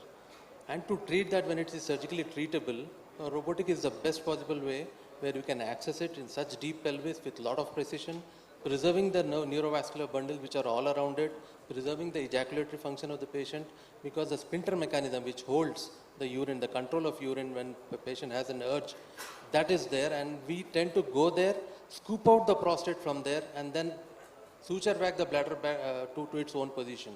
So this precision is possible only with robotics. We would have done it in an open technique or a laparoscopic technique, but the precision, the early recovery to continence, the precision with the entire tumor is removed, the damage to the neurovascular bundle and surrounding organs, all this would have gone multiple times if you have done an open surgery or a laparoscopic surgery. So with that, we have seen all the generations of open, laparoscopic as well as robotic, and I myself can vouch for it that robotics has done leaps and bounds in terms of precision. Okay. Dr. Arvinder Singh Soin, when it comes to treating liver diseases, performing liver transplant surgeries, and also diagnosis, tell us from your experience, How exactly do both artificial intelligence and robotics play a role? So I'm not sure if you've discussed this before, but artificial intelligence plays a increasingly bigger role in, well, first drug discovery, diagnosis, prognosis, treatment, because, so for example, in drug discovery, initially, basically it was a manual process and people looked at statistics of how the previously existing drugs were performing, what their mechanism of action was. But this is now all built into AI algorithms, right? So from a choice of 10,000 molecules, it's easy to zero in on 5 or 10 that are likely to work because the algorithm has the mechanistic evidence. That means how a particular drug works, how well they work, on what populations they work, with what symptoms and what diseases they work. So all this is into machine learning and AI algorithms now, and basically if you're asking a question, you will get a pat answer that these are the 10 molecules or 7 molecules you guys should research and should be interested in the order of, I mean, there's a pecking order. Which one is most likely to work? So drug discovery, cost and time has been like exponentially shortened. Okay. It is much, much less than it used to be. I mean, this whole process of choosing the right drug would take anything from 3 to 5 years. It takes a few weeks. That's all, right? So that's just the drug discovery story. And then, of course, it also factors in genomic data, transcriptomic data, proteomic data, and then zeroes in on the right drug to, or the molecule to research. So that's one part. Diagnostics. Now, obviously, you treat diseases better if you can diagnose them better or earlier, right? So in diagnostics, specifically pathology and imaging, those are the two areas where AI algorithms are very good because they're good in image recognition, right? So image recognition comes in largely in pathology and imaging. So the diagnoses are picked up, I mean the diseases are picked up much earlier and early diagnosis is possible and therefore treatment is more effective. And then finally, treatment. I mean, two people may have the same disease, but we have a different genetic makeup. So based on genomic and proteomic data, now AI algorithms can tell the doctors that this guy with hepatitis C is much more likely to respond to a drug, and this lady with the same hepatitis C, but you know, of a different, she's of a different genomic makeup, obviously, is more likely to respond to drug B. So that's how AI has actually changed the way we look at drug discovery, diagnosis, and treatment. You asked me about Yeah, because AI, we're discussing AI, but in terms of robotics, specifically speaking, talk to us in terms of how, robotics is playing a role today in a liver transplant operation. So, the first of all, what the gentleman said here is absolutely true. Urology is the maximum highest user of robotics equipment and robotic surgery in the hospital. That's why I don't allow any urologist to come into my OR because they just want to grab the robotic space and slot all the time. So we created a robot in the liver OT at Medanta. So we do majority of our surgery with robotic surgery. Now robotic surgery, as you may have, others may have, my colleagues may have mentioned, that it is much more precise. There is a magnification, there is a 3D view. The surgeon sits at the console, operates in peace. Theoretically, he can answer text messages during operating, but we don't tend to do that. And so the tiredness story, the fatigue story is taken care of. The tremors are filtered. And, the regular instruments which we use for open surgery with our own wrist have a certain limit to which they can reach. But the robotic instruments are wristed 270 degrees, and therefore they can actually get to nookies and corners where normal instruments and hands do not reach. So the precision and safety of surgery is enhanced. Okay. It is correct to say that 70% of liver surgeries and including donor surgeries for transplantation happen with robotics now. And people are, like, it's much easier to convince a family person to donate half their liver with robotic surgery, where they will have 3-4 small little holes and no big visible scar. They go home in 4 or 5 days, and they have an excellent recovery after robotic surgery. And the same story goes for all kinds of robotic surgery. Right? Absolutely. So it's definitely a game changer in liver surgery, liver transplantation. Okay, let me take this across to Dr. Gagandeep Kang, who's been waiting patiently. By Dr. Gagandeep Kang, thank you so much for waiting patiently.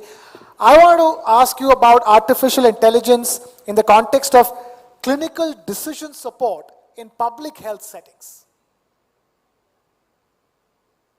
Thank you very much for the question. As you're probably aware, when we think about public health, one of the major issues that we encounter is the availability of people who are capable of making decisions in primary care. Now, this is a problem in India, particularly in rural areas. It's even more of a problem in places like Africa, where the number of staff that are produced that can provide healthcare at different levels of facilities is much less than in places like India. So recently, there have been a number of investments that have been made in looking at the tools that we can provide to people who work in primary care so that decisions can be made with access to all of the information that is possible in order to come to a decision. So these are clinical decision support systems. They actually started in hospitals at higher levels of healthcare, but are now being devolved into primary care as well. There are a number of such systems that have been deployed for vertical programs such as in malaria, where they have been really game changers in making sure that patients are identified and are referred appropriately. The hope is that going forward, it will be possible for us to do much more of this. And interestingly, it seems like in these areas, perhaps because the need is much greater, there seems to be much wider both development and application and adoption happening in Africa than is happening in Asia. So I do hope that we catch up in India, but I do see this as being a potential game changer for the future of public health. Dr. Vijay Chandra, I'm going to take off from what I asked Dr. Kang about, how do you make universal healthcare, affordable healthcare, possible? With now that we have artificial intelligence and the pace at which the technologies, health technologies in relation to artificial intelligence is growing. Thank you. I think Dr. Kang just pointed out how clinical decision support systems are evolving to a point where, it would be possible, even at a primary healthcare setting, to be able to advise, how the care pathway should be defined for a specific, community member who has come in for with a problem, right? I think we are going to see possibly an interesting development that for which I think our primary healthcare, community health workers, whom we call ASHA workers, for example, will have to be retrained to actually be able to do a lot more, both leverage some of these decision support systems, but also make measurements and the point of care testing, for example, will be, obviously have to be made much simpler to use, right? Today, during COVID, we saw that RT-PCR tests, for example, were difficult for people in rural areas to access. But today, using technologies that are very portable, that actually don't need infrastructure. Think about the COVID self-tests, the antigen tests that we used, where I think it is quite possible to imagine that a community health worker could be administering tests like that, right? So I think, and this is an area because of the advances in molecular biology that, for example, genomics and the whole genomics revolution has made possible. Today, we can develop these types of, I actually go beyond point of care to what we might call point of need. So point of need testing, I think, is going to actually be one of the key technological sort of advancements. And, you know, we shouldn't think of AI as the only tool here. There is, you know, advances in molecular biology, there's bioengineering. So actually, these days, we talk about the convergence of tech-bio, right? Now, when you talk about tech-bio, it's not just AI, right? A tech, broadly speaking, is, you know, is also bioengineering.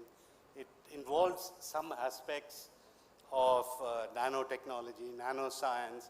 A lot of these are coming together, which will actually make universal healthcare a little more accessible through, you know, without massive investments that may be needed to take our health systems to Western levels, right? And I think that's, so we need to empower the primary healthcare sector to do much more towards achieving this universal healthcare. So. You were talking about the pandemic and the antigen. I'm going to take this quickly back, Dr. Kang. Dr. Kang, talk about the role of artificial intelligence in vaccine antigen design.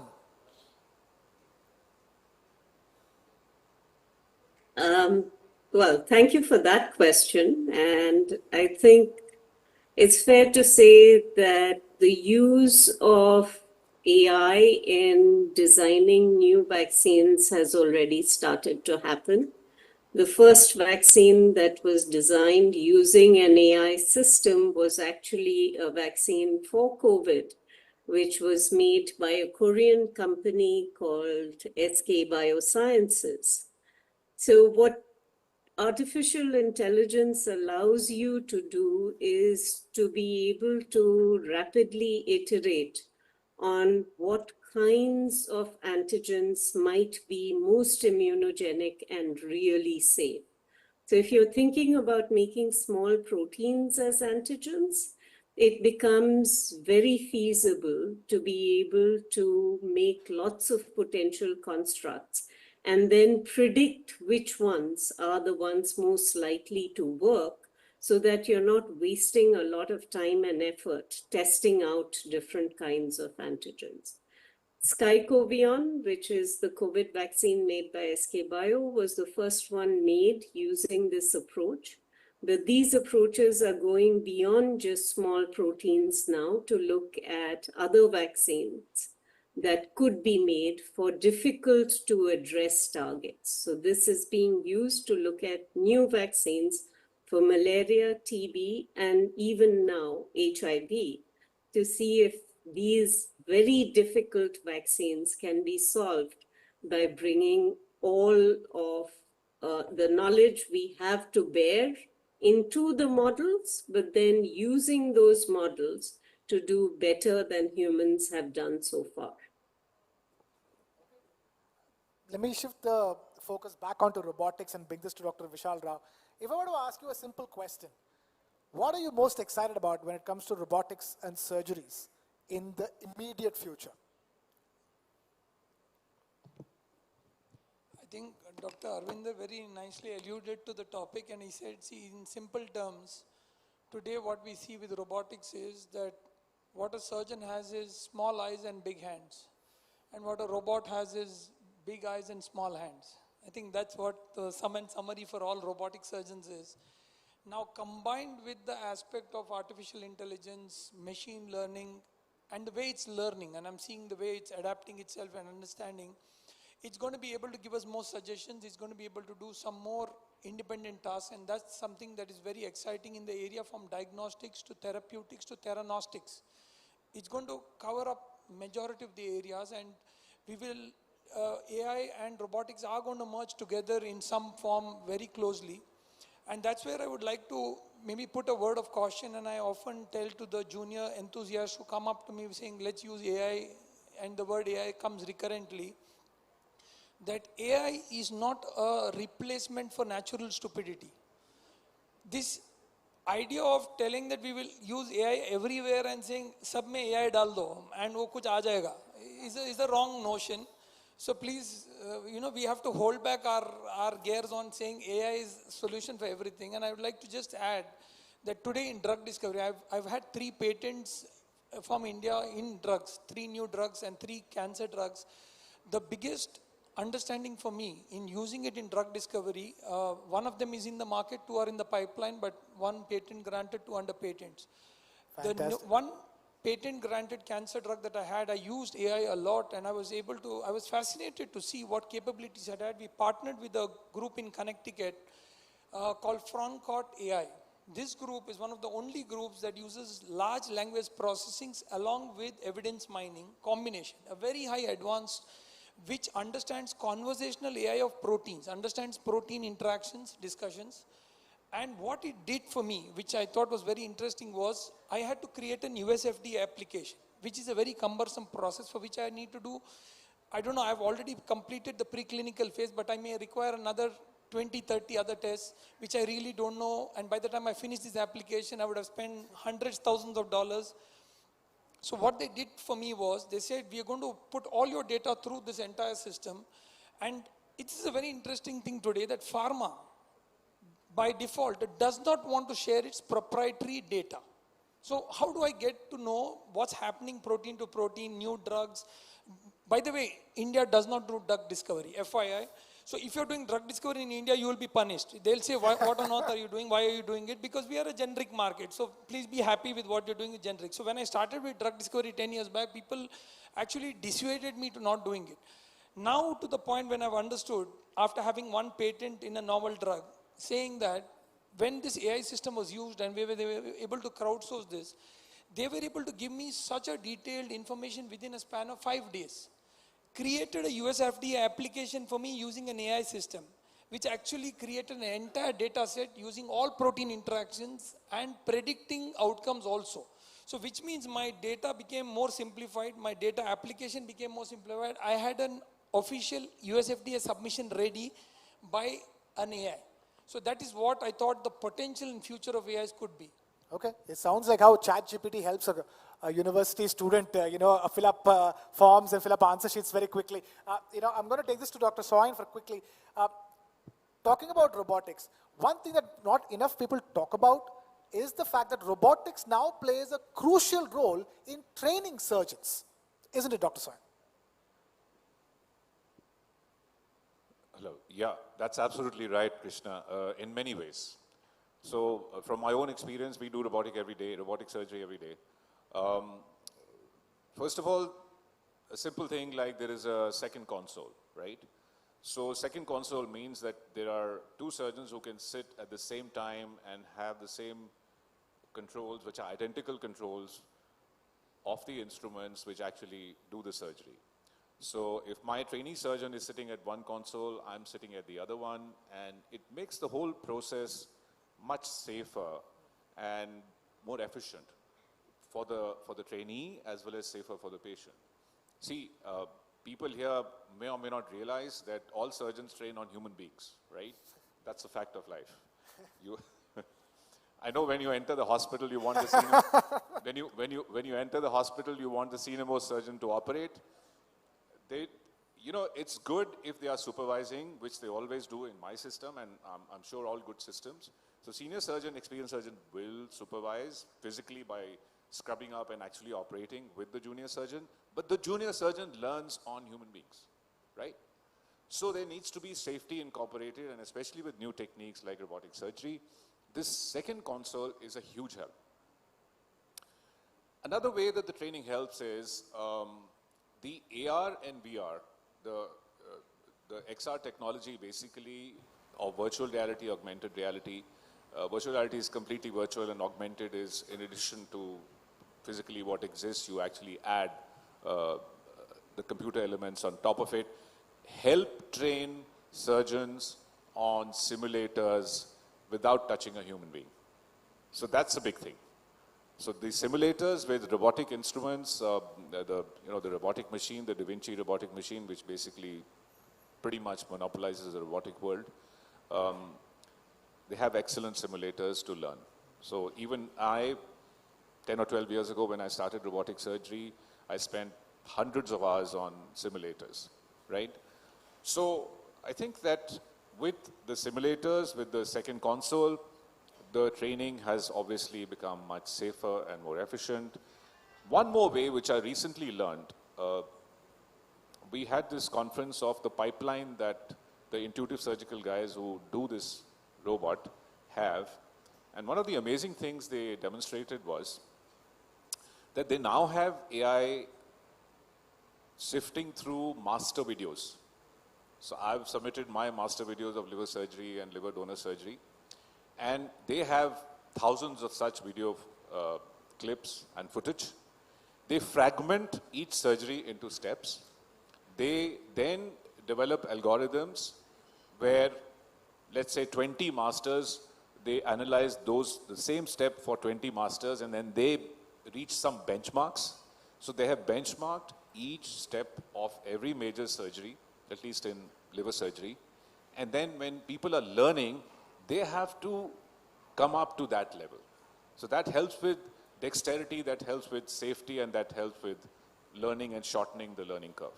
So I hope I've been able to make myself clear. Yeah. Basically, master videos analyzed by AI algorithms, benchmarks set for learning.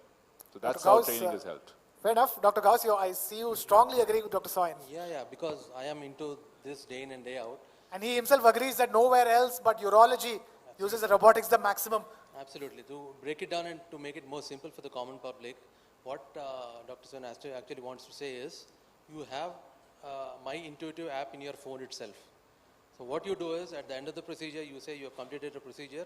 It compares your hand movements, your right hand movement, your left hand movement, your use of energy, how long you have been, just stopped at one point, how have been you using your bipolar forceps, your scissors, with what time, and the entire time span of your procedure compared to all the masters in the world. All that in your phone by the next morning. So I do a surgery today, I log it in and I log out, but tomorrow morning I compare myself to who all are there doing the same procedure throughout the world with all my metrics calculated. Another example to add to the learning is what AR and VR is. Suppose you train the robo or the artificial intelligence system saying that this is liver, this is the ureter, this is the psoas muscle, this is different internal organs that are there. You can superimpose a CT scan image or an MRI image on your own console where you are operating onto a patient and be very clear onto what organ you are operating in spite of having such a bloody field and so many things in between. That is augmented reality. What is virtual reality? You are not doing on a patient, but you are doing the similar thing onto a console wherein only a video game kind of a picture is there. Therein the student tries to do all these procedures not on a human but onto a virtual reality platform. Okay. Dr. Kuldeep Raizada, before I come to you, Dr. Vijay Chandru wants to make a point. Right. No, just on this business of training in robotic surgeries, Dr. Nageshwar Reddy was here this morning, and he's an adjunct professor at bioengineering at IISc. And so we've actually developed at the Indian Institute of Science a training program for endoscopy. So there is actually a haptics box. So when you put the endoscope through the haptic box, you actually get force feedback that you would get if you were actually inserting the endoscope. And you have a virtual reality environment where as you're practicing and learning to do the endoscopy, you actually are in someone's throat, right? And you're actually visualizing that. And so this combination of virtual reality and, and devices, the company, by the way, the startup is called Mimic, and Mimic does this. And, but I was discussing with my daughter's a pediatric urologist at CHOP, and, and they are also now experimenting with this VR and robotics to actually train younger, I guess, first-year residents and so on.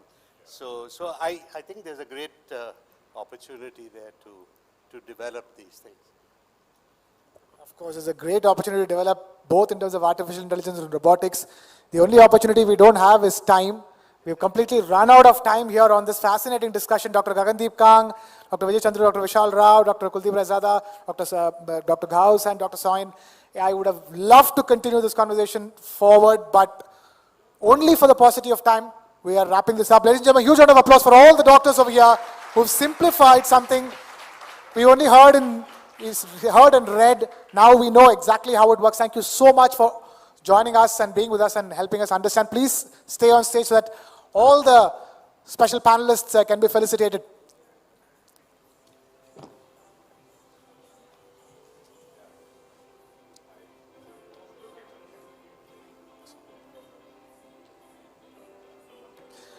Calling upon stage Chetna, Editor Health of South First, to please felicitate the panelists.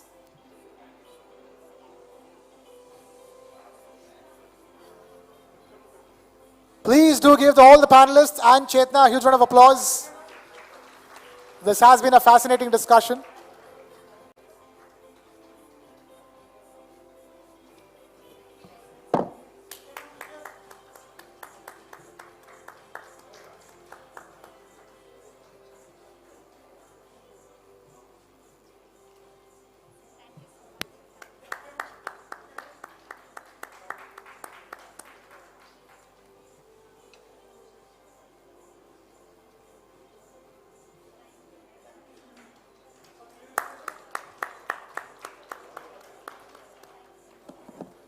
Thank you, Chetna.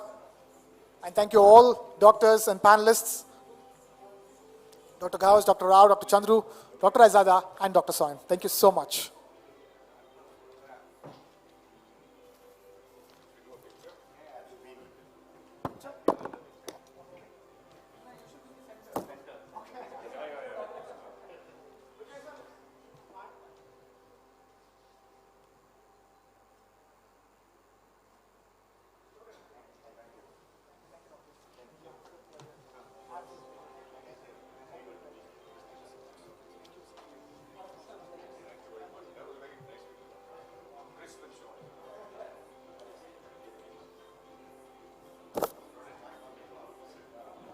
All right, for all the nuggets of knowledge that we got over the last 40 minutes or so is the reason why we are rushing everybody from the lunch break back into this session. A stellar panel of doctors and panelists who have helped us understand the role of artificial intelligence and robotics, in both diagnosis and prognosis and treatment, as well as surgeries as well. So fascinating. Time now to shift our focus to another fascinating topic. It's a topic that not many people know what it was or what it is. Still, so many people don't know. So many doctors did not know until 3 years ago what it was. The name of the term is silent dehydration.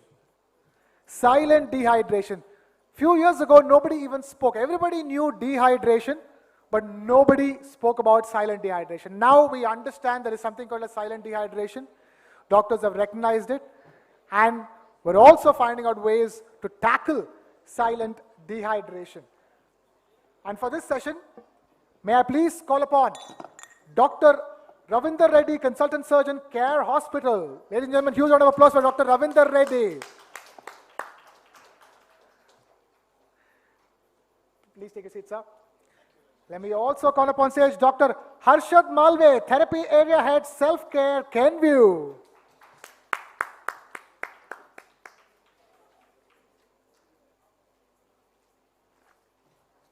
And of course, this session too is moderated by yours truly.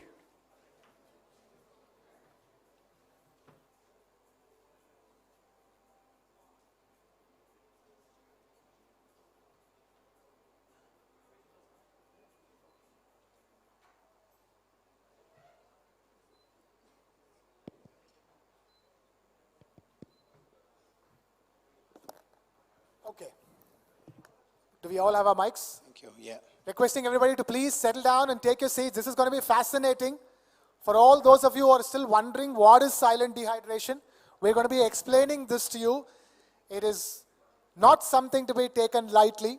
First, before we take it lightly or strongly, we have to understand that something called as silent dehydration exists. We have to understand what exactly is it. So let me begin by asking Dr. Ravinder Reddy, what exactly is silent dehydration? What are your observations on silent dehydration in your own clinical practice? Thank you very much, and good afternoon, ladies and gentlemen. Please forgive the gruffiness or the hoarseness in my voice. I'm just recovering from a silent dehydration, because that's why I keep drinking water. You yourself are recovering from silent dehydration? Yes. My goodness. Please carry on, sir, and please take care of yourself. Thank you very much. Now, in the immediate past, we just had a fascinating session on artificial nutrition. And from there, we have taken literally an opposite view to the basic intelligence. What we heard was artificial intelligence, and now it's basic intelligence. We all know what is advanced intelligence is, that is the care of the patient, the therapy of the patient. But what is basic intelligence is what is a clear and a present danger in most of the human beings, as well as in 90% to 95% of the individuals who are unwell, like me at this moment, recovering now. We have an element of silent dehydration. Now, to explain this further, just like planet Earth, 70% of the surface of planet Earth is made up of water. We all know that, right?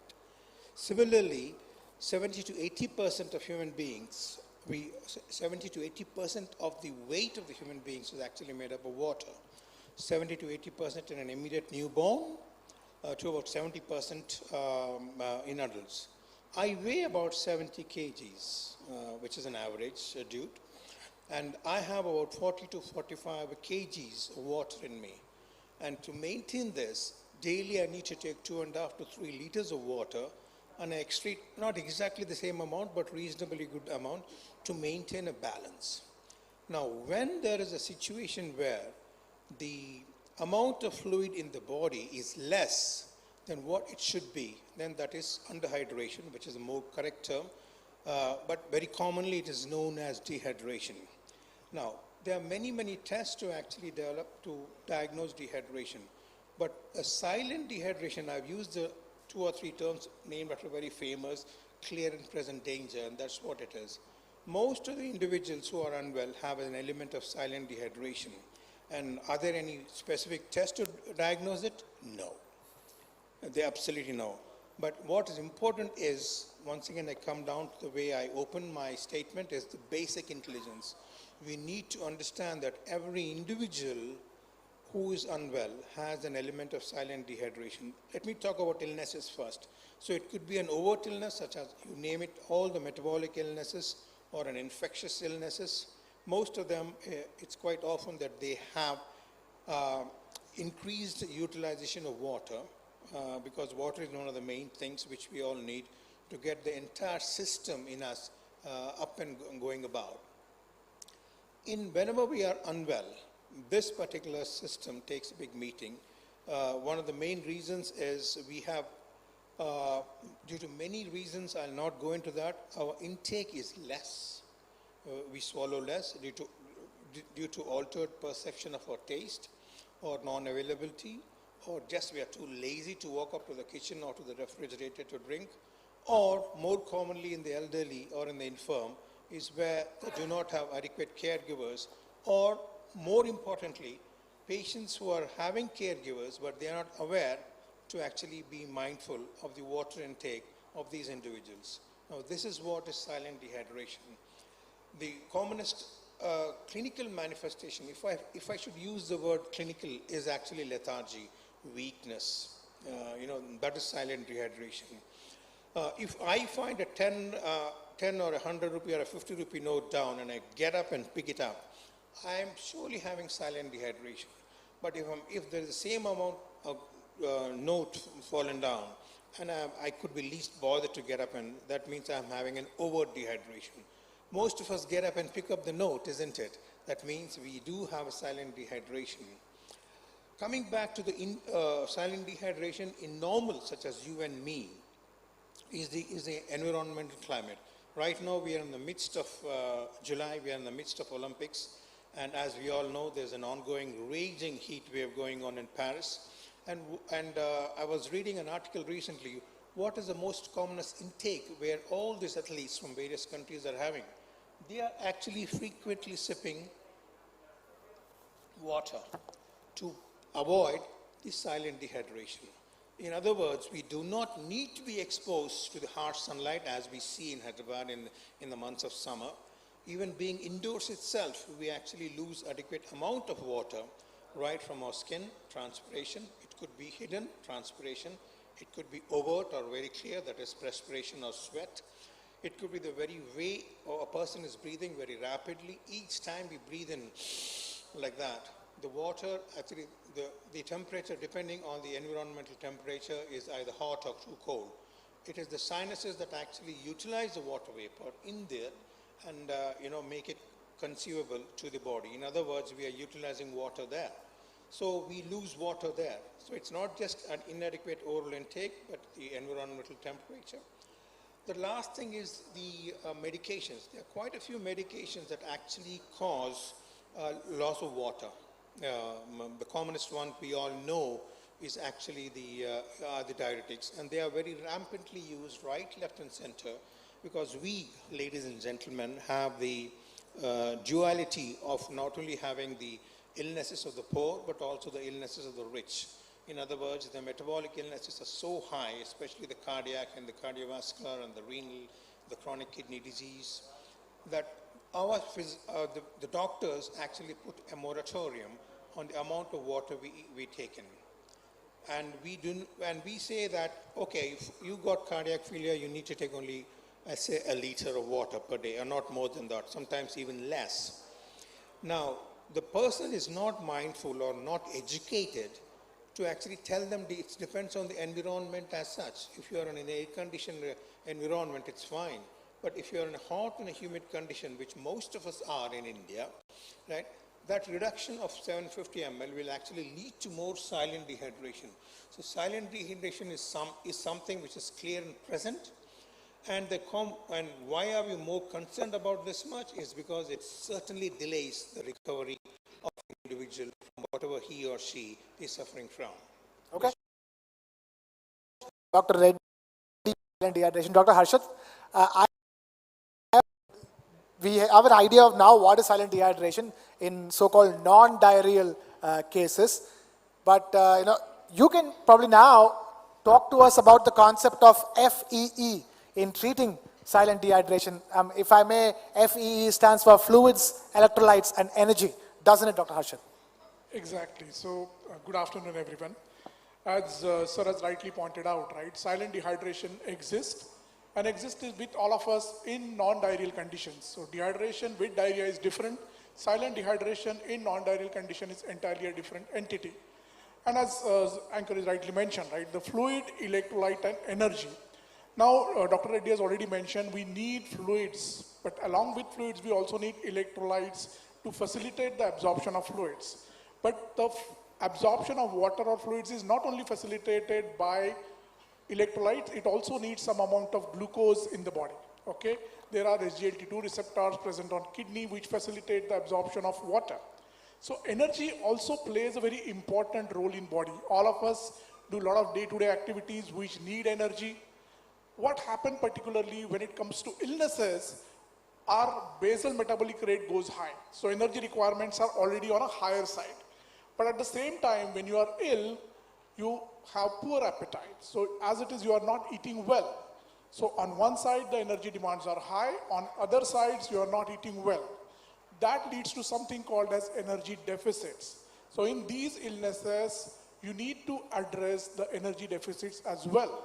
So only fluid electrolyte doesn't give you an impact on recovery from these illnesses. It has to be coupled with some amount of energy to address FEE, that is fluid electrolyte and energy deficits, so that the recovery from these non-diarrheal conditions will be much faster. Now energy, what ideal form of energy? All of us very well understand carbohydrates are the most important source of energy for our body. Naturally, the carbohydrates are utilized by our body for energy purposes. If carbs are not used, it will lead to utilization of other resources like fats and proteins, which may lead to formation of certain toxin products like ketone bodies. So preferably, carbs are the source of energy. Nonetheless, as I mentioned, in non-diarrheal dehydration coupled with energy deficit, fluid, electrolytes and energy has to be supplemented for holistic recovery of the patient.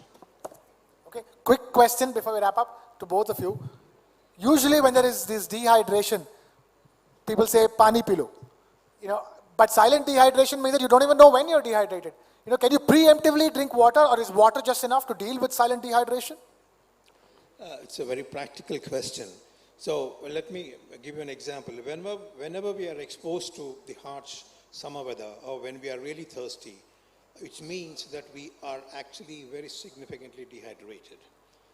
Because our thirst receptors are stimulated, and it tells the front part of our brain called thalamus that, hey, I need to drink some water.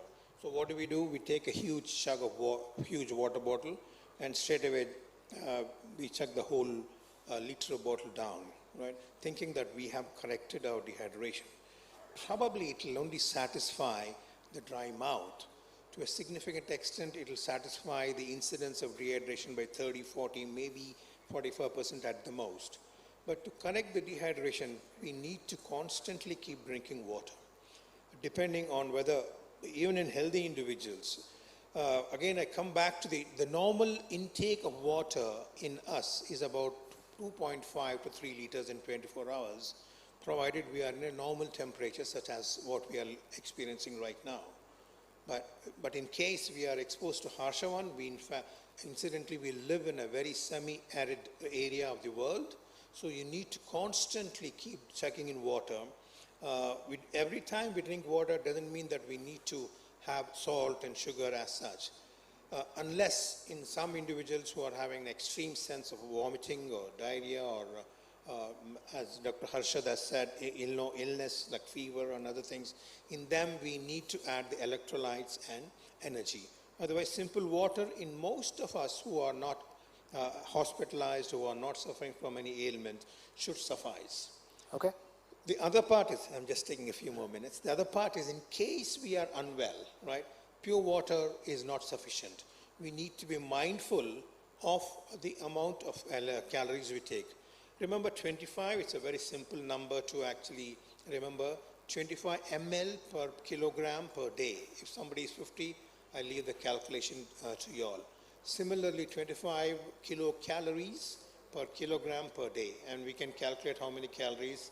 Nowadays, we are having smartphones that actually will calculate whatever we are imbibing. This is for people who are fortunate enough to have one, but I'm just giving you an idea of the importance, to reiterate the importance that not just fluids, but electrolytes and energy too are essential to have it constantly, frequently, consistently, the whole day. Rashid, you want to make a quick point? Yeah. So a quick part on this, as Dr. Reddy mentioned, right? The fluid electrolyte energy is important.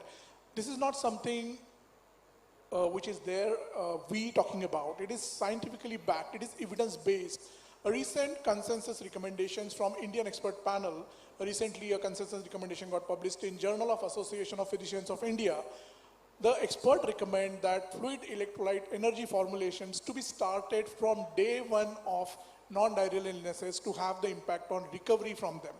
So the FE formulation, preferably the ready-to-drink formulation, to be started because there is a known concentration of fluid electrolyte and energy in these formats. That's why they are to be preferred and to be started from day one of the illness to have an impact on recovery from these illnesses. Okay, fascinating. I'm afraid we have completely run out of time here on this conversation. I'm going to ask the audience to give a big round of applause to both Dr. Reddy and Dr. Harshad for helping us understand something that we never thought existed in the first place. Thank you so much for telling us what it is and how to tackle it. Thank you so much. Please stay on stage. Thanks very much. Calling upon Mr. Sanjit Kumar, National Head Healthcare of TV9 Network, to please felicitate the guests on stage.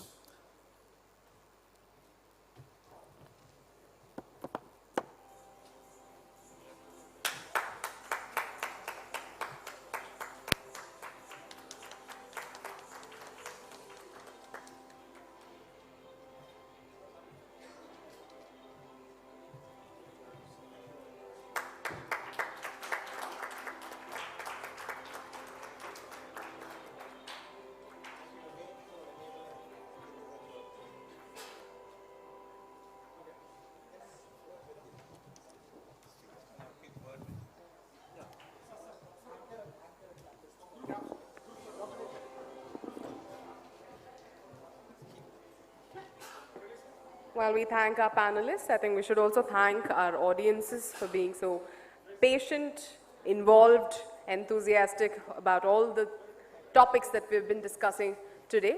A request to the audiences who are still outside, please come inside the hall and take your seats. Because the next panel is something that concerns all of us. Perhaps all of us find asking ourselves these questions, if not every day, at least now and then. This is a topic which all of us give a thought at some point or the other. And this particular topic, the second panel in the afternoon session at Dakshin Healthcare Summit is all about managing obesity, infertility, and lifestyle diseases. And to discuss these extremely important topics that concerns everyday health, we have a star-studded panel. We welcome on stage Dr. Esther Satyaraj, Head Clinical Nutrition and Dietetics of HCG, Dr. Rupa Banerjee, Director, IBD Center, AIG Hospitals, Dr. Sunita Sayamagaru, Diabetologist and Sexual Health Specialist, Dr. Anuradha Katragadda, Managing Director, Anu Test Tube Baby Center, Dr. Mr. Shashikant Iyengar, Founding Member, DLife.in, Dr. K.D. Modi, Endocrinologist, and to moderate this extremely important panel that probably will leave us with more information for the questions that we ask ourselves every day.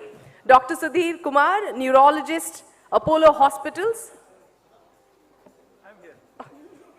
It's mine, he's right behind me. It's my job to now allow him to take over the panel. Thank you. Yeah, thank you. And as you can see, we have all the stars on the stage, and they may be already known, but it's my just pleasant duty to introduce them briefly and then go on to the main session. So first we have Dr. Sunita, and she has finished her MBBS, and also she's finished her MRCP in UK, and she's passionate about diabetes and sexual medicine, and she believes in holistic healthcare. And then we have Dr. Anuradha, and she's well known in the Hyderabad circles. She has, to her credit, the first test tube baby of the twin, we can say, undivided Andhra Pradesh, and she runs a very busy infertility clinic, and she has finished her MRCOG from UK, and currently she is providing all the facilities for infertility treatment.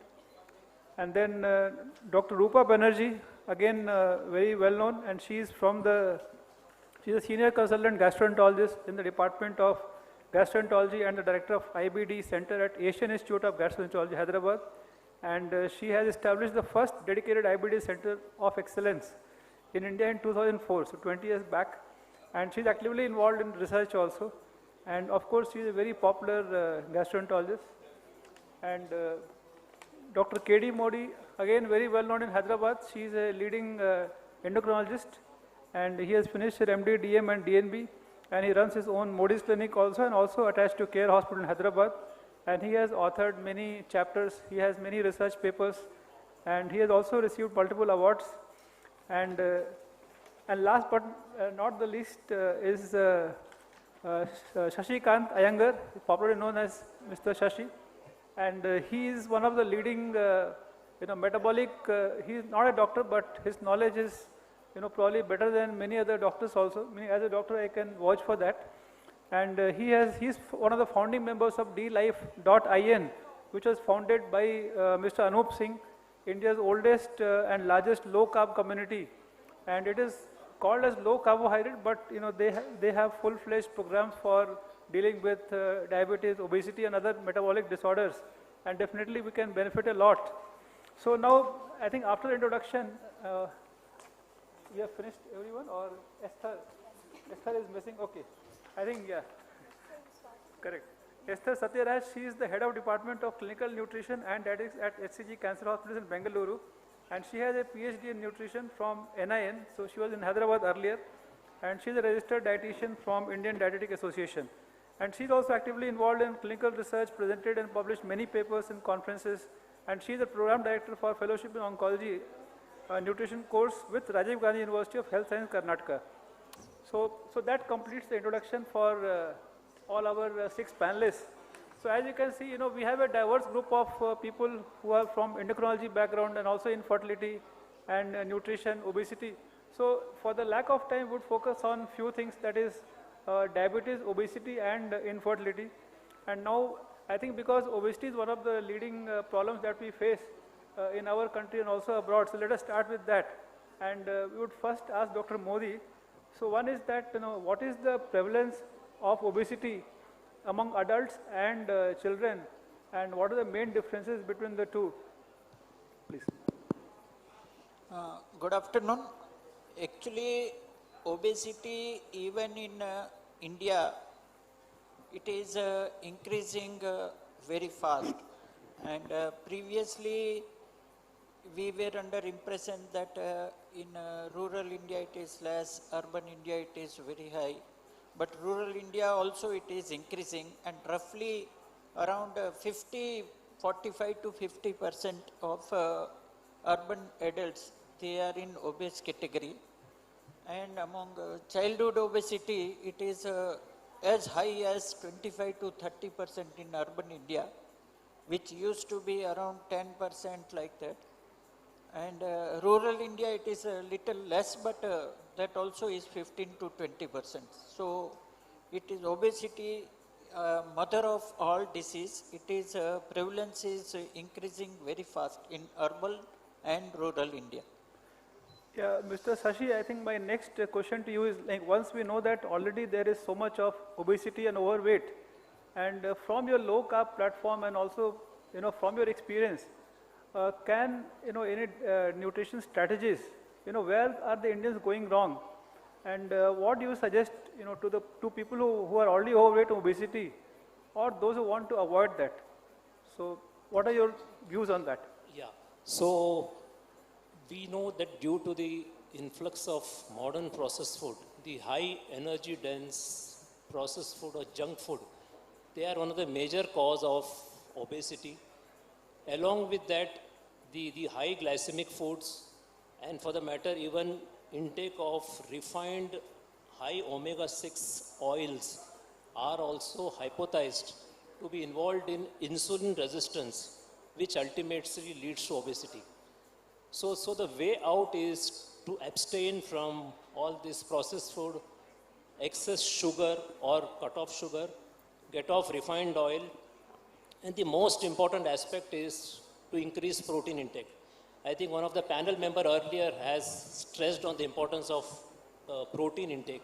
The moment we increase protein intake, the other macros will come down, and this will address, of course, coupled with exercise, adequate exercise, and we have seen how many people exercise in today when the survey was done, and stress management and adequate sleep.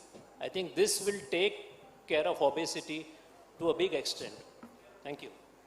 Yeah, thank you. And we have Dr. Anu here. And so, ma'am, I would like to know from you, how do you define infertility? And does obesity play a role in that? And what are the, why the infertility is increasing? Now we see that many young women and also many young couples, they find it difficult. So, there are 3 small topics, maybe brief answers to these 3 of them. I think most of the couples, they conceive within the first 1 year, that is nearly 85%. By the second year, only 7% of the couples conceive. So that means most conceive within the first year, and later the pregnancy chances become low. So suppose a couple have been trying for 1 year without using any contraception and there is no pregnancy, then the couple is considered to be having infertility. If a woman is below 35 years of age, then you mark time as 1 year. But if the woman is more than 35, then you may need to start investigations and treatment soon after 6 months. You shouldn't be really waiting for 1 year. Whereas if the woman is above 40 years, then we should be starting treatment or the investigations by 4 months itself. So it depends on the woman's age. There could be several causes. There are several causes which are preventable. There are some which are we cannot really prevent or you cannot avoid. So one of the preventable causes is a lifestyle factor. The way we are living our life, the obesity, we can see there is an increase in the drug usage, smoking, alcohol, the lifestyle behavior. So all this can actually have an impact on the pregnancy rates. When you talk about the obesity, obese, even a male person or a female can have an effect on the pregnancy rates. In men, it can reduce the sperm count, it can reduce the sperm motility, and you can see that there's an increased exposure to the estrogens, either through the diet or the dairy products, and that leads to obesity. And that again reduces the testosterone levels and increase in the estrogens. And we're all exposed to a lot of bisphenols and phthalates, and this also increases estrogen levels. So that again causes obesity and increase in the incidence of infertility. When you come to the women, obesity reduces the pregnancy rates by almost 50%. And during pregnancy also there are higher complication rates. So definitely obesity has an influence in the men and in the women, and that reduces the chance of conception and increases the complications during pregnancy also. So I think one need to definitely maintain the lifestyle to make sure to have an early pregnancy and a healthy pregnancy. Thank you, ma'am. I think now we move on to gastroenterology, because one of the reasons for obesity is overeating, and we say that the hunger, satiety, everything is controlled by brain, but finally the food is going to stomach also. So are there any factors that are there in the stomach which control the appetite? And second thing is, now there are a lot of talk about inflammatory foods which people are consuming, and also ultra processed packaged foods which affect the gut microbiome, and we know that that's one of your specialty areas also. So what is that gut microbiome? And then what are the gut related factors which are involved in overeating and obesity epidemic, what we can say? And so some insights on that, ma'am. Yeah, I think ultimately obesity comes to the gastroenterologist. Must be eating more, and that's why you're obese. And as a gastroenterologist, I agree with all the panelists and what they have said, and we always blame the spicy burger or the fantastic chips for the obesity. And before I proceed to say anything, yes, you need to control the diet and you need to exercise. But there is something else. So far, we always thought about us as me, okay? But the number of cells that I have in my gut microbes which have 10 times more cells than what I have, and 1,000 times more genes than what I have. So obesity is also controlled. So we are not me. I means me and my microbiome. That is my ecosystem. And with modern technology and being able to identify the entire gut microbiome, what are the bacteria there, what is the proportion, we know that that ecosystem is responsible for many of our ailments. Obesity is one of them as well. So there is diet patterns. Now we are checking the gut microbiome, suggesting diet based on that, and then trying to see if we can improve the entire ecosystem within the body. So these are newer concepts, and I think we can handle it. And I'll give you a small story which is very interesting. There is stool transplantation. And stool transplantation for illnesses have shown very good results. Clostridium difficile infection, some of the inflammatory bowel diseases, stool transplantation. In America, a strange case happened. A lady was given stool transplant. Post-stool transplant, she became fine. She was normal, she was healthy, but she filed a case in court against the doctor. Why? Because she said, I was given gut microbiota from an obese person and I became obese subsequently. So getting obesity, we always have patients who come and say that I don't eat much but I'm obese. So there is something else also, and I think we must focus on that as well. I think now we move on to nutrition specialist, Dr. Esther, and she works closely with cancer patients. So I have two questions to her. We know that obesity is a risk factor for cancer also. That is one. And second thing is we know that people who have cancer, they tend to lose weight. But is it possible that a patient with cancer can be obese also? And what are the nutrition strategies you advise, first of all, general public so that they can reduce the risk of cancer and other illnesses? And cancer patient who is obese, how do you handle that? Yes, thank you so much. So we all know that obesity and cancer, there's a very strong link. Obesity is known in different types of cancers, including the breast, the gynecological, the colon, and many GI cancers. In an Indian setting, if you ask me, it's very different now than what we would have seen a couple of decades ago where cancer patients were coming to us emaciated. What we see now is the average BMI of cancer patients who come in an urban corporate hospital is about 30, especially for breast and gynecological cancers. And if you look at all types of cancers, then the BMI is 28, which itself is that at the time of diagnosis, patients are already overweight or obese. So do we put them on active weight loss strategies? Yes, we do, especially if they are, finishing the treatment, going into a survivor mode. That is one. The second is if they are in for any kind of a transplant, like a liver transplant or a renal transplant, and the patient is really obese, then we put them on weight loss strategies during the time of cancer diagnosis itself. We encourage all the patients as to follow a healthier lifestyle, adoption of healthier lifestyle, which includes calorie definition of, how much they need to take, a high protein diet, a low fat diet, a low carb diet, and that causes weight loss as well. Now the chemo drugs that we have, so it's not like everybody who starts cancer treatment starts losing weight. So there are certain segments like GI cancers, head and neck cancers, yes, weight loss is more, but a whole lot of other cancers like prostate, gynecological, breast, where they don't lose weight even when they are on active cancer treatment. So yes, we do advise them to follow a healthier lifestyle, and weight loss might happen, or what we really look at is not making them gain more weight when they are on treatment. At this point, I also have to highlight on one very important aspect of sarcopenic obesity, which we see very clearly among cancer patients. Now, sarcopenic obesity is a condition where the individual is obese, but they have a depleted muscle mass.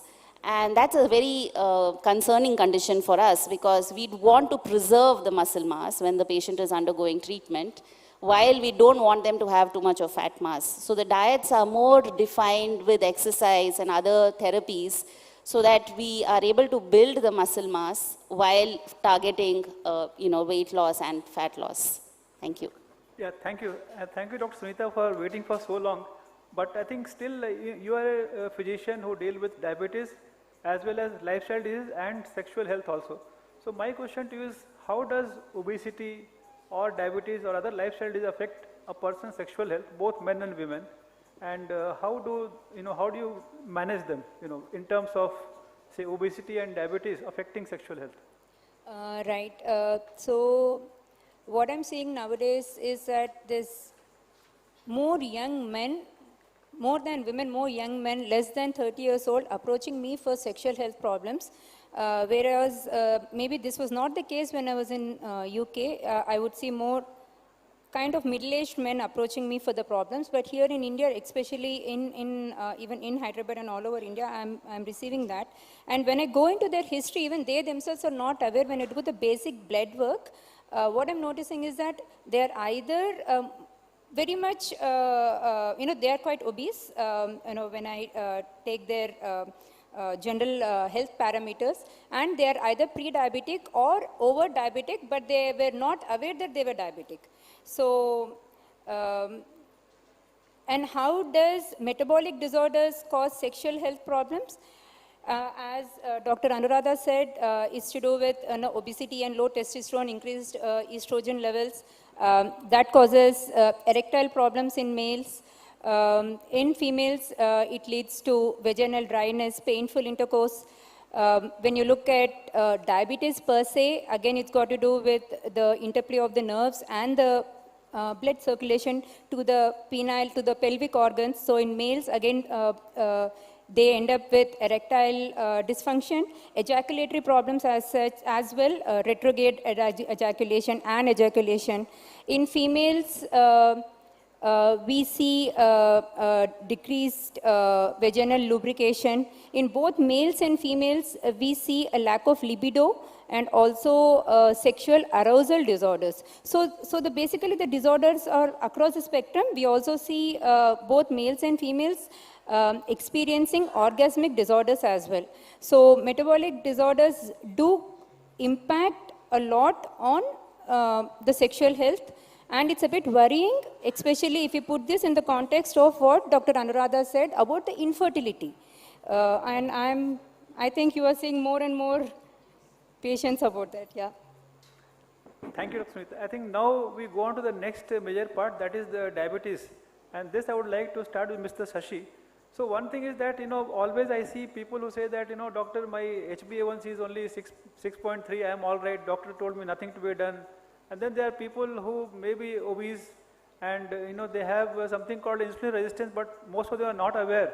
So I would like to start from you. What is the concept of insulin resistance? Like, should the people wait to become diabetic and then take action? Or is there something before that they can do so that they can prevent becoming a diabetic? Yeah. So insulin resistance is a concept which is generally ignored and it is not usually tested unless for certain specific condition. And insulin resistance is the precursor for diabetes. So we know that insulin manages our blood sugars, it's also a fat storing hormone, it's useful for uptake of amino acids. But when we become insulin resistant, then the cells stops responding to insulin. The body will increase the insulin secretion and leads to a condition called hyperinsulinemia. So it is this which we can measure. And if the insulin resistance is very high, then the chances of the person developing diabetes is very, very high. So if the HOMA-IR calculation which can be done, like for example HOMA-IR 1, if we do, and if the value is 1, 2 or more, that means the person is going into insulin resistance and is likely to develop diabetes in the future. So very often what I see is, as a metabolic health coach, I get many cases of pre-diabetes and I find insulin resistance very high. So what we do is we apply some nutrition strategies to lower down insulin resistance without any medication or anything.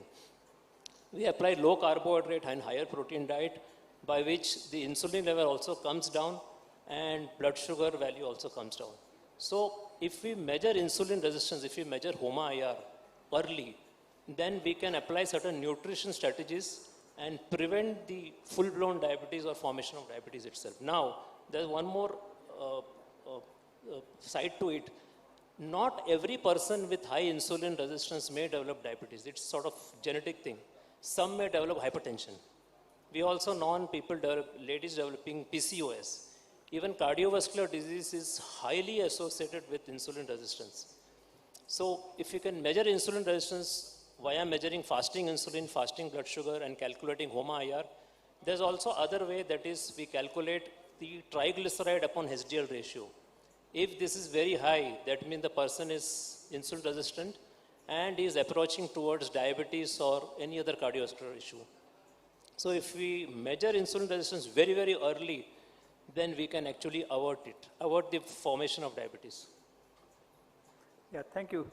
I think maybe Dr. Esther, I know that you are not into that, but what are the kind of foods a person who's going to become diabetic, like his insulin resistance is high, or maybe a pre-diabetic, or even a diabetic. So what are the kind of foods they should take, and what are the kind of foods they should avoid? Some general guidelines, okay, for the public. Okay, so it will be similar to what he had said. We focus on a diet that is high on proteins, low on carbs, moderate amount of fats.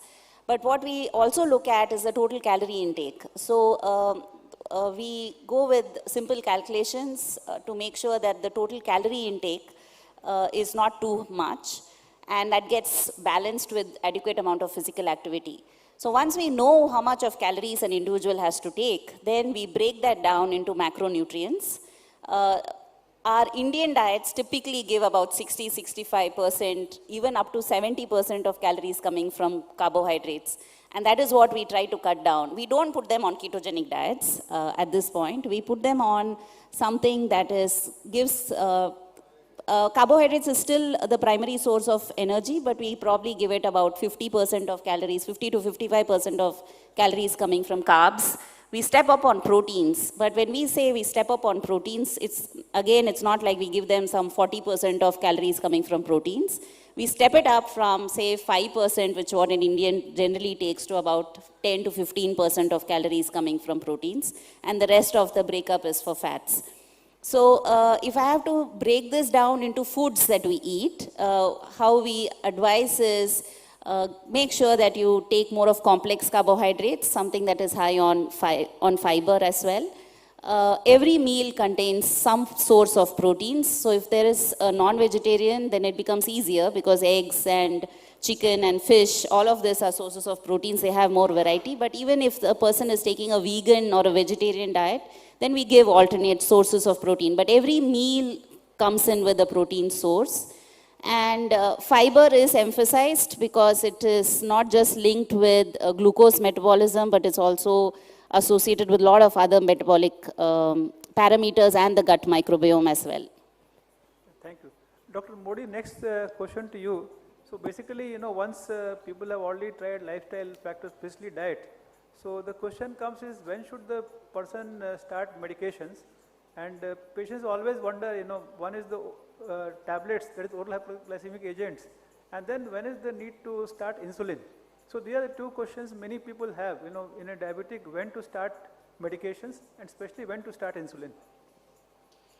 Actually, lifestyle measures are the basics of a pyramid. If we consider diabetes management as a pyramid, base is by lifestyle measure. So nobody can escape from it.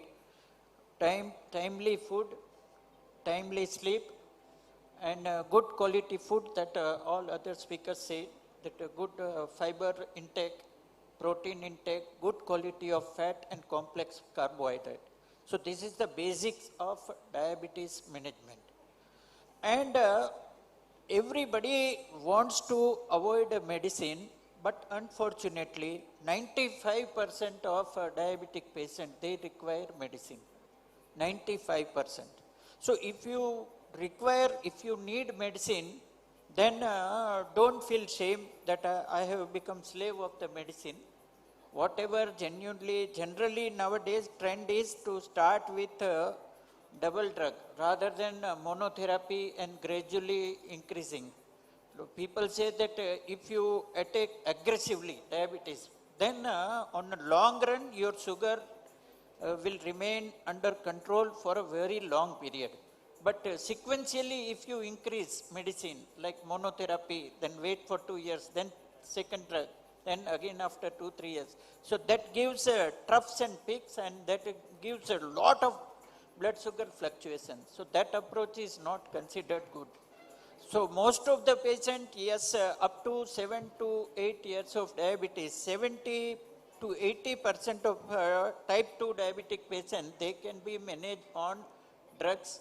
But after 7 to 8 years, when their beta cell, they get exhausted, they require insulin.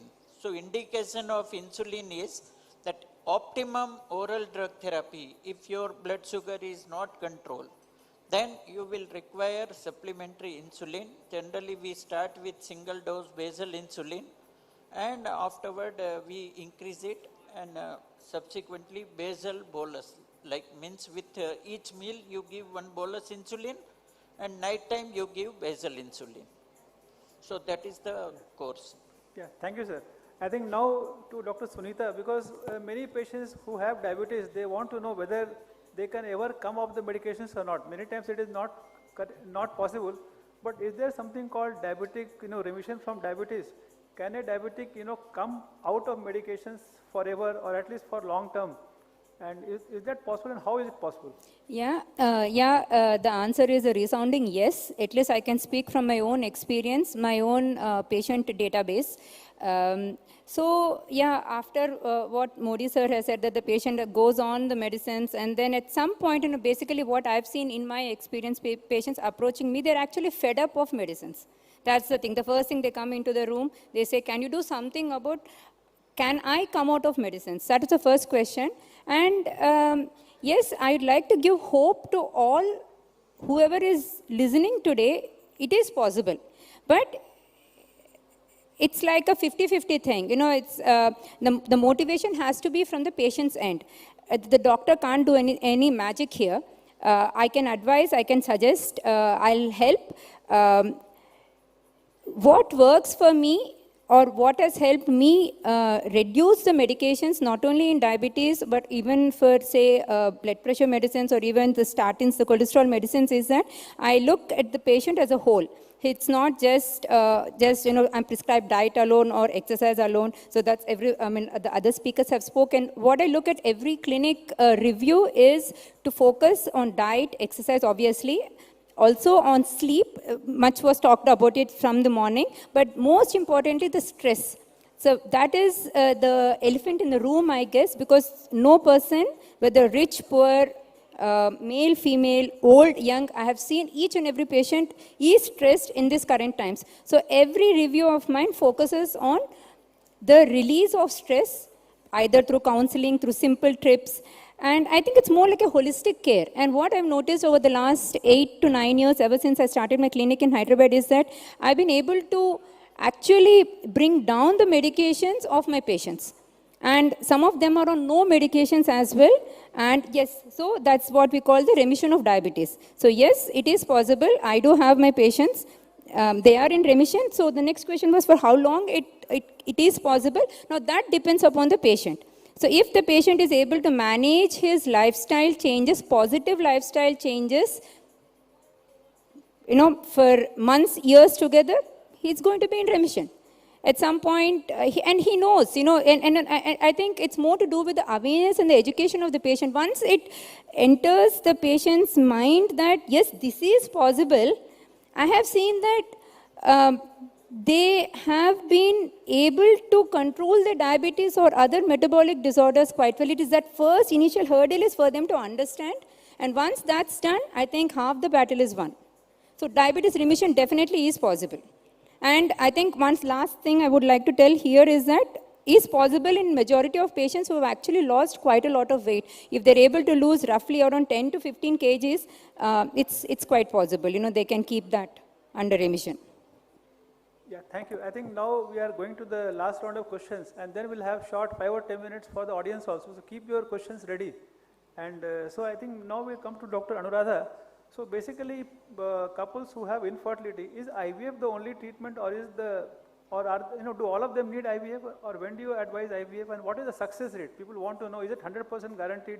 Like we see some ads and they got penalized also, claiming 100% success. So there are different reasons why a couple is not getting pregnant. So I think here the male comes first. We should really check whether there is any problem with the male. And we know that now the IVF indications have widened. So if a patient goes to a clinic, for a fertility clinic, so what happens now is the doctor, the physician itself keeps asking, how eager are you to conceive? How much time do you want to take for a pregnancy? Do you want to conceive early? You want to take time? Or are you in a hurry or not?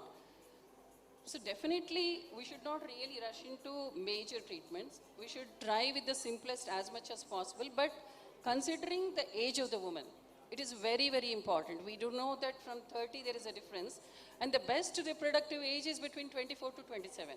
So after that, the fertility rates come down, and many of the women they approach for a pregnancy by the age of roughly 36.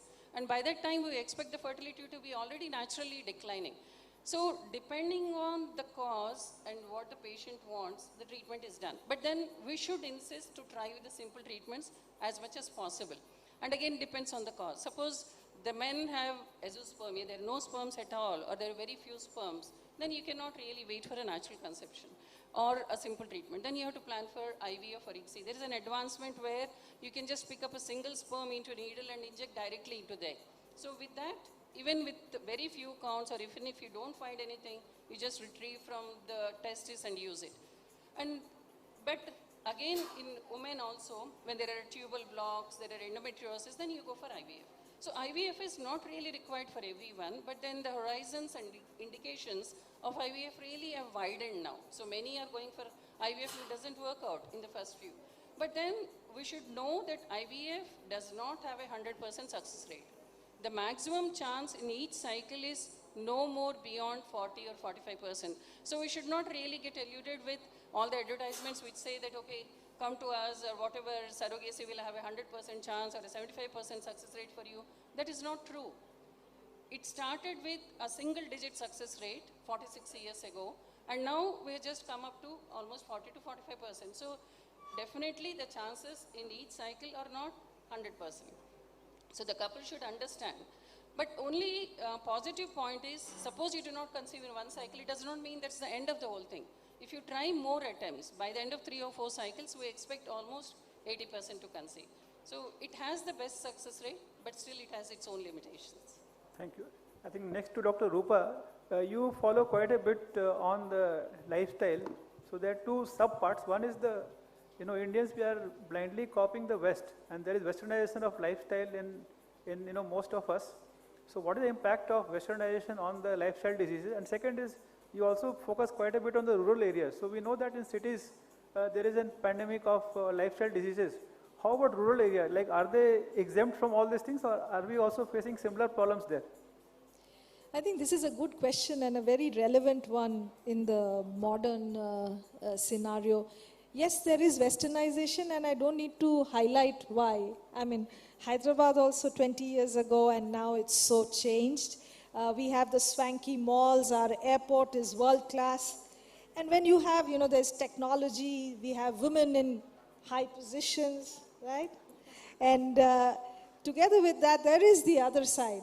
And that other side is we have, if I may use the term, the McDonald's, the KFCs, the burgers, and the other thing.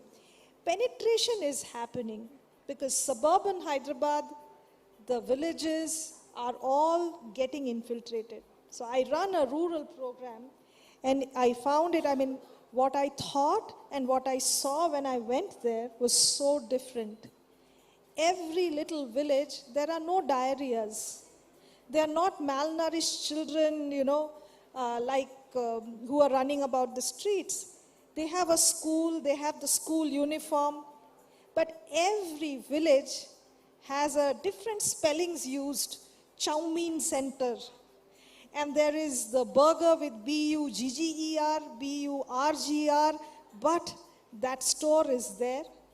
And all the famous US companies' chips packets in multiple small packets are there.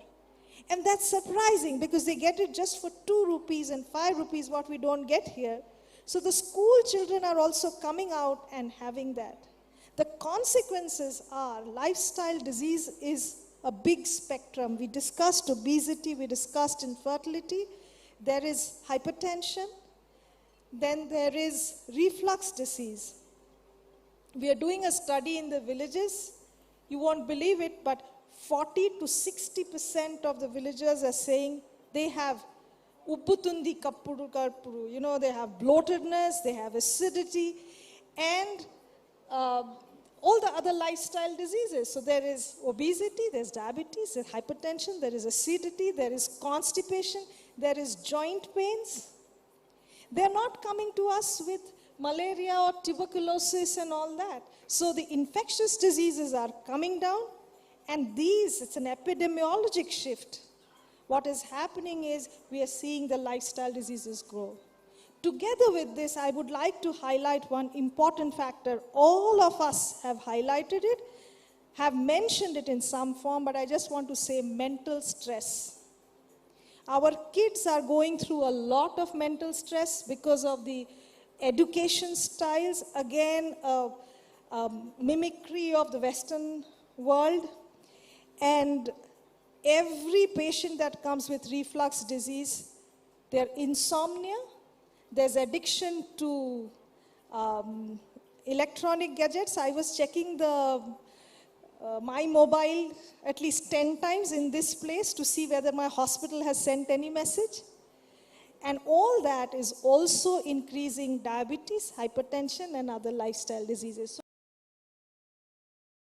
it is a time for us to focus and get out of this race and get ourselves a better lifestyle. Thank you. So, Dr. Modi, one thing which is in news nowadays is there are a lot of magic pills for obesity, and few drugs have become blockbuster drugs. They came for diabetes, but now anybody who's overweight and obese they're using, like Ozempic, and company has made billions of dollars. Share price also going up. So who are the people who require those so-called blockbuster anti-obesity drugs? And maybe, one or two lines about the bariatric surgery. Who needs bariatric surgery? Actually, as Madam said, that in gut microbiota is very, very important. Similarly, gut is also very important endocrine organ. Gut has so many hormones. The moment you start taking food and you reach at some level, immediately satiety hormone will start secreting from gut. They will go to brain, they will go to satiety center, and they will inhibit hunger center. So these are 4 or 5 important gut hormones are there. The main one is GLP-1. It is secreted from distal intestine. And when we are hungry, that time also our gut is active. Stomach will produce a hunger hormone. It will go to brain and it will start ringing the bell that food, food, food. And unfortunately, our hunger center remains open almost 80 to 90% of time, while satiety hormones are active only for 2 to 3 hours. That is mainly after food. So these satiety hormones, they are utilized by pharma company, and yes, they are mainly, they were available in injection form, initially daily, afterward weekly, and now they have succeeded in making it orally also. So once you take this tablet, GLP-1 analog tablet, oral semaglutide, then yes, it can reduce your weight by 5 to 10%. And you rightly said that scientifically people have proved it, that they are very good medicine for diabetes also.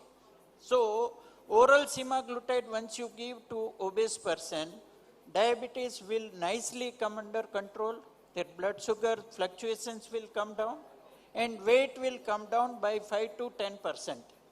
And there are other hormones also, like GLP-1, GIP, and glucagon. So if you combine all three, that is called triple G therapy, then results are as good as bariatric surgery, 20-25% weight reduction. But only problem is still cost. Cost starts per month 10,000 to much more than that. So many people, they find it difficult.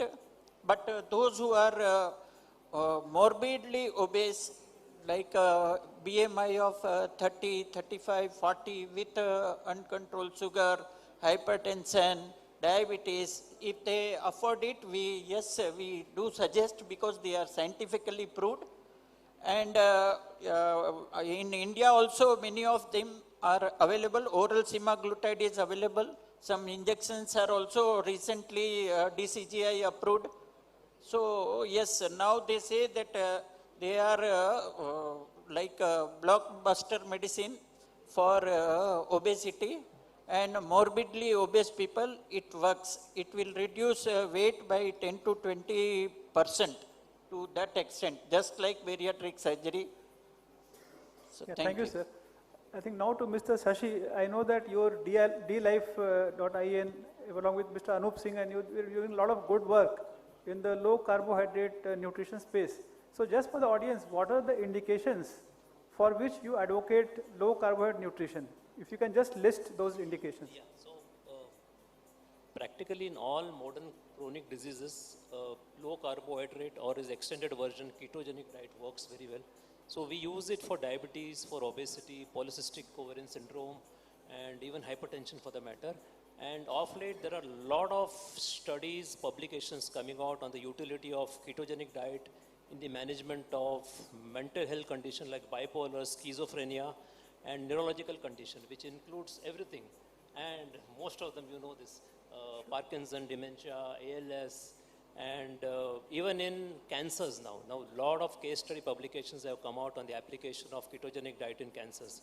So, in the spectrum of most of the modern chronic diseases, low carbohydrate or ketogenic diet can be applied very, very successfully. So, for diabetes, it just works like magic, getting blood sugar under control and also reducing medication or possibility of getting off medication. Now, I am off medication for the last almost 9 years. So, I'm managing my blood sugars with HbA1c of only 5 for almost 9 years, or Mr. Anup Singh is there managing it for almost 14 years without medication with just low carbohydrate nutrition. Yeah, thank you. I think we had a very good session here, and just small applause for them. But now the turn is yours. I'm sure you have a lot of questions and queries. So you can just stand up, tell your name, and then ask the question to and also whom you are asking.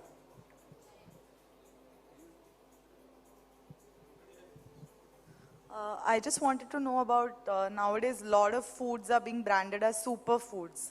So whether it's some kind of seeds or a lot of these new seeds, millets, flax seeds, pumps, I mean everything is branded as superfood. So for someone who is not medically equipped with that knowledge, how do we distinguish between what is really a superfood and what is more of a commercial marketing gimmick?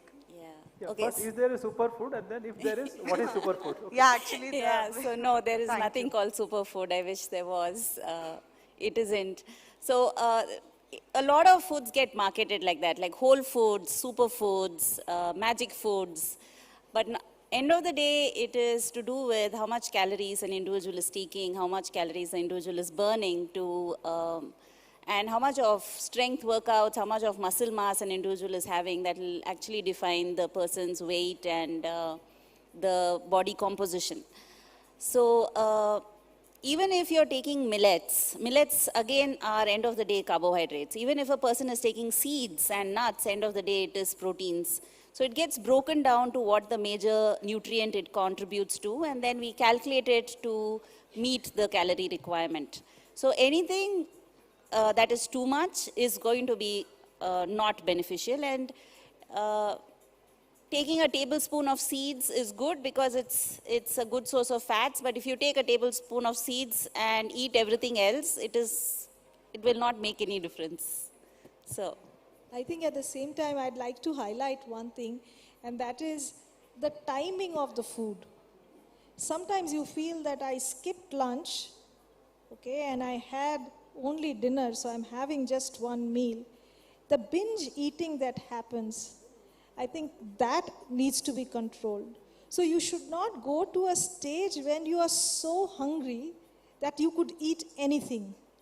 So you have to balance it, have the timing, and then I always feel, and I think Esther, you'll agree, that your dinner should be a little early, and go to sleep at least 2 hours after dinner. Simple thing to do. And another Indian habit, when there's so much of reflux going on, we have this habit of having a lot of water with our meal. So we are distending and bloating the abdomen.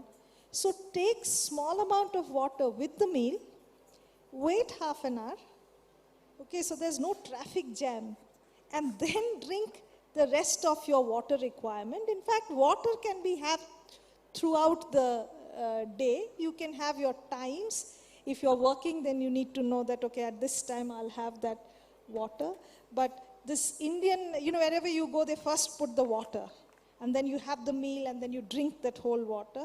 I think that just distends the stomach. So this is just a regular tip with your superfood. Anyone else? I'm sure you have, don't feel shy, just, no question is silly, just ask anything which comes to your mind. Yeah, thank you so much. One question that I wanted to ask is, with the increase in modern medicine, we are coming up with a lot of particular supplements and isolated minerals, which did not exist in the past, but people were still living. Now with the advent of so many specific supplements, and we advise supplements for babies, for adults, and the geriatric population, what would you say is, if a person is taking too many supplements, or is there anything that, an adverse effect that they should avoid? What are your thoughts on supplements basically, apart from the medical use or misuse? Dr. Modi, yes. Actually, there is something called hidden hunger in India. Like even obese people, obese person also is nutritionally very much deprived. We don't have micronutrients. We don't have protein in our diet. We don't have good quality of fat. So we prescribe this meal replacement or nutritional supplement. One angle is this also, that at least if somebody is using genuine nutritional supplement, he will get some micronutrient, he will get fibers.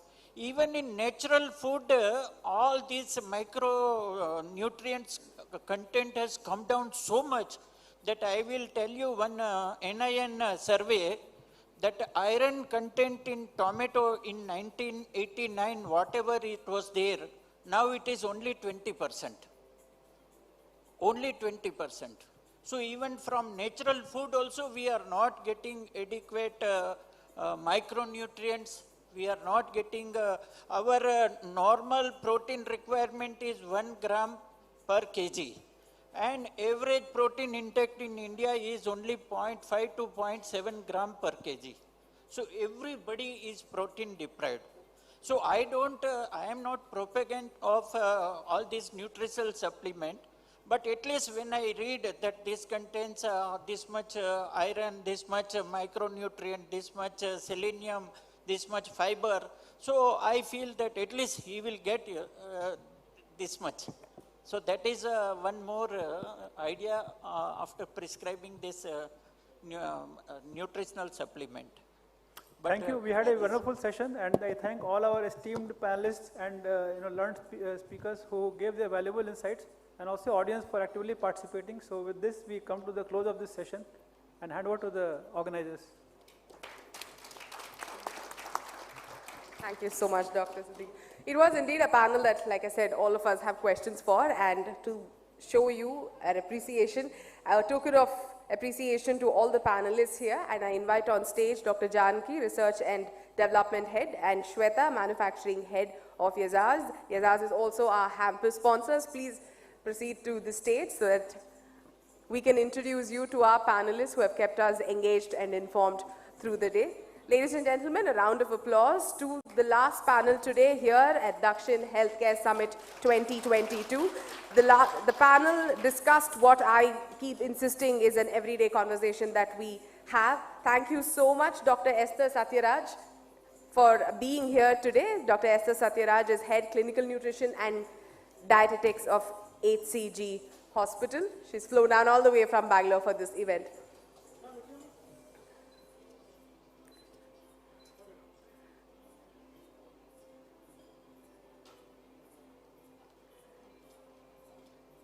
Thank you so much. Dr. Rupa Banerjee, Director of IBD Center, AIG Hospitals. Dr. Rupa Banerjee, even during the conversation, gave us so much insights into everyday changes that we can make. Thank you so much, ma'am, for being here.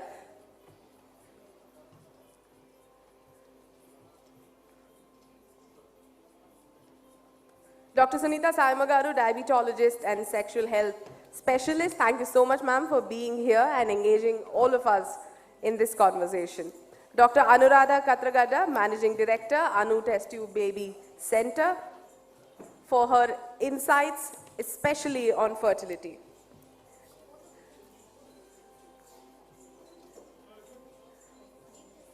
On the panel with them was Mr. Shashikant Iyengar, founding member of DLive.in.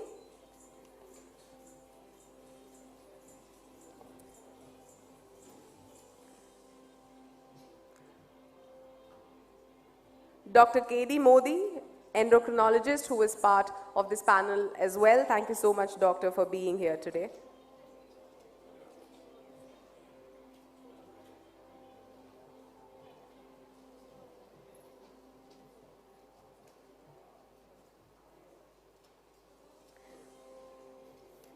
And the man who held the entire discussion together, I have no clue how you moderated the whole panel standing up here, Dr. Sudhir Kumar, neurologist, Apollo Hospitals, for moderating this engaging panel. Thank you so much. A round of applause, ladies and gentlemen, to our panelists.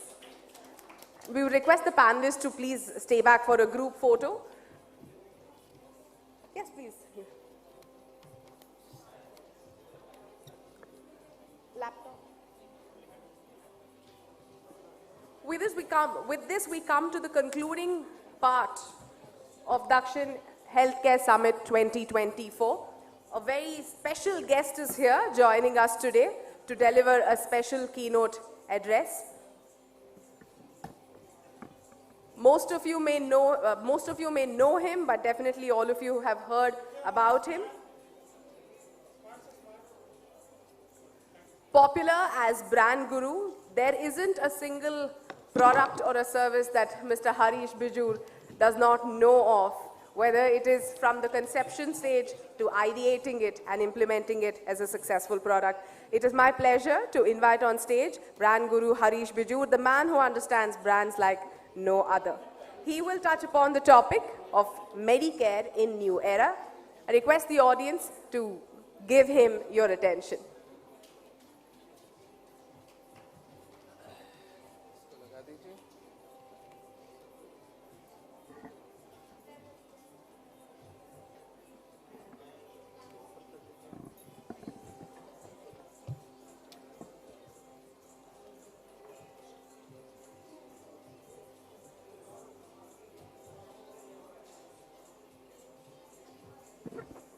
While we set up the presentation, request the audiences to please settle down.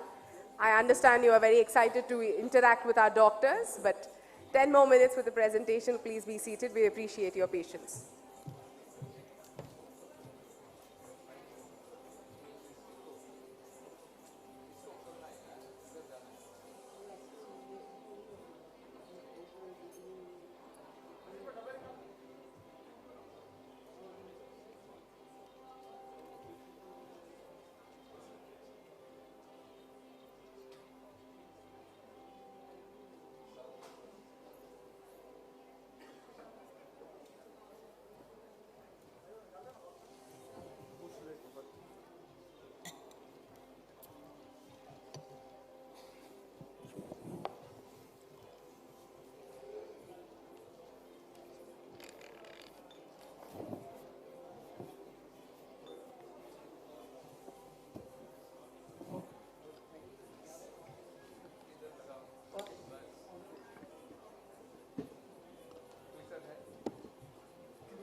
Okay, got it.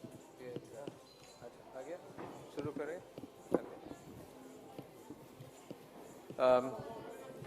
Hello. Ladies and gentlemen, your attention please. I would like all of you to kindly sit down. May I request all of you to kindly sit down, those of you who are going to be in the auditorium. I'm going to begin this final address and say goodbye to all of you. So let's start by saying that this session, which has been put together with so much of pain by the two media houses, Southwest and TV9, firstly compliments to you for putting together such an eclectic gathering in the space of Medicare. I'm going to be speaking to you for the next several minutes. I'll not tell you how many minutes because you might get scared. I am going to be talking to you on a subject which is close to my heart, and that is Medicare in the new era. All of today, you have been going through the subject from a practitioner's point of view, and to an extent from the application point of view. I'm going to take you back from the user level, and I'm going to take you back to patient care, Medicare, and the new emerging trends in Medicare as they are going to happen in the future. I'm basing all of it on a set of research I have conducted across some 65,000 and odd people. The research is still on, and therefore I'm going to share some data with you without making it too boring. Firstly, I must say that power corrupts, and PowerPoint corrupts absolutely. And to that extent, you have to bear with a small PowerPoint, but I'll go quick on it. So the first thing that I want to talk to you is that, we're talking about the user end of it, and we are talking about the fact that there exists someone called a patient. A doctor exists because there exists a patient. A doctor is a solution to a problem, and the problem is the patient. And at the patient end, the problems seem to be many. I have, through my research, I've discovered that there are two kinds of nations in the world. One is that discovers wealth first and then discovers health. And then there's another nation which discovers health first and then wealth. Now, all of us know that fundamentally we are a brute set of nations who are very concerned about wealth. And only when we secure wealth do we think of health. And I think India is coming somewhere close to that point of time when wealth has been achieved and health is going to get discovered. So first of all, I think, important to appreciate that health is a very, very center stage point. The cheeky answer is the Indian is discovering wealth in health in the sense where there's plenty of wealth in healthcare. And I think that is the key issue that we need to be discussing today. There is fortune at the top, middle, and the bottom of the healthcare pyramid. And the healthcare pyramid is among the rich, the middle class, and the poor. All three segments are very, very important. So if you look at it, COVID has been a turning point. How many of you had COVID in your lives? Please put up your hands. No privacy breach? Yeah? Okay. The rest of you are so lucky that you did not get COVID. Okay? Or you're just plain lazy that you don't want to put up your hand. Whatever the reason, I hope, COVID has been a turning point in our lives. What Osama bin Laden did to the security services industry, in the sense he created paranoia in security services. Hotels such as this wouldn't allow you to walk in without getting checked, without getting, through security systems. Even today they do that. I think that was what Osama bin Laden did to the security services and products industry. The same thing COVID has done to the health services and products industry. Extremely critical to appreciate that health is today a very extra attention area. It's a center stage area which everybody looks at very, very carefully. There's extra focus that people give to healthcare, and extra needs of the people are growing on a day-to-day basis, wherein people are saying that health is much more important than wealth even. There are 5 pegs to focus upon in the healthcare era ahead of us. One is healthcare needs. That is every healthcare need that we have, which are basic needs. Then there's a healthcare want. I want better healthcare. And then there is something called a healthcare desire. I want the best healthcare. And then right on top of that is something called an healthcare aspiration. I need to be treated for this at only one location, and that location is possibly in Singapore. And eventually there are healthcare fantasies even, particularly because I was doing some study recently on broken bones, orthopedic issues. So on broken bones, the young of today, the Instagram generation wants, we went and asked them, what kind of bone setting do you like? They say that we hate these plaster of Paris which every Tom, Dick and Harish doctor puts together. We don't like plaster of Paris. Then what do you like? They say we want something snazzy. And I said, you anyway make it snazzy. When you go to school, people start writing all kinds of things on it. They make tattoos on it, designs on it. Maybe that's it. They say, no, we want something sexy. Right? This generation is a crazy generation. And then when we actually discovered what sexy is a new kind of a plaster cast, which is, put together very, very differently. And if you look at this plaster cast, it is actually a kind of a plastic material which is put onto the broken hand, and then it is filled with a liquid, and the liquid hardens, and guess what? There's a lattice kind of a design on the entire thing. You can swim with it, your arm can breathe with it, and you can pick any of 26 colors that can go into that liquid. So if you ask me, people today are not talking about functional medicine. Functional needs of a person, or what we talked about, healthcare needs, is a plaster of Paris cast on your hand which will last you for 6 weeks. At the end of it, you might have itching under it, you might have some skin issue under it, but then today people are saying, I want something which is breathable, something that is snazzy, and crazily, something that's even called sexy. So that is the fantasy of the young person today. And therefore, I want to take you through a journey of this fantasy. The healthcare market in India is what I call a saliva market. Saliva makes you want more and more. It's a saliva market. I talk about 2 body fluids today. Today I'll talk only about 2 body fluids, one in the beginning, one in the end. The first one is saliva, and the second is tears, okay? If I had much more time, I would have talked to you about 2 more body fluids, which are very close to medical people. But let's stop with saliva and tears. Saliva, why is it a saliva market? Look at the market, my dear friends. It's a very large market. It's a $372 billion market as far as India is concerned. It's a very large employment market. 7.5 million people are employed in the healthcare industry in India. That's a lot of people. 7.5 million people is a lot of people. In fact, it's one of the biggest employers. And if I look at AI and its inroads that is making into healthcare, every tech person working in a hospital is also a healthcare person. So it's going to add on and add on and add on. Against a 5.2 million IT sales force, if you have a 7.5 million medical services sales force, we are talking a big language.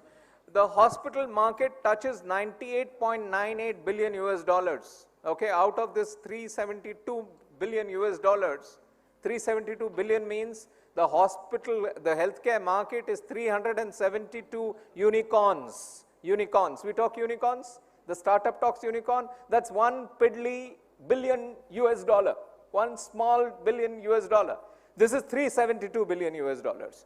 The hospital healthcare market, the healthcare market is 372 unicorns, and the hospital market is 100 unicorns nearly. So we're talking a big, big business ahead. Therefore, salivate.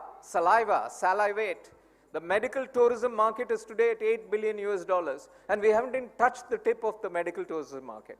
The e-health market is $10.6 billion 10 unicorns, and we are still growing in that space. So essentially, we boast of about 12.5 lakh registered allopathic practitioners, as you know, add another 5.65 lakh Ayush doctors, we are talking about a strength of doctors being this. Well, the ratio is still not as good as it must be, but then it's quite good as far as India on the whole is concerned.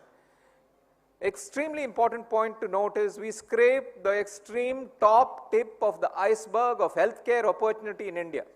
We scrape the extreme top tip of the healthcare opportunity in India. And we are still so excited. You see how excited I am. I'm saying 372 unicorns. I think we can be 20,000 unicorns. And that's the future you young doctors are going to be facing in the future. Okay.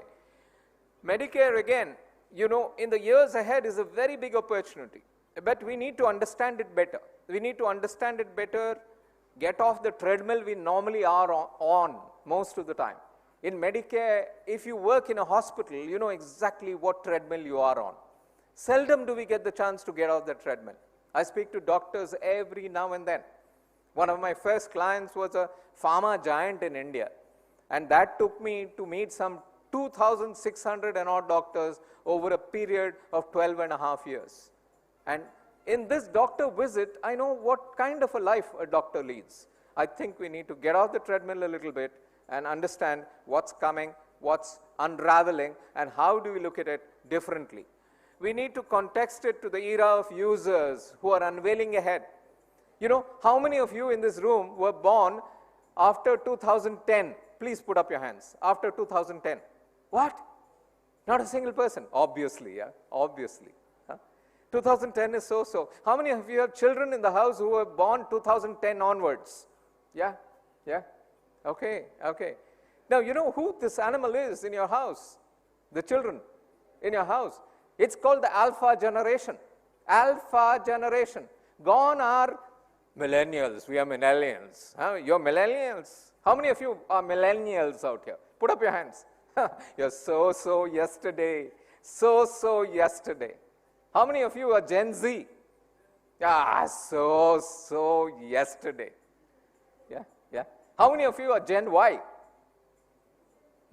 You were so day before yesterday. Well, my dear friends, gone are the days. We finished the alphabet, A, B, C, D, E, F, Z. Then what do you do after Z? You go to Greek alphabet. Alpha, beta, gamma. In comes the alpha generation. And you have to take care of the alpha generation. The Medicare facilities of today takes care of the Medicare needs of the future. And the alpha generation is the new giant. And as I told you in ortho, a simple thing like a break of a hand, guess what, guys? They want something snazzy. They want something called sexy. Snazzy and sexy does not figure in the lexicon of a Medicare person in India at all. Agreed? Agreed? It would be something inappropriate. I'm using this word at a forum which is just about closing. It's a very inappropriate thing to what? Hey, guess what? The alpha generation uses these words. They love these words. And they've got Medicare fantasies. You have to cater to them. Okay. So get to understand the new generation, tailor-make the preferences to them. The alpha generation is the reality. Recognize change and build the plan for the alpha generation. That's the reality. The biggest change in Medicare in India is the generation. The generation. A new generation of people have come in, a new generation of patient needs, wants, desires, aspirations, and patient fantasies. The baby boomers are dying. Gen A to Z have gone. Important point is, what your Medicare business does today so well, what you do today so well, is because of what was done 40 years ago. 40 years ago, because a client of mine who I worked with, won't name, I don't like to take names of clients at all, set up something, set up a hospital chain, a huge hospital chain. And 40 years ago was the start. What was planned 40 years ago has fructified today. And it's one of the biggest chains in India, right? Now, what you do today will actually fructify maybe 20 years from now. And therefore, you are laying the foundation for the future. Okay, let me go on and maybe really talk to you about the alpha generation. The alpha generation is really insulate and build Medicare for the alpha generation is what I'm saying. If you want to take care of the future of your Medicare business, insulate it for the alpha generation ahead. The alpha generation, 2010 to 2025, I've already told you. In fact, I'm going to skip the entire alpha generation business because I think, you know, you can always read about it. So I'm just going to move forward. And I'm going to say that the alpha generation is very, very important. That's all I'm going to say. And the alpha generation is going to be on the 31st of December 2025, which is not very long away. On the 31st of December 2025, the single largest living generation on the planet Earth is the alpha generation. And every other generation is not important as the alpha generation. Okay? So if your business in healthcare is not related to the alpha generation, I don't think you're connected. If there's only one thing that you picked up from this entire summit, and if you go and say, I want to insulate my business for the alpha generation, I'll be very happy.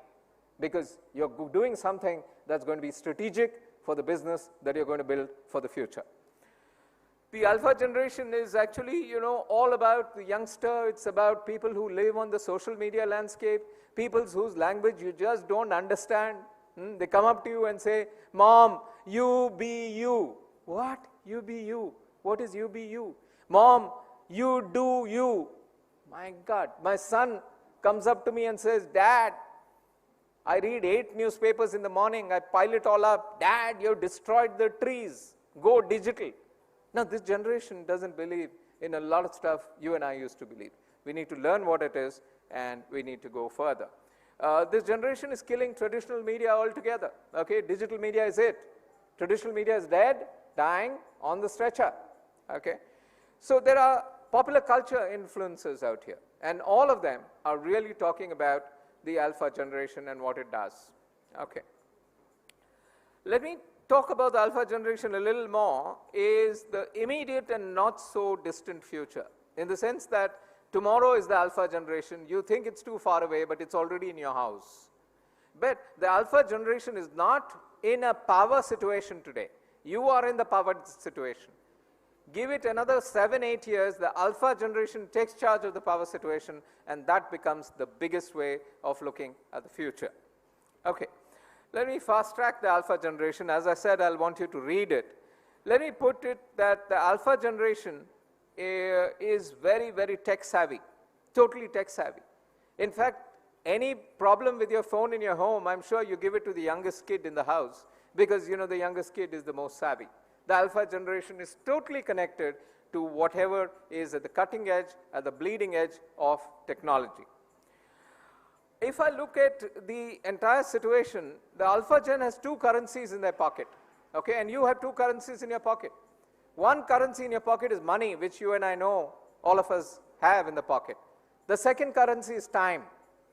Guess which is more important? Money is not important, time is important, and your Medicare business needs to be time-centered, as you rightly put it. Time-centered. Who has the time? Time is something I spend. You sat through my session just now for 30 minutes. By the time I finish, it will be 30 minutes. You died 30 minutes. You think you're living? Nonsense. You're dying. So am I. We are pushing death 1 minute at a time. You died with me for 30 minutes, I died with you for 30 minutes. I can't go to a top-up shop and ask, please top up my time by 30 minutes, right? But money, I can go and earn money back again. Therefore, all Medicare businesses need to be time-centric businesses. And most hospital businesses are not time-centric businesses. They are still very rooted to the old way of doing things, okay? Whether it be admin, or whether it be in the clinical procedures segment. I've done research across 13 hospital chains in this country. No hospital chain respects time of people.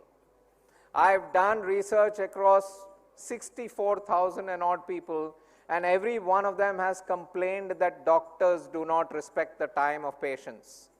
Because they think patients have all the time, because they think patients are at the mercy of the doctors. My dear friends, the future is very, very different. I'm talking some very brute facts to you. I think it's very important for the hospital and healthcare industry to reorient itself to the patient centricity and eventually call the patient a consumer, because the patient is out there to consume as well. So time and money, and I think you need to leverage that. How do you leverage the medical businesses for the years ahead? I have 7 points out of 17. I don't even feel like going through all 7 points, but I might go through at least 4 of them. Let me tell you some of them. In my research, this is just a warning that it's a peak. There are 17 points. I can't tell you the name of the client I've done this for, but I can at least talk to you about some of the points. The patient user voice. The patient says, I need a GP, I need a GP, I need a GP. The general practitioner is the most important part of your business. Full stop. The specialist comes later, the super specialist comes later. The first port of entry is the general practitioner, and the GP is vanishing from our lives. And that is a big, big problem. Doctors don't want to be GPs anymore. Doctors want to climb the hierarchy onto higher and higher ends. So please think about it. There's a big GP gap. The family doctor, small is beautiful. Small is still beautiful, my dear friends. Whether you go to a GP, a small little guy who you have been consulting for the last 30 years, and guess what? He tells you who you are, what you are. He has history, and you're not meeting a different face all the time. So I think the GP is back. The family doctor is back. GP as the first point of contact is what people are demanding. Preventive, curative, and holistic health management happens at the point of the GP, at the point of the GP. So please be careful. Second point, I'm digital, okay? This is, you know, telehealth, please. Give me telehealth, give me telehealth. There is a clarion call out there. And guess what? People want telehealth because it's quick and efficient. They don't have enough time. Time is the biggest currency. Personalized medicine linked to health, data, and individual genetic profiles are required. Digital health can give you that. Some of the best hospitals in the country have data, but the correlation of the data does not exist today. And therefore, we don't use data in hospitals. We don't use data in hospitals. For billing, we use data. For admin, we use data. For clinical procedures, in the realm of clinical, we do not use enough data. My research from 11 and a half hospitals or 12 hospitals that I've looked at in this country. Preemptive, proactive, automated monitoring through wearables of every kind. People are asking for that. The Fitbit is a simple device. The Fitbit can tell you 20 different things. A Garmin can tell you 26 different things. The Fitbit can tell you whether you're sleeping 7 hours a day and whether you're linked, what is the, in India, what the data looks like and what the data looks like globally. The Fitbit can give you REM, can give you deep sleep, can give you 4 other parameters. All these seem to be helping to an extent, and people are demanding this, and I think hospitals need to look at that, particularly home health care with digital health tools is coming by. That's the second one. Let me go to the third one. Cover me, baby. They're saying, cover me, baby, cover me, baby. Insurance, my dear friend, the insurer is a gap in this country. We are very underinsured health lives. There needs to be a separate summit on insurance in healthcare. Cover me, baby, fully. What are these exclusions you guys come out with, yeah? Your medical profession, my dear doctors, my dear hospitals, everything is excluded. Dental is excluded. Eye care is excluded. Do you understand? I'm not saying this, guys. Don't get angry with me. It's the consumer who's saying this. 65,000 plus sample size. Insurance needs with no exclusions. That's what people are looking at. Personalized to lifestyle of the people. Even gym-linked premiums, if somebody is a gym goer. Customized premiums, that's what they're looking at. Flexible and humane premiums, people are looking at it. Aren't teeth a part of my body? Dental is excluded in your insurance. Oh, so sweet, my dear friend. Vision is excluded. And hearing is excluded. What's happening, guys? Okay, the next one. I'm anxious. I'm very, very anxious. Take care of my mind, my dear friends. I'm under pressure. 5.2 million IT tech workers are under deep pressure in this country. Why them? 7.5 million Medicare health workers are under deep pressure themselves. So mental health is an issue, not only for the IT sector, but for the biotech sector, but for the retail sector, and most certainly for the Medicare sector itself. Doctor, heal thyself. The medical sector itself, I have done a dipstick study trying to see how mental health issues are affecting people in medicine and Medicare. Think of it, guys. I think this is the future we need to look at. I am anxious, take care of my mind. I am stressed, I'm totally stressed. I'm worried about my future, my finances, my performance of every kind. Add health to that, okay? Mental health, very, very important. Early diagnosis, therapy and counseling. There's no early diagnosis in mental health. Watch my paranoia, small little things. Watch my OCD. OCD is one of the biggest items going through the realm of the IT workforce in India.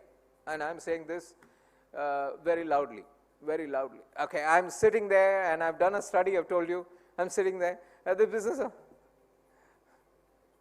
3 times I'll touch something. 3 times I like to touch. I have a habit on the table. And I keep doing that again and again. Small little things become big little things. And OCD is one of the biggest things affecting our lives, and I think we need to be very, very carefully monitoring it as the first line which needs to be looked at in greater display. I love sex, guys. Sex, one of the most underspoken item on the agenda as far as India is concerned. We have the world's largest population and yet we pretend. Yeah? And guess what, my dear friends? Sex, I love sex. The young people love sex. But there are issues. I think the previous panel discussed some of it. These are serious issues. The previous panel has done eminent justice on it, if you look at it. So India is changing. India is crazy. Have any of you watched Tribhuvan Mishra, CA topper? No? OTT? Okay, I've given them publicity. No, they're not a client of mine. Don't worry. Go and watch it. You'll suddenly see India is changing. India has changed. India is crazy. 8, 9 episodes will teach you what new India is all about, my dear friends. New central concerns, my fertility. Everybody, a huge chunk of people are concerned about fertility. Fertility is a big, big issue. Sex life of people in terms of number of times, duration, and 8 other parameters that come by. Okay, and I've done a detailed piece of work in this space, so I understand. Is a serious, serious matter, my dear friends. Sex life crazily has a way of demeaning the respect of individuals for themselves and for their spouses. Ouch! What are you talking about? Yeah, it's basic. Freud was right. Food, clothing, shelter, warmth, and sex. That's what Freud spoke about. Subsequent thinkers removed sex from the list. Abraham Maslow, as a thinker, removed sex from it. And subsequent thinkers removed more and more and more. But the basics are basics. Please look at it carefully. STD, serious issue among the young of India. We have tampered around with the sex ratio of India. I feel sad when I think that there are less women in India and there are more men in India. We've tampered around it. There are states in the country where guys can't get married to a lady. Okay? They can't get a bride. Okay? So what do? They do n numbers of other things. And guess what? Most of the time, STD is becoming a bigger and bigger problem in the country. A very silent problem, but a big problem. We need to talk about it. I don't trust you, baby. And this is the 6th one. I'll just do the 7th one and say goodbye to all of you. You had a long day. Look less corporate, dear corporate hospital. That 100 crore business I talked to you about, shared by all the hospitals in this country, growing at a 18% CAGR for the next 8 years, very robust. Please look less corporate. People are wanting you to look less corporate. People don't like corporate hospitals.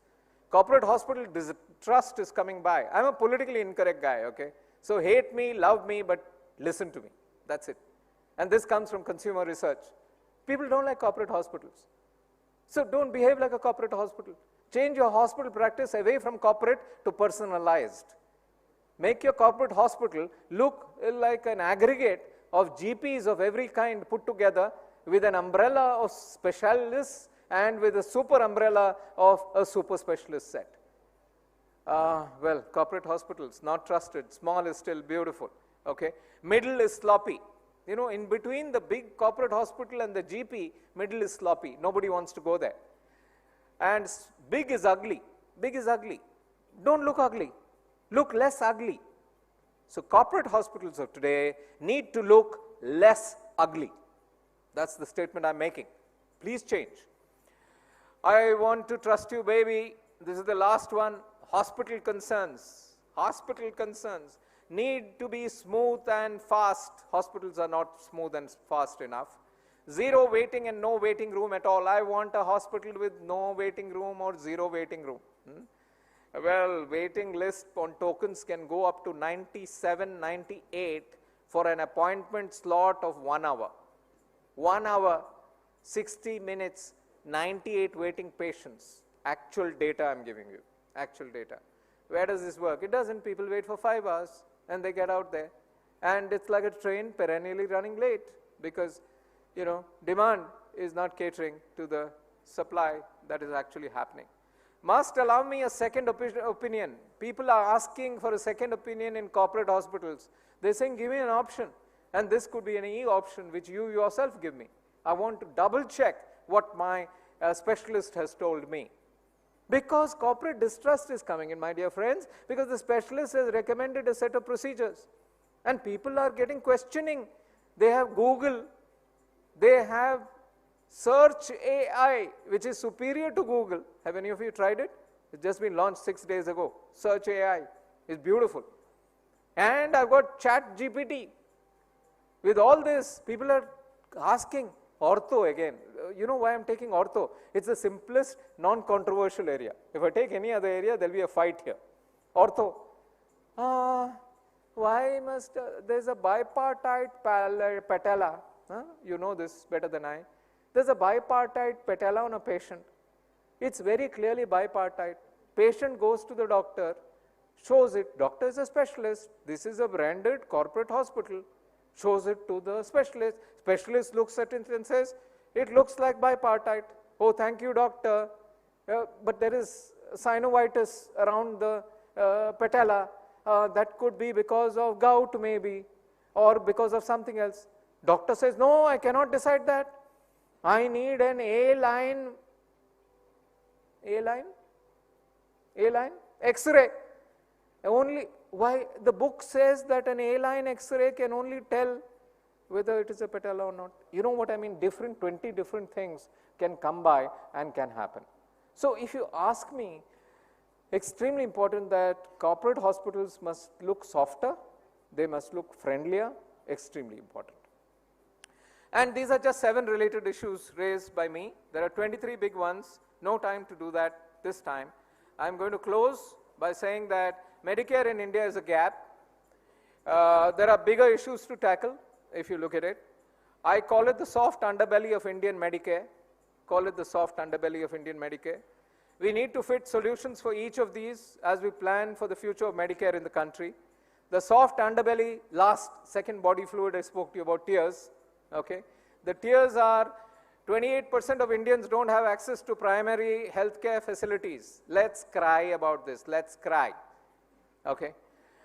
Healthcare Pareto at play. 70% of India's healthcare facilities are in the top 20 cities only. What about the other cities? Let's cry. 37 million Indians fall into the poverty trap pushed by the bills of healthcare. Every year, 37 million people, Indians, become poor because of healthcare bills. Let's cry. Medicare and marriage are the two big push items which get us into debt. Marriage and Medicare. Because people spend their life earnings on the marriage of a daughter. India accounts for 20% of the global disease burden. 20%. That's a fair bit. Money lenders are the first go-to option to finance healthcare and marriage. Money lenders run after people. Okay? Formal banking does not give you enough money to take care of healthcare. Therefore, go to the money lender. Cry. The one big route, my dear friends, go digital, something that we have to do. And I think my experience in recent 24 months with the new Medicare system in India tells me there are 3 levels of digi involvement you can get into. Hospital level data, we have plenty of data, let's link it. Level 1, most of us are at level 1 in digital. We just talk it. We just talk digital. We have to get to level 2, which is, going deeper. Level 1 is what I call flirting with digital. 82% of hospitals in India are flirting with digital. Okay. Level 2 is we believe in digital. Okay. What's the meaning of that? Getting married to digital. 17% of hospitals in India are married to digital. You'll do very well. And level 3, it's in our DNA. It's in our DNA. I do everything digital.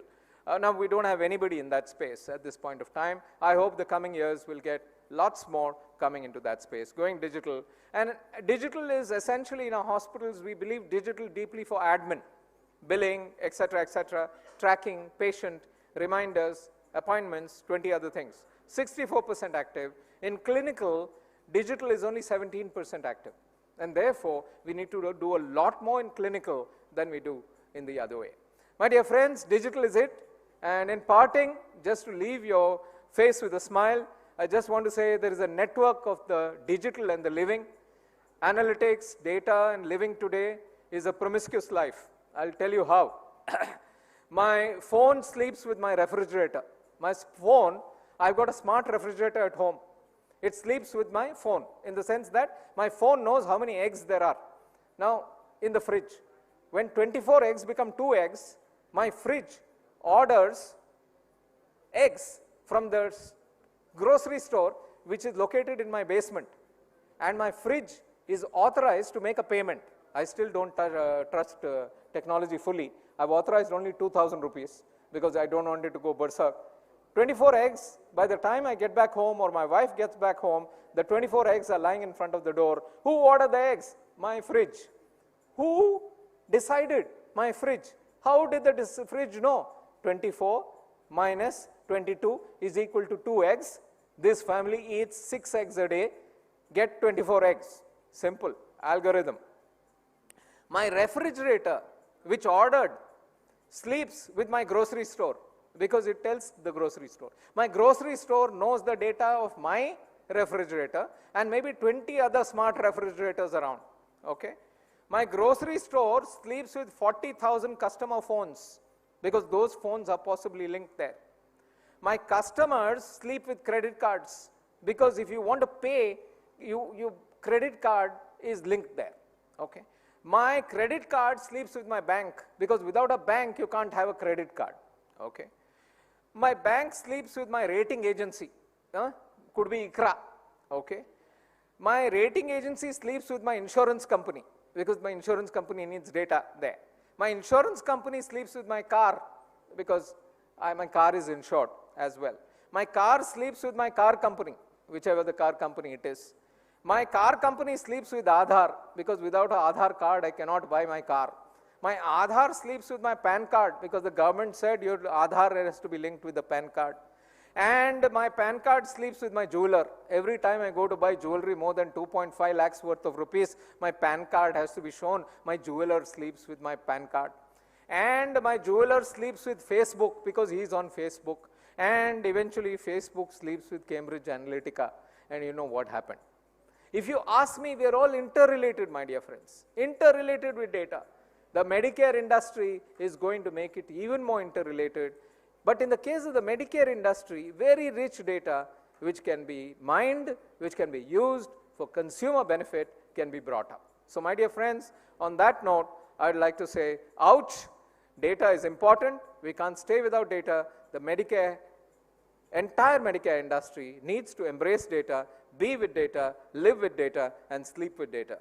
Think, who do we sleep with really? Actually, it's data. Data, data, and data, and we're done for it.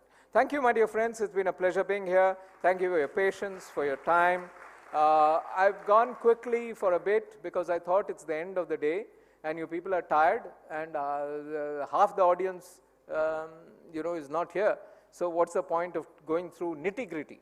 So, but for the rest of you, if I have excited your interest in any of these realms, create a robust future for yourselves and for your Medicare enterprises, and let's take India places, and let's look at the tears market as well, just as we look at the saliva market.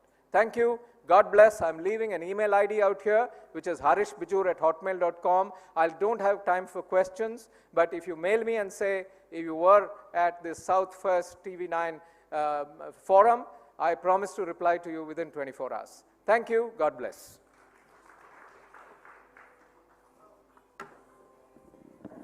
Thank you so much, Mr. Bijur.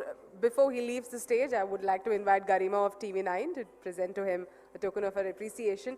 Now, where else would you get so much information, a plan for the future, if you're a future doctor or in the business of healthcare, than in Mr. Bijur's data collected, proven thesis of how to take healthcare forward. Thank you so much for your presentation.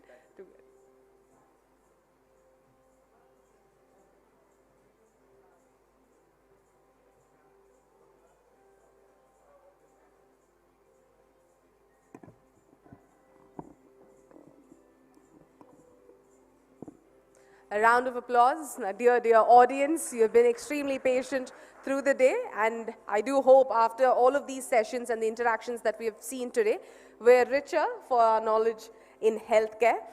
Before we part ways with you, I would like First, like I said, thank you so much for being here with us. Other than our esteemed list of panelists who interacted with topics that matter to us the most, my special thanks to my colleagues at South First as well as TV9 who have worked for months to put this event together. A wonderful technical team, our audio, video, as well as the camera team that has ensured that this entire event was seamless and smooth. A special thanks also to the staff at Taj Krishna, especially the housekeeping staff, as well as the support staff who have helped us set the stage for every panel, one after the other. Thank you all. Have a good day. There is tea. Please do have tea with us before you leave. Thank you once again.